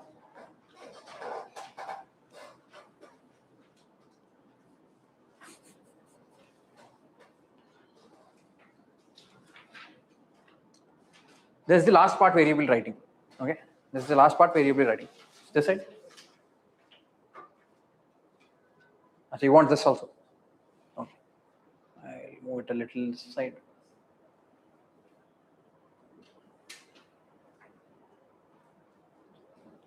Right. Ouch.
revolt and rebellion seem similar only. That is why it's or.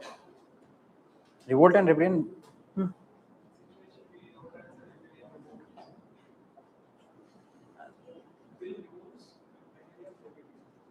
Rebellion is armed rebellion, I guess.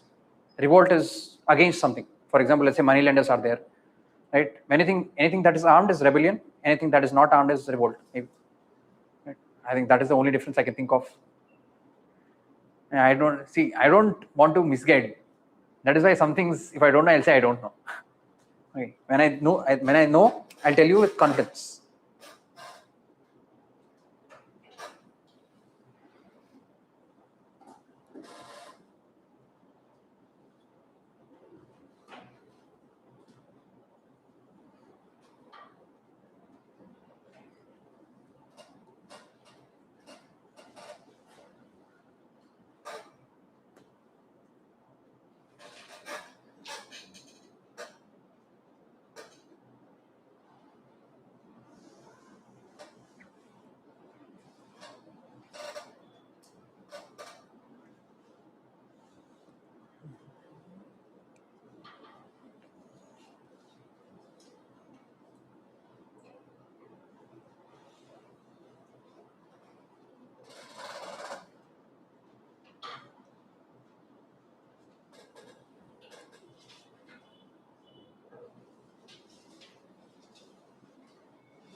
Should I scroll?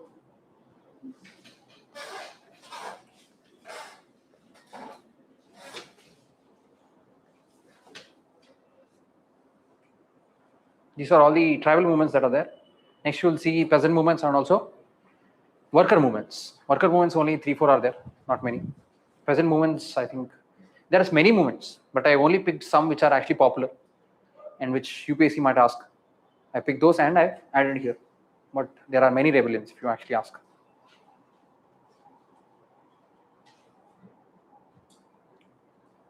I'll post this particular PDF in the main group.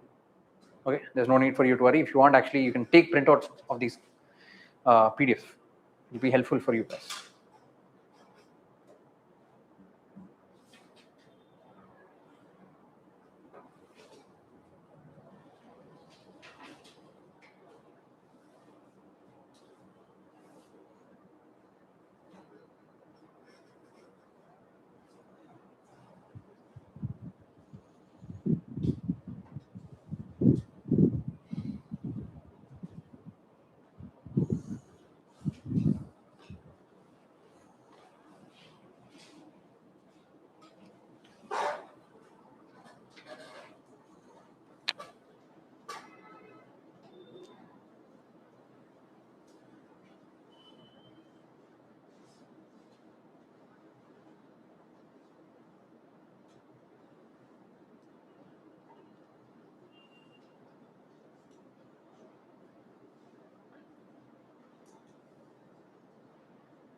None?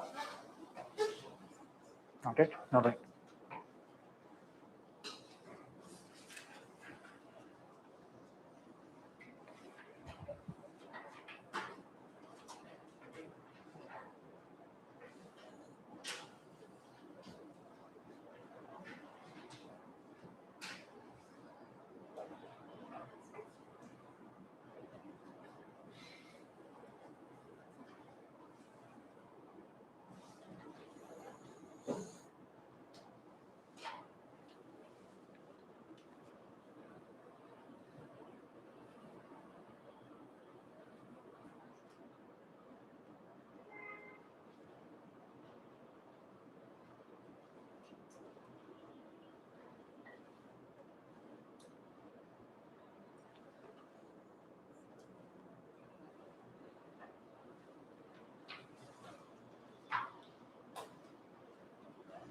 None? Scrolling down for the other revolts. The peasant revolts. Right.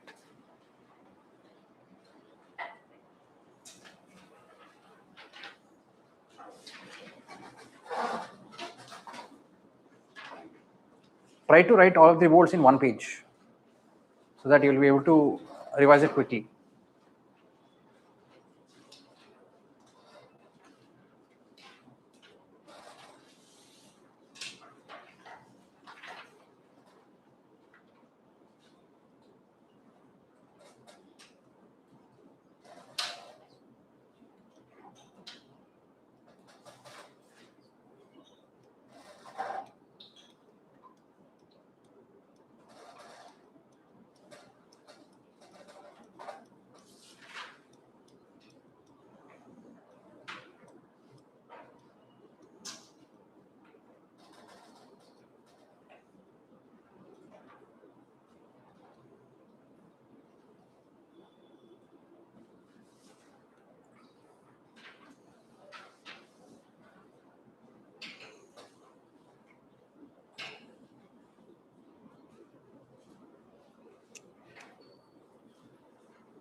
None?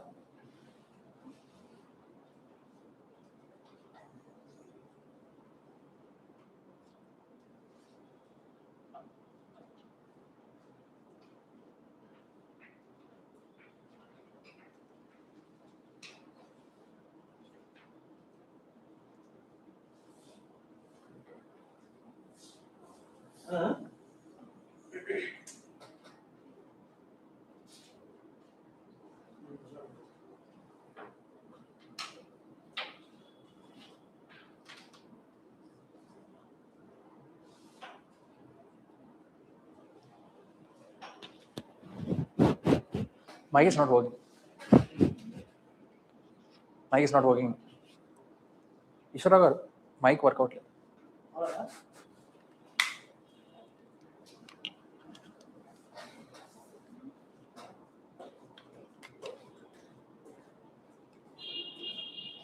When did it stop working? Just now? Just now it's fine. Okay. Because I don't have energy that much today. So I'll not be able to speak loud. I need the mic.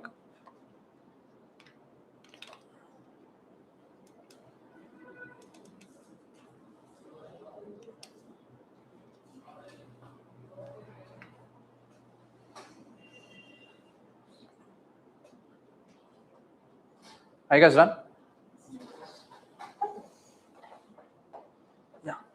Last one is Naxalbari. That happened in 1967. That's where the Naxalites came into existence. Right? That's called the Red Corridor. Because you might actually expect a question on Red Corridor because Red Corridor has ended. Right? Yeah. What are the regions in Red Corridor? Huh? Jharkhand. I need states. States in the Red Corridor. AP Orissa, West Bengal, Chhattisgarh.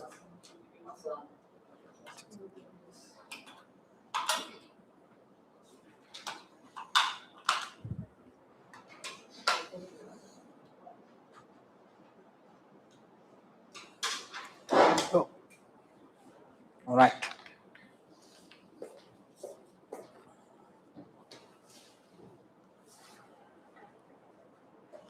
I guess done. Should I move a little up because we have mill or the worker strikes? There's only 3. Ahmedabad mill strike, Bombay textile mill strike, and Meerut conspiracy. These are the only 3 cases that. Therefore, these strikes. After this, everything is done. Then we'll only go to the story. National movements. National movements. Yeah, national movements. Yeah.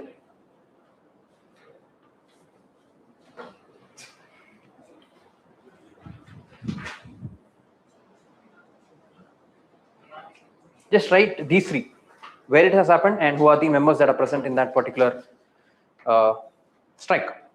Only these 3 you need to write: Ahmedabad mill strike, Bombay textile mill strike, and Meerut conspiracy case, which happened in 1918, 1928, and 1929.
Done?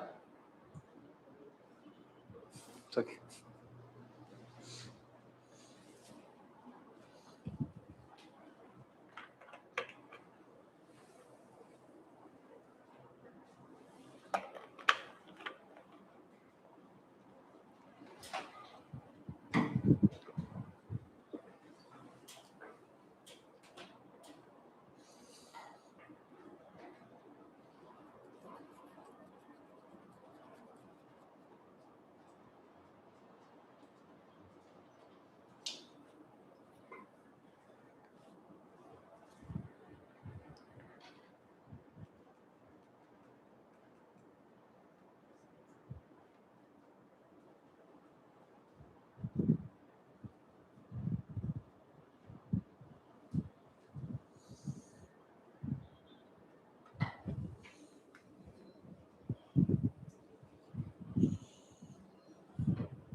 Everyone's done?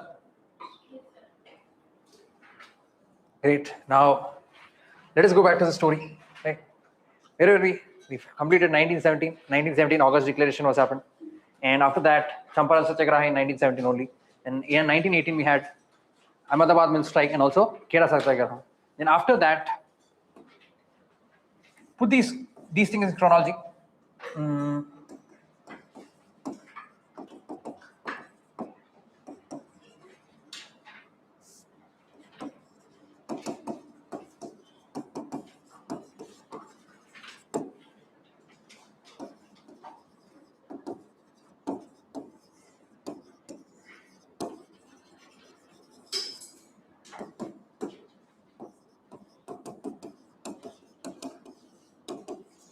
Put these things in chronology. First Jallianwala Bagh, okay. 1.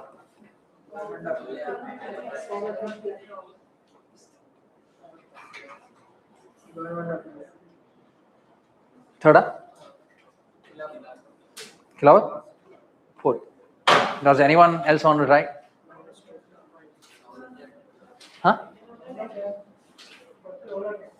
First Raulat.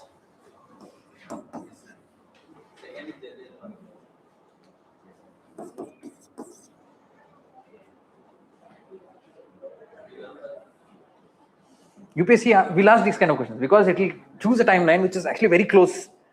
And we all know that all of these things happened in 1918, but we do not know which one happened first and which one happened second. And UPSC will pick these kind of pain points and actually throw it on your face. And you'll panic. History is very tough. Because you just did not notice these kind of aspects. Okay, now tell me. First is Raulat. Okay, second is Jallianwala. Third? First government of India. Okay. This first. Second Raulat. Third Jallianwala. Fourth Khilafat. Okay, anyone else want to try?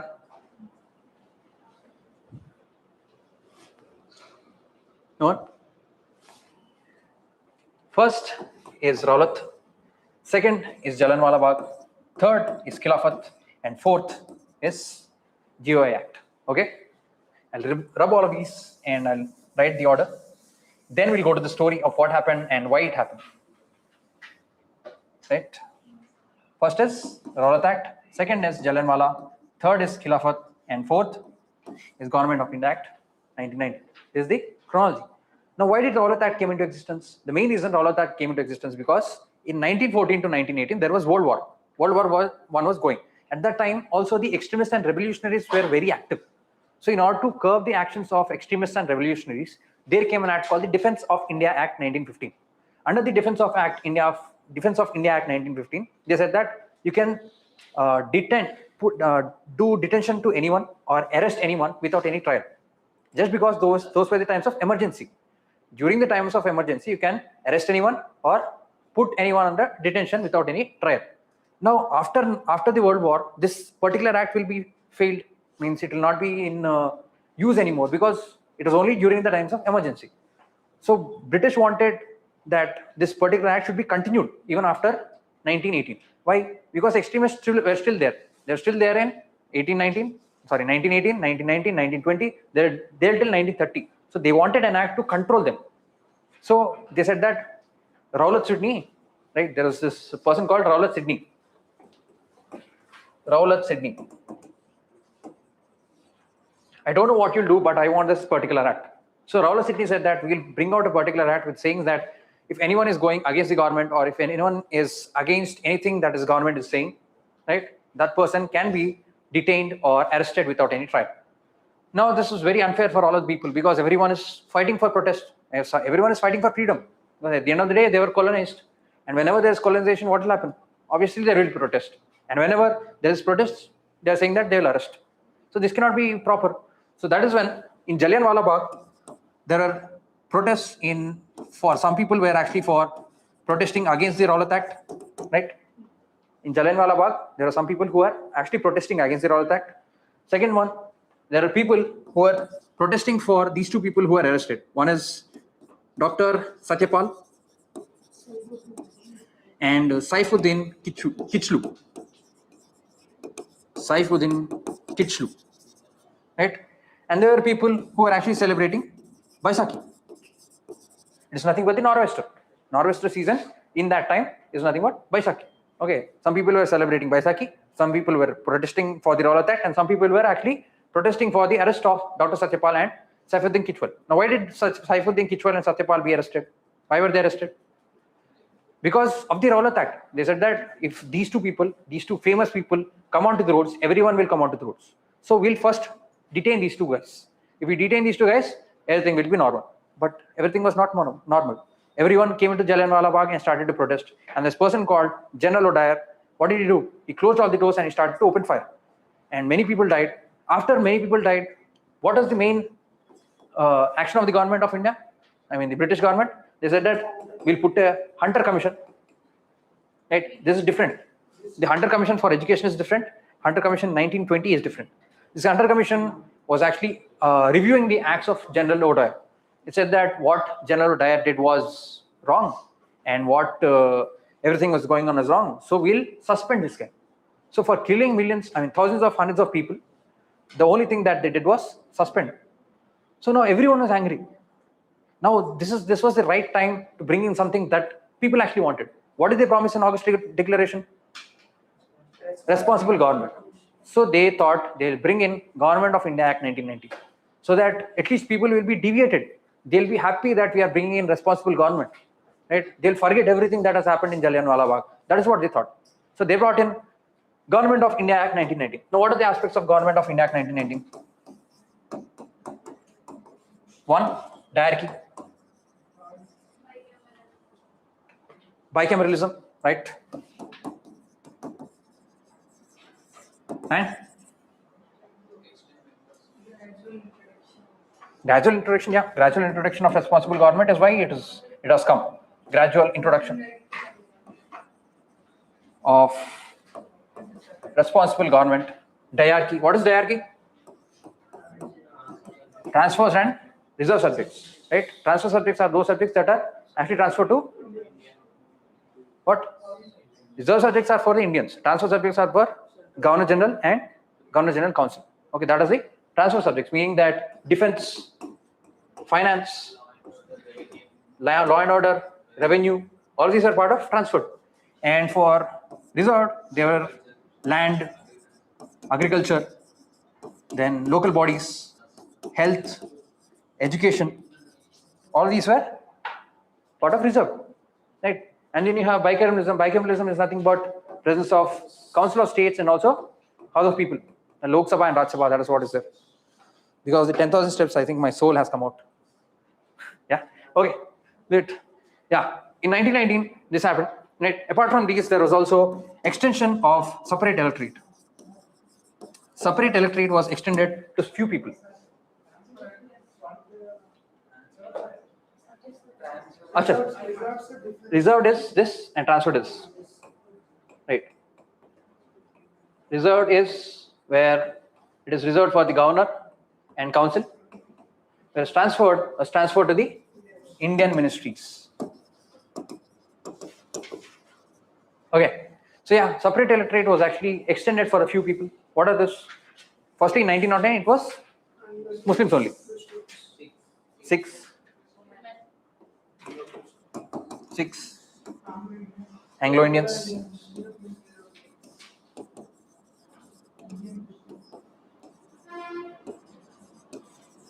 And Indian Christians. And there was also creation of Public Service Commission. Who was the chairman of Public Service Commission? Ross Barker. Ross Barker was the first chairman of the Public Service Commission. Right? This has happened in voting rights. Increasing of voting rights. Right? It was based on money and land. Right? Increasing of voting rights that was based on money and land that was not given to everyone. It's not a free adult franchise. Okay, that was all happened in 1919. After 1919, what happened? Khilafat. Now, why did Khilafat movement happen actually?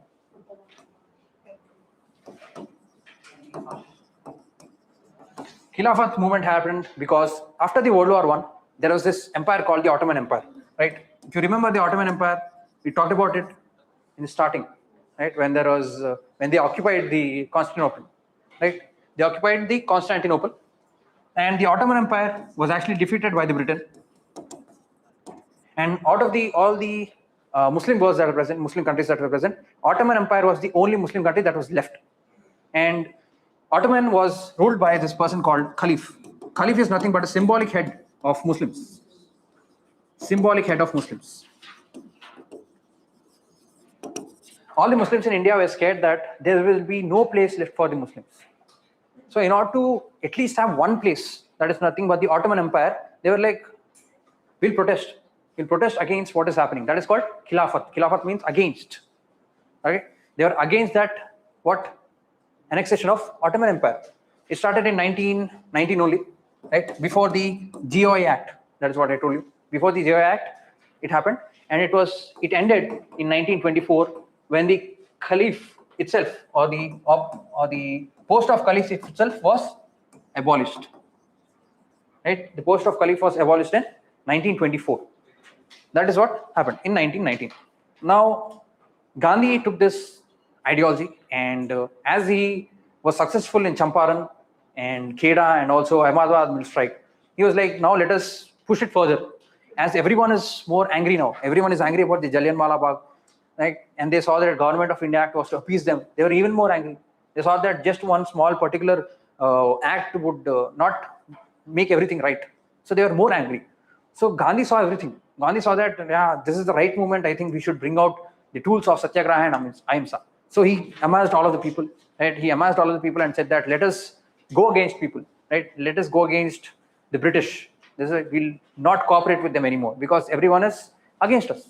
So that is when in 1921, non-cooperation movement started, right? It was widespread. It was amazing. It was great. Everyone was against British. Everyone was protesting against British. It was going great. They thought that finally we'll get what we wanted. We wanted India to be free. So finally we'll get what we wanted. That is what they thought. Then again in 1922, there was this incident called Chauri Chaura. Chauri Chaura incident happened where an angry mob went to the police station and burned the police station, right, with police members inside it. Gandhi got very angry. He told that we are going to build an India based on non-violence, not based on violence at all. So as it was a violent act, Gandhi said that we are going to stop the non-cooperation movement. He said that we'll not continue it anymore because we don't want an India which is based on violence. What would happen if a country would be built on violence? Yeah, those kind of things will happen, but we'll not take the names of countries. But okay, those kind of things will happen because we should not be a country that is built on revenge and violence. We should be a country that is based on truth and non-violence. So that is what Gandhi wanted, and that is why Gandhi stopped. Right? After Gandhi stopped this, what happened? There was a tussle between whom? Extremists and moderates. Right? Extremists said that we'll continue it. Moderates said that don't continue it. Then Swaraj Party came into existence.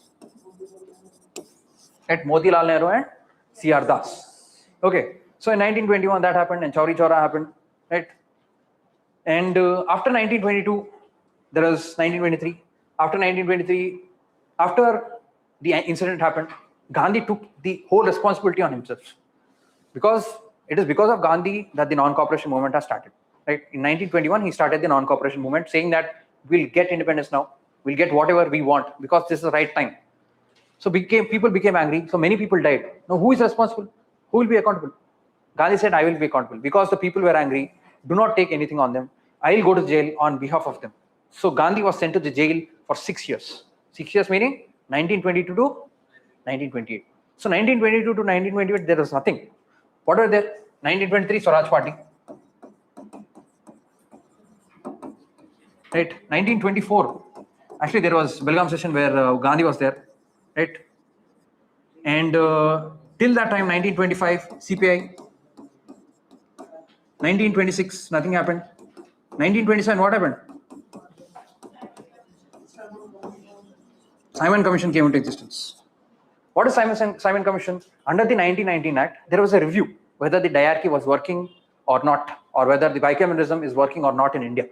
Okay, it said that after 10 years, meaning from 1919 to 1929 or 28, that was the timeline where the Simon Commission should come. But it came 2 years early. Why? Not World War. It was the time of elections, right? It was between conservatives versus the labours, right? Conservative versus the Labour, and the party that was actually ruling at that time was conservatives. As the elections were coming, and they wanted to control the review. Why?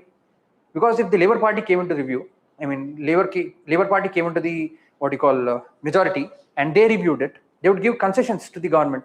I mean Indians, they didn't want that. They wanted more control. They wanted more control over the review of what is happening and how everything is going. Right? They wanted to get more advantage out of India. So that is why they came with the Simon Commission in 1927. But the thing that they did was they did not involve any Indian. All of the people were white. So that is why this slogan called Simon Go Back. Right? The people revolted, and then in 1928 they said that you Indians do not know anything. They said that we are coming here to help you guys. We are giving you a responsible government. We are trying to make you more better. You guys don't know anything. You will, if we left, you will not be able to do anything. That is what the British said. So Motilal Nehru took this as a challenge, right? Motilal Nehru said that obviously we can do anything because we helped you guys in the world wars. We helped you guys everywhere. How can you guys even say us, right? Based on that, he came with the Nehru report. Now, what are the tenets of the Nehru report? Dominion status, fundamental rights, adult franchise, right? Joint electorate, a federal system, citizenship. Muslim reservation. I don't think he gave a reservation. Muslim population is what I don't think so. Okay. So yeah, these are the things that came in Nehru report. After the Nehru report happened, then in 1929, Muhammad Ali. I don't think Nehru wouldn't say that at all, obviously. Okay. After 1928, then came 1929. What happened in 1929? Lahore session, right? Lahore session was the first time where they said that we'll have Purna Swaraj, right? They declared Purna Swaraj. 1929 in the Lahore session. After that, Gandhi came out, right? Gandhi came out of the jail and he saw everything is going on. What is going on? People are shouting, Simon, go back. Someone is shouting, Purna Swaraj. What is happening? So he's like, I tried something in 1921 by using Ahimsa and Satyagraha. Maybe we'll try it again. Okay. So in 1930, he wanted to start the civil disobedience movement, but he wanted to pick a point. How will you pick something, right? Right. So he saw a common point, that is nothing but salt, right? According to the laws of British, there was a monopoly of salt. No one except for British could produce salt. Even if your home is next to the salt pan, you'll not be able to produce salt. So this is very unhuman, right? Everyone wants salt, even a basic need, right? So salt was there, and Gandhi saw that it is salt that we need to pick. So from Sabarmati ashram to Dandi is where he marched, and he broke the salt law by making salt. So this is basically what? Civil disobedience. So in 1930, after the breaking of the salt, civil disobedience movement started. At that time, this person called Lord Irwin was there, right? Lord Irwin was noticing everything, right? He said that let us put a round table conference. Why round table conference? The round table conference was mainly because, why is it round? Because saying that we are all equals. It's like, we are all equals, you want to come, you want to discuss. Come sit with us. That is what the round table conferences are. Okay, so first round table conference happened in 1930 to 1931. Who was the viceroy at that time? Lord Irwin. Okay, Lord Irwin was the viceroy during the time of 1930 to 1931. Nothing happened. During that time, Gandhi was not present, right? Because he was busy in breaking the salt. Okay, so then only Ambedkar, Muslim League, then Tej Bahadur Sapru, and Hindu Mahasabha, right? All these people were present during that time. INC was not present. INC was boycotting.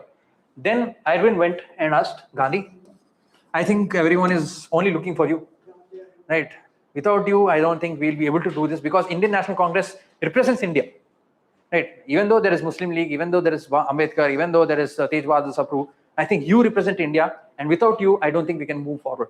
So Gandhi was like, okay, I'll come to the second roundtable conference, but I need something, right? He said that I need some rules. One is that you'll release all the people who are arrested, not for all the political prisoners who are kept in for non-violence, right? Anyone who did not commit, any political prisoner who did not commit any violent act should be removed, released. Okay.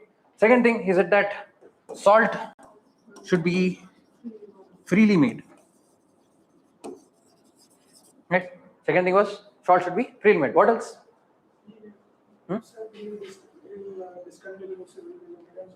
Discontinuing civil disobedience movement is what he said.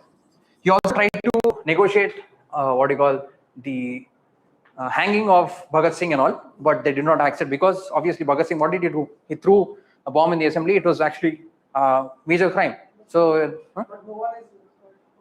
what no one is? No one is hurt in Massachusetts.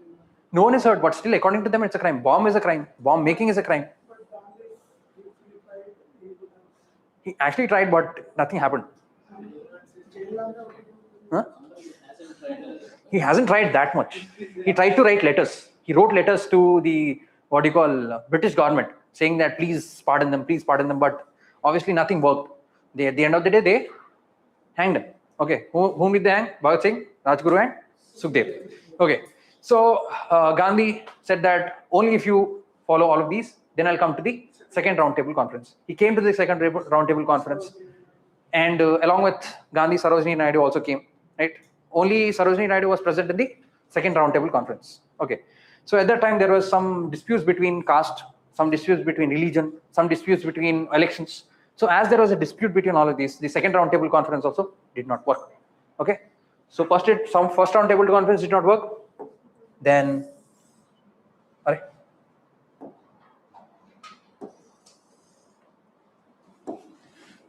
second roundtable conference. That was in 1931. Who was the viceroy during second roundtable conference? Lord Wellington. Okay, Lord Wellington was the viceroy during the second roundtable conference, right? During which Gandhi was present, and also who was present? Sarojini Naidu. They were present. Then third roundtable conference happened.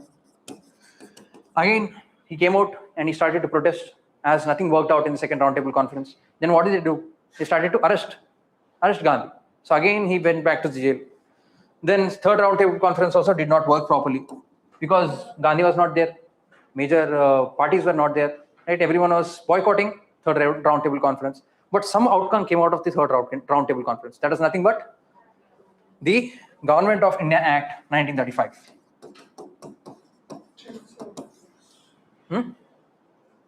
What are the tenets of Government of India Act 1935? Provincial autonomy, bicameralism in provinces, diarchy at center,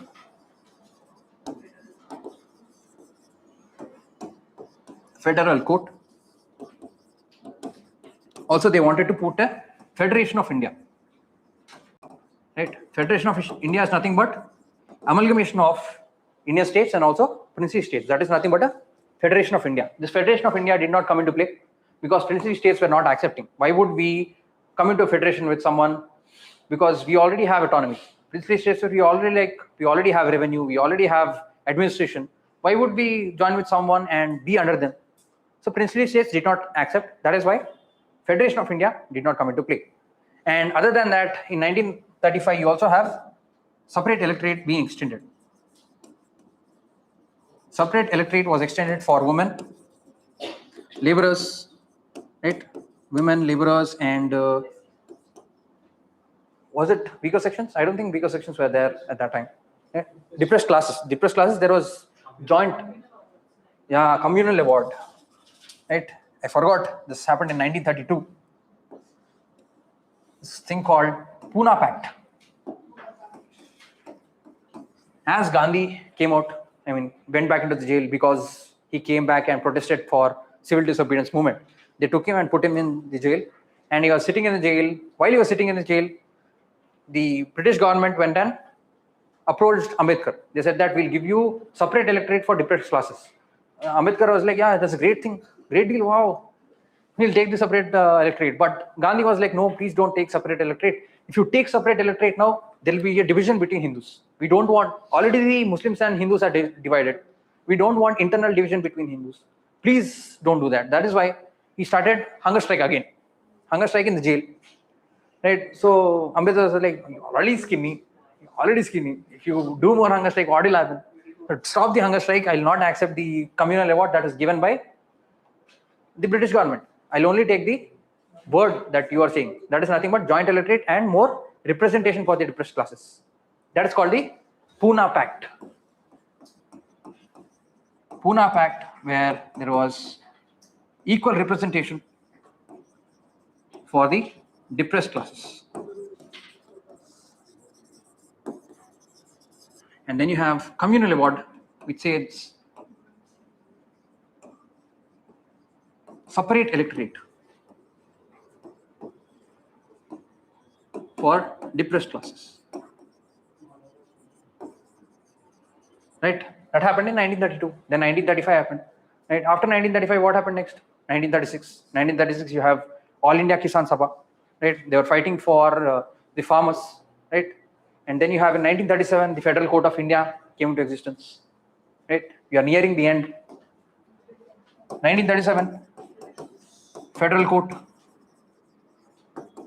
came into existence. After 1937, there was 1939. What is happening in 1939? August offer. What? Forward bloc was formed. Right? We'll discuss about forward bloc in a while. Right?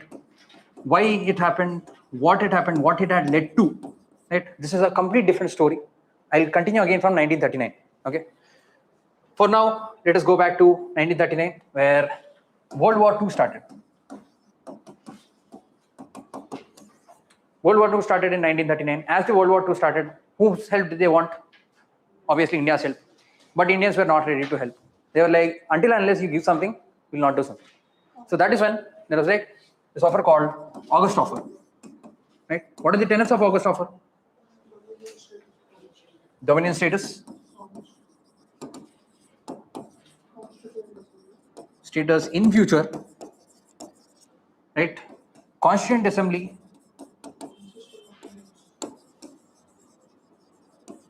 In future.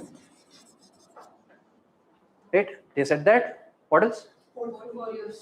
Portfolios. Again, they're given portfolios something. Except home, defense, and foreign affairs. Everything would be given to the Indians. That is what they said. Now, if you actually see in the August offer, what is there? Dominion status in the future. Constituent Assembly in the future. Where is future? Is it 1941? Is it 1942? Is it 1943? No one accepted because there is no particular date. As there was no particular date, even Congress was like, what are you joking or what? You want our help? If you want help, give me a concrete solution. Until and unless you give me a concrete solution, I will not help you guys. So that is why August offer failed. After August offer came the Cripps mission. Right? And the Cripps mission was like, as the Cripps mission came, what happened? India was more willing to do something, but there was high amount of tragedy happening in the World War. So Britain is more helpless. It wants India's help more soon. As it wants India's help more soon, what is it doing? It is going to more, deeper. It's saying that in the Cripps mission, we'll give you Constituent Assembly after the war. Constituent Assembly after the war only. And we also give Dominion status after the war. Now Gandhi was like, what is this? Are you joking? This is an outdated check. right? If you would have given this in 1919, we would have accepted, because 1919 Jallianwala Bagh massacre happened. That was very big. Because of doing that, if you actually gave us this, we would have accepted at that time. Now this is high time you have to give us self-government. Until and unless you give us self-government, we will not accept anything. So again, Crisp Mission also failed. After Crisp Mission, in 1944, the World War was ending. Right? World War is ending from 1939 to 1945. Right? World War was coming near. Right? As it was coming to an end, people got restless. Right? We wanted freedom. We wanted independence. So this person called Rajagopalachari, right? C. Rajagopalachari. Rajagopalachari came and said that it is high time that we need to come together, right? Muslim League and also what? Indian National Congress should come together and start to protest against freedom, for freedom, not against freedom, for freedom. They're like, we'll come together and we'll say that we'll go and fight for freedom with the British. And that is what happened. Right? They said that until and unless you accept for a concept of Pakistan, until and unless you accept for a concept of Pakistan, will not accept. That is what Muslim League said. So Indian National Congress, in the dire need, said that we'll accept in the first. But then again, they thought that we'll not accept, no, because it is taking a part of India. Taking away a part of India is not good at all. So we'll not accept that. So Rajagopalachari plan did not come into play.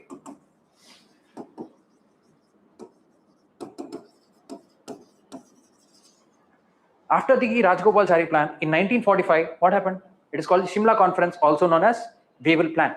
Right? Wavell Plan said that 1945, Wavell Plan. Okay, in the Wavell Plan, they said that we'll give you defense, except, Commander-in-Chief, except the Viceroy and Commander-in-Chief.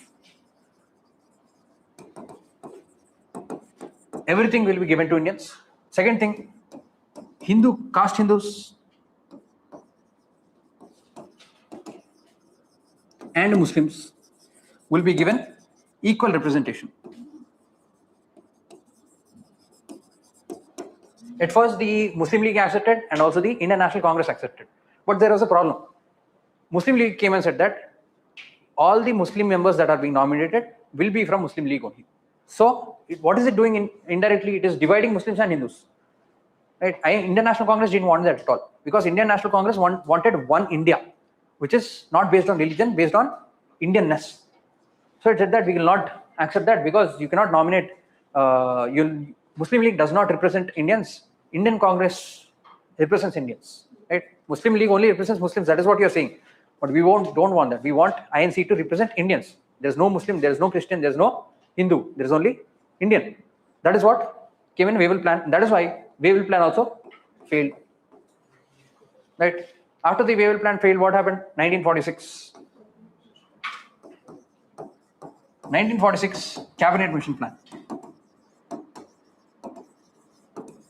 In the Cabinet Mission Plan, they've seen that the Muslim League is more restless. As the Muslim League is more restless, they wanted to give something to the Muslim League. Right? They said that we'll not accept a separate Pakistan. Right? We'll not accept a separate Pakistan. But what we'll do is we'll make a strong province. Right? We'll make a country with strong provinces. Okay. And we'll divide all the states into three parts. Part A, B, and C. A will be Hindu majority, whereas B and C will be Muslim majority. What is it doing indirectly? It is indirectly saying that Muslims shall have more power when it comes to India. That is what it said in Cabinet Mission. Obviously, Indian National Congress saw this. Even a 10th class child would have seen this and said that this is wrong. Right? B and C states having Muslim majority, whereas A states only having Hindu majority, meaning that Muslims have more power. And Indian National Congress wanted a strong center. Strong center and weak province. And Indian National Congress wanted a strong center and a weak province. But what is it doing? It is giving a weak center and a strong province. So even this failed. As this failed, now the Muslim League got more agitated. Right? This led to the Direct Action Day. Direct Action Day happened in 1946. Whereas there's high amount of communal riots. right? After this, what happened? Mountbatten came. Now, before we go to Mountbatten, I told you that in 1939 we start somewhere, right? There's formation of forward bloc. Now, why did forward bloc form? The reason forward bloc form is because in 1938, who was the leader of Indian National Congress? Who was presiding? Subhash Chandra Bose. That is nothing but the Haripura session, right? Haripura session was where Subhash Chandra Bose was presiding. Again in 1939, there was again elections. Now the elections were between Pattavi Sitaramaya versus Subhash Chandra Bose. Right? Gandhi supported Pattavi Sitaramaya and Subhash Chandra Bose was alone. Despite that, Subhash Chandra Bose won. Now, as Subhash Chandra Bose won, there were conflict. Why was there conflict? Subhash Chandra Bose was saying, let us use this particular opportunity by allying with the opposite powers, meaning that Germany, Italy, Japan, right? They wanted to ally with the Axis powers and gain control. But Gandhi was saying, just because we want to achieve something, we have to achieve it in a right way, right? We will not take part with some fascist country, right? And take part with some fascist country and gain independence. We will gain independence in our own way only. That is what Gandhi said. So there was a difference between SCB and Pattavi Sitaramaya. That is where Subhash Chandra Bose resigned. Right? He resigned and formed Forward Bloc. Forward Bloc is nothing but gathering all the people with similar ideologies. Right? The communists, the leftists, all the ideologies, they'll come together and they will fight. As they were fighting, that during that time only the Second World War started. Okay. During that formation of Forward Bloc, the Second World War started. As the Second World War started, the British saw that Subhash Chandra Bose was very high, right? He was actually very popular during that time. If this person does something, it will be the end of us and we cannot win the war. That is what the British thought and they arrested Subhash Chandra Bose. They arrested Subhash Chandra Bose in 1939. Arrested Subhash Chandra Bose in 1939. Now, what would any person in a jail would do? Obviously, if you actually see the trend, everyone is going for a hunger strike. So even Subhash Chandra Bose was like, I'll also go for a hunger strike. So the British saw that and they saw that if this person dies now, there will be chaos around the world, around the country. So we need to take this person out and throw him into India. Otherwise, other than that, we cannot do anything. So they took him out of the jail and put him under house arrest. So in 1940, Subhash Chandra Bose was in house arrest. What is happening parallelly here? 1939, 1940 August offer, 1942 Crisp Mission. I forgot one of the basic event, Quit India. I'll deviate once, right? I'll draw this line parallelly. 1939 Forward Bloc, 1940 arrest. Okay, we'll stop here. For now, we'll go to Quit India. Now, Quit India is happening. 1942 Crisp Mission has failed. As the Crisp Mission has failed, everything was going on. Gandhi wanted to try more, but there was the threat looming. What was the threat? That's nothing but Japan. Right? Japan was actually coming and it attacked Pearl Harbor. As it attacked Pearl Harbor, all the resources of Japan have been stopped. Now, Japan does not have any resources. Japan wants to take revenge. Where will it go? It will go to the nearest site. The nearest sites are Indonesia and Singapore. After Singapore, what is there? India. Yeah. Andaman, India. That is all is there. Okay. So 1942, what was happening is that Singapore was taken down. After Singapore, next Andaman came. Andaman also was took down. Then next came India. So if they come to India, what will happen? Huge amount of massacre. People will be killed. If you actually remember the time of World War II, Japanese killed many people, raped many people. What would have happened if they came to India? Many murders, many rapes. So in order to avoid that, Gandhi was like, British, you cannot do anything. You're not doing anything at all. Instead of the quit India and go to your place. At least we'll do whatever we want on our own. If you are here, they'll come for you. If you're not here, they'll not come for you. So that is why Gandhi called for Quit India. Why did he say do or die? That is the last chance, because if Japan came, what will happen? As I told you, rapes and murders. It's either you doing or dying, right? That is why Quit India came, and it was a violent movement. It was the only violent movement that Gandhi supported. Right? Quit India was the only violent movement that Gandhi supported. Right? After that, you have 1945 Wavell Plan. 1944 C. Rajgopalachari Plan. Okay, Rajgopalachari Plan.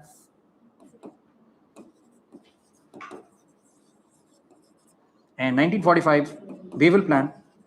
And 1946 Cabinet Plan, Cabinet Mission. Right. Now this was happening. Now here we come back. 1939 Forward Bloc happened.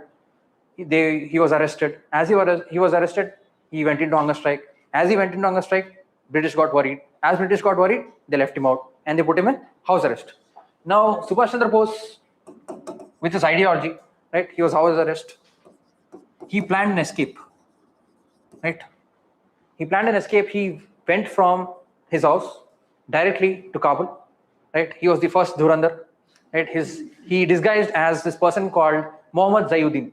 Right? And he disguised as Muhammad Zayuddin and became the first Dhurandhar and went to Germany directly. Germany, and he met Hitler in 1942. Right? In 1942, he met Hitler. He met Hitler and said that Hitler, see, at the end of the day, I don't like your ideology.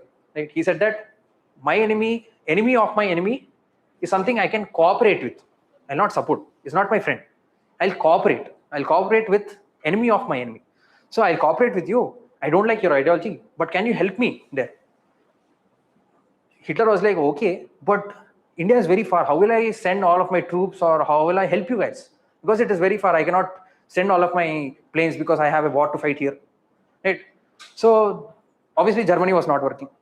After Germany, who was there? Japan was there. So he came to Southeast Asia. But if you remember, there is also this person who came to Japan in 1912. Raj Bihari Bose. After the Delhi conspiracy case, he fled India and came to Japan. He stayed in Japan till that time, right? Obviously, 1912 to 1942 means he's obviously old. Okay, he'd be 60 or 65 years old. And that 60 to 65-year-old could not take care of everything. Okay. And that time, there was this person called Captain Mohan Singh. Captain Mohan Singh, he saw that Japanese captured all of the Indian soldiers. Right? And he said that, why not you give me the POWs? POW means prisoners of war. Okay, why don't you give me the prisoners of war, and I'll make a, army, and I'll use that army to fight against British. So Japan was like, okay, take your army.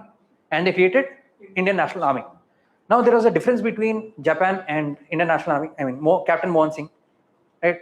They were like, help us. Captain Mohan Singh was, I can't help you because that is illegal. Then there was a difference, and Indian National Army in 1942 fell down.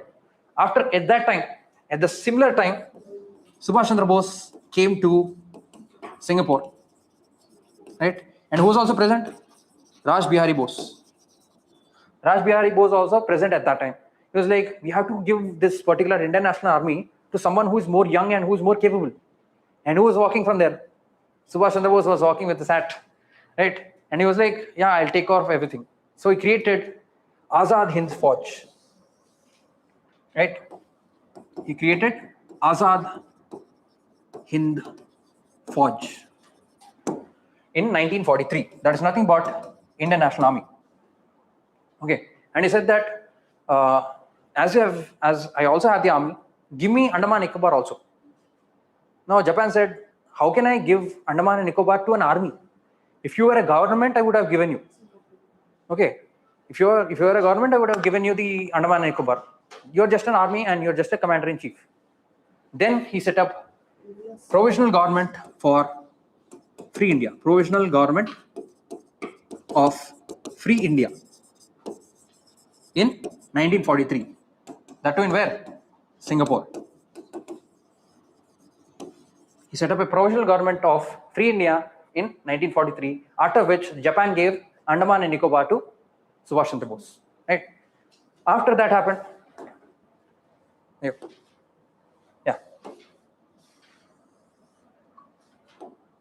After the formation, Andaman and Nicobar was given. After Andaman and Nicobar was given, Japan and India were fighting against British. Right? The Indian National Army, that is nothing but the Azad Hind Fauj, was fighting alongside Japan. That is nothing but treason. Obviously, if you actually see in any mind, anyone who is against a country, against the same country, is a treason. So they're fighting against British, Japan, and India. And Japan lost in 1945. After it lost in 1945, what happened?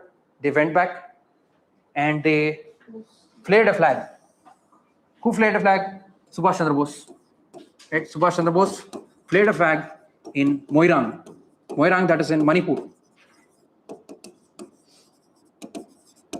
Right? He came to Delhi. He said, Delhi chalo.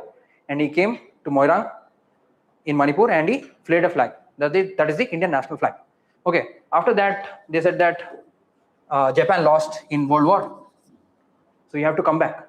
No, Subhash Chandra Bose was like, what? I should come back. No. I'll take the plane, and he went away. And they said that Subhash Chandra Bose actually died in the crash. But there were some international army soldiers that were there who went for trial. So INA trials happened in where? Red Fort. INA trials happened in Red Fort in 1946. Right, during that time, INA trials happened. After the INA trials, there was inspiration, right? Then there was Indian Navy revolt. Indian Navy revolt in 1946. What is happening simultaneously in India? Cabinet mission plan. So these are the timelines, conversion of timelines. What is happening? Subhash Chandra Bose, very big timeline. Okay, 1939, he created forward bloc. He was arrested, home arrest. He escaped and went back to Kabul and Germany. And then he talked to Hitler. Hitler said no. Then on the same time, Captain Mohan Singh formed Indian National Army. And as he formed, there was a tussle between Japan and Captain Mohan Singh, which led to the downfall of Indian National Army. Then Subhash Chandra Bose came and took over that and created Azad Hind Fauj in 1943 and created a provisional government of Free India in 1943 again, after which Andaman and Nicobar were given to Subhash Chandra Bose. Then Japan and India fought alongside. After that, Japan lost and Subhash Chandra Bose came to Moirang in Manipur and flared the flag. And after that, INA trials happened in 1946. Similarly, Indian National Navy revolt happened in 1946. After this, in 1947, obviously, who came? Mountbatten. Mountbatten came and saw that everything was happening. This is not wrong. This is not right. What did he say? That we'll do something. Right? He said that we'll create two dominions. Right? We'll give you two dominions, and we'll abolish the Secretary of State. Right? We'll give you all the powers, and we'll leave India on June 3rd, 1948.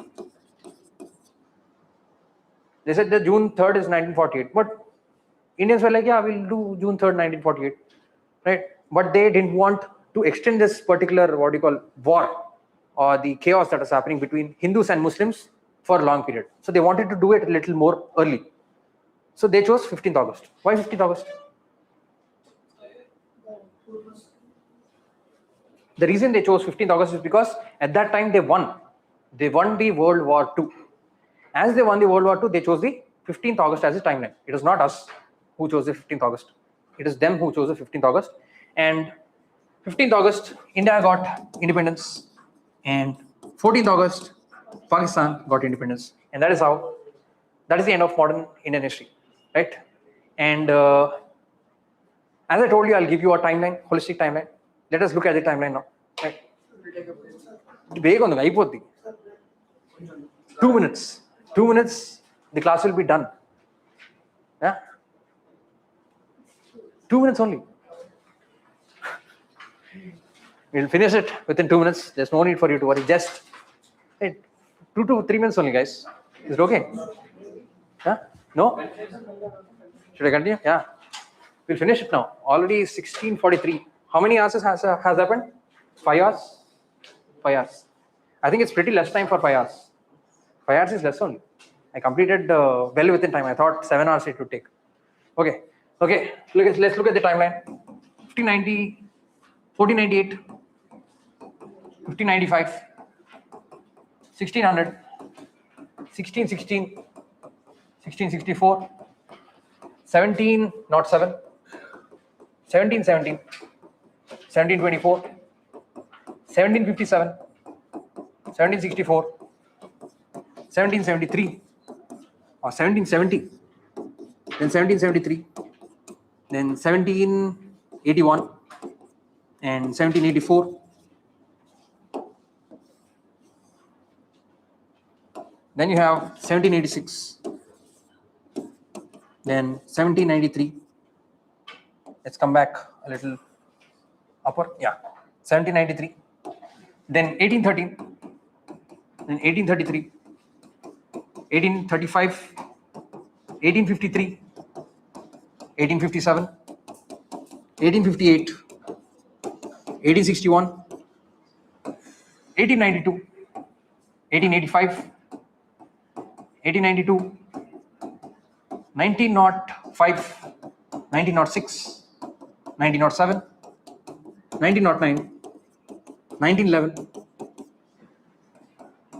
1915, 1916, 1917, 1919, 1921, 1922, 1923, 1925, 1927, 1929, 1930, 1931, 1932,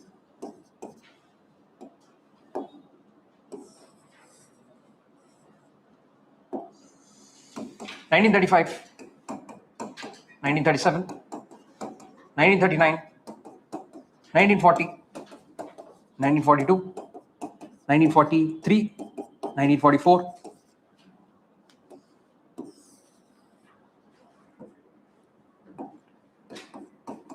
1945, 1946, and finally 1947. Right?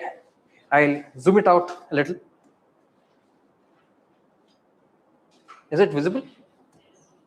Yeah.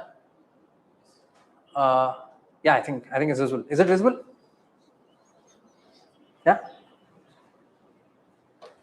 Note this down, and we'll discuss a little on this. I'll quickly recap. Okay.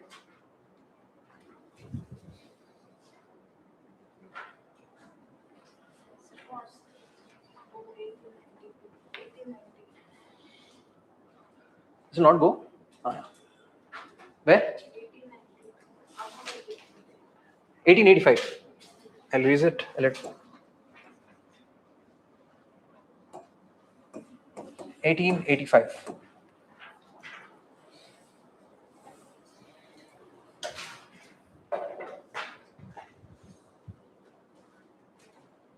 It's visible now, guys. And the end back. Yeah. Ouch.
Yeah, done?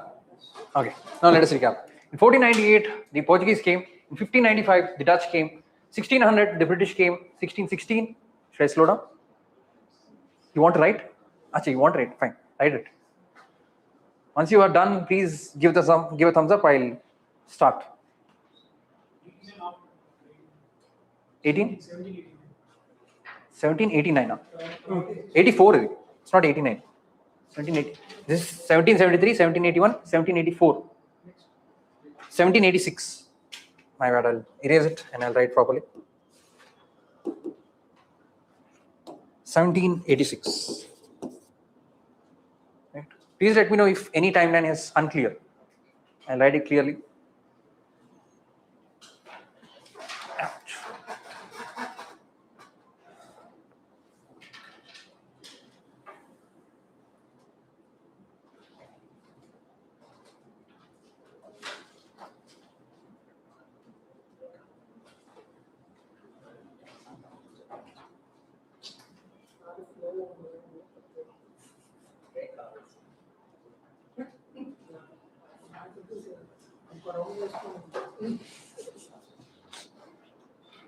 It's almost done. Hardly 2-3 minutes. Right. I'll just explain this and then we're done. Done? Satish? Okay. I'm sure. Okay, fine. So let's start. 1498, the Portuguese came. 1595, the Dutch came. 1600, British came. 1616, Danish came. 1664, French. 1707, Aurangzeb died. 1719, Bengal and Nagar were made. 1724, Hyderabad came into existence. 1757, Battle of Plassey. 1764, Battle of Buxar. 1770 was the Great Bengal Famine. And 1773 was the first regulating act, 1773. Then 1781 was the amending act, 1781. Then 1784 is the Pitt India Act. And then 1786 was an amending act of 1784. And 1793 was the first Charter Act, which led to what? 20 years every year. Meaning that for second Charter Act is 1813. 1813 you have education and 1 lakh sponsorship, and also what? What else do you have? Christian missionaries coming into there, and also more support towards the local bodies. Local bodies can tax.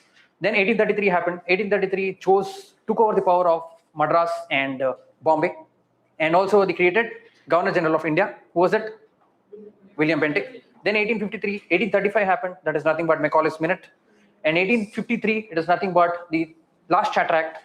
After that, 1857, Sepoy Mutiny, and 1858, the Good Governance Act. 1861, Indian Council Act, 1861, and 1880, 1885, Indian National Congress. 1892, the second Indian Councils Act, which is appeased for, it was made to appease Mottaites.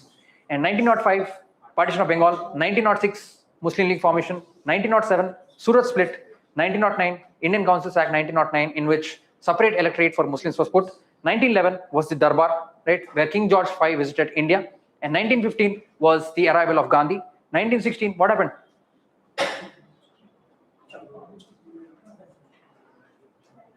Surat split. Surat split happened in 1916. 1917, Champaran. 1918 was also there. 1918, Kheda and Ahmedabad mill strike. 1919, Jallianwala Bagh massacre, Khilafat movement, Government of India Act 1919. Then you have 1921. What is the name? 1921? Non-cooperation movement in 1921. Then 1922, Chauri Chaura incident. In 1923, Swaraj Party. 1925, formation of CPI. 1927, Simon Commission. 1929, Lahore session was where they said Purna Swaraj. 1930, civil disobedience movement, and also the first roundtable conference. 1931, second roundtable conference. 1932, the third roundtable conference, and then which led to the Government of India Act 1935. And in 1937, there was formation of what? Federal Court of India. 1939, World War started, and also Forward Bloc formed. 1940, August Offer. 1942, Crisp Mission. 1943, Indian National Army. 1944, C. Rajagopalchari Plan. 1945, Wavell Plan. 1946, Cabinet Action Plan. And 1947, Mountbatten Plan. And that ends modern Indian history. Thank you. Hope you guys have learned everything, right? Right? Hope you're not scared of modern Indian history anymore, right? That is the main motto of this. and hope you guys have learned everything. Take the notes, revise it as much as possible, as many times as you can, and don't be scared of prelims.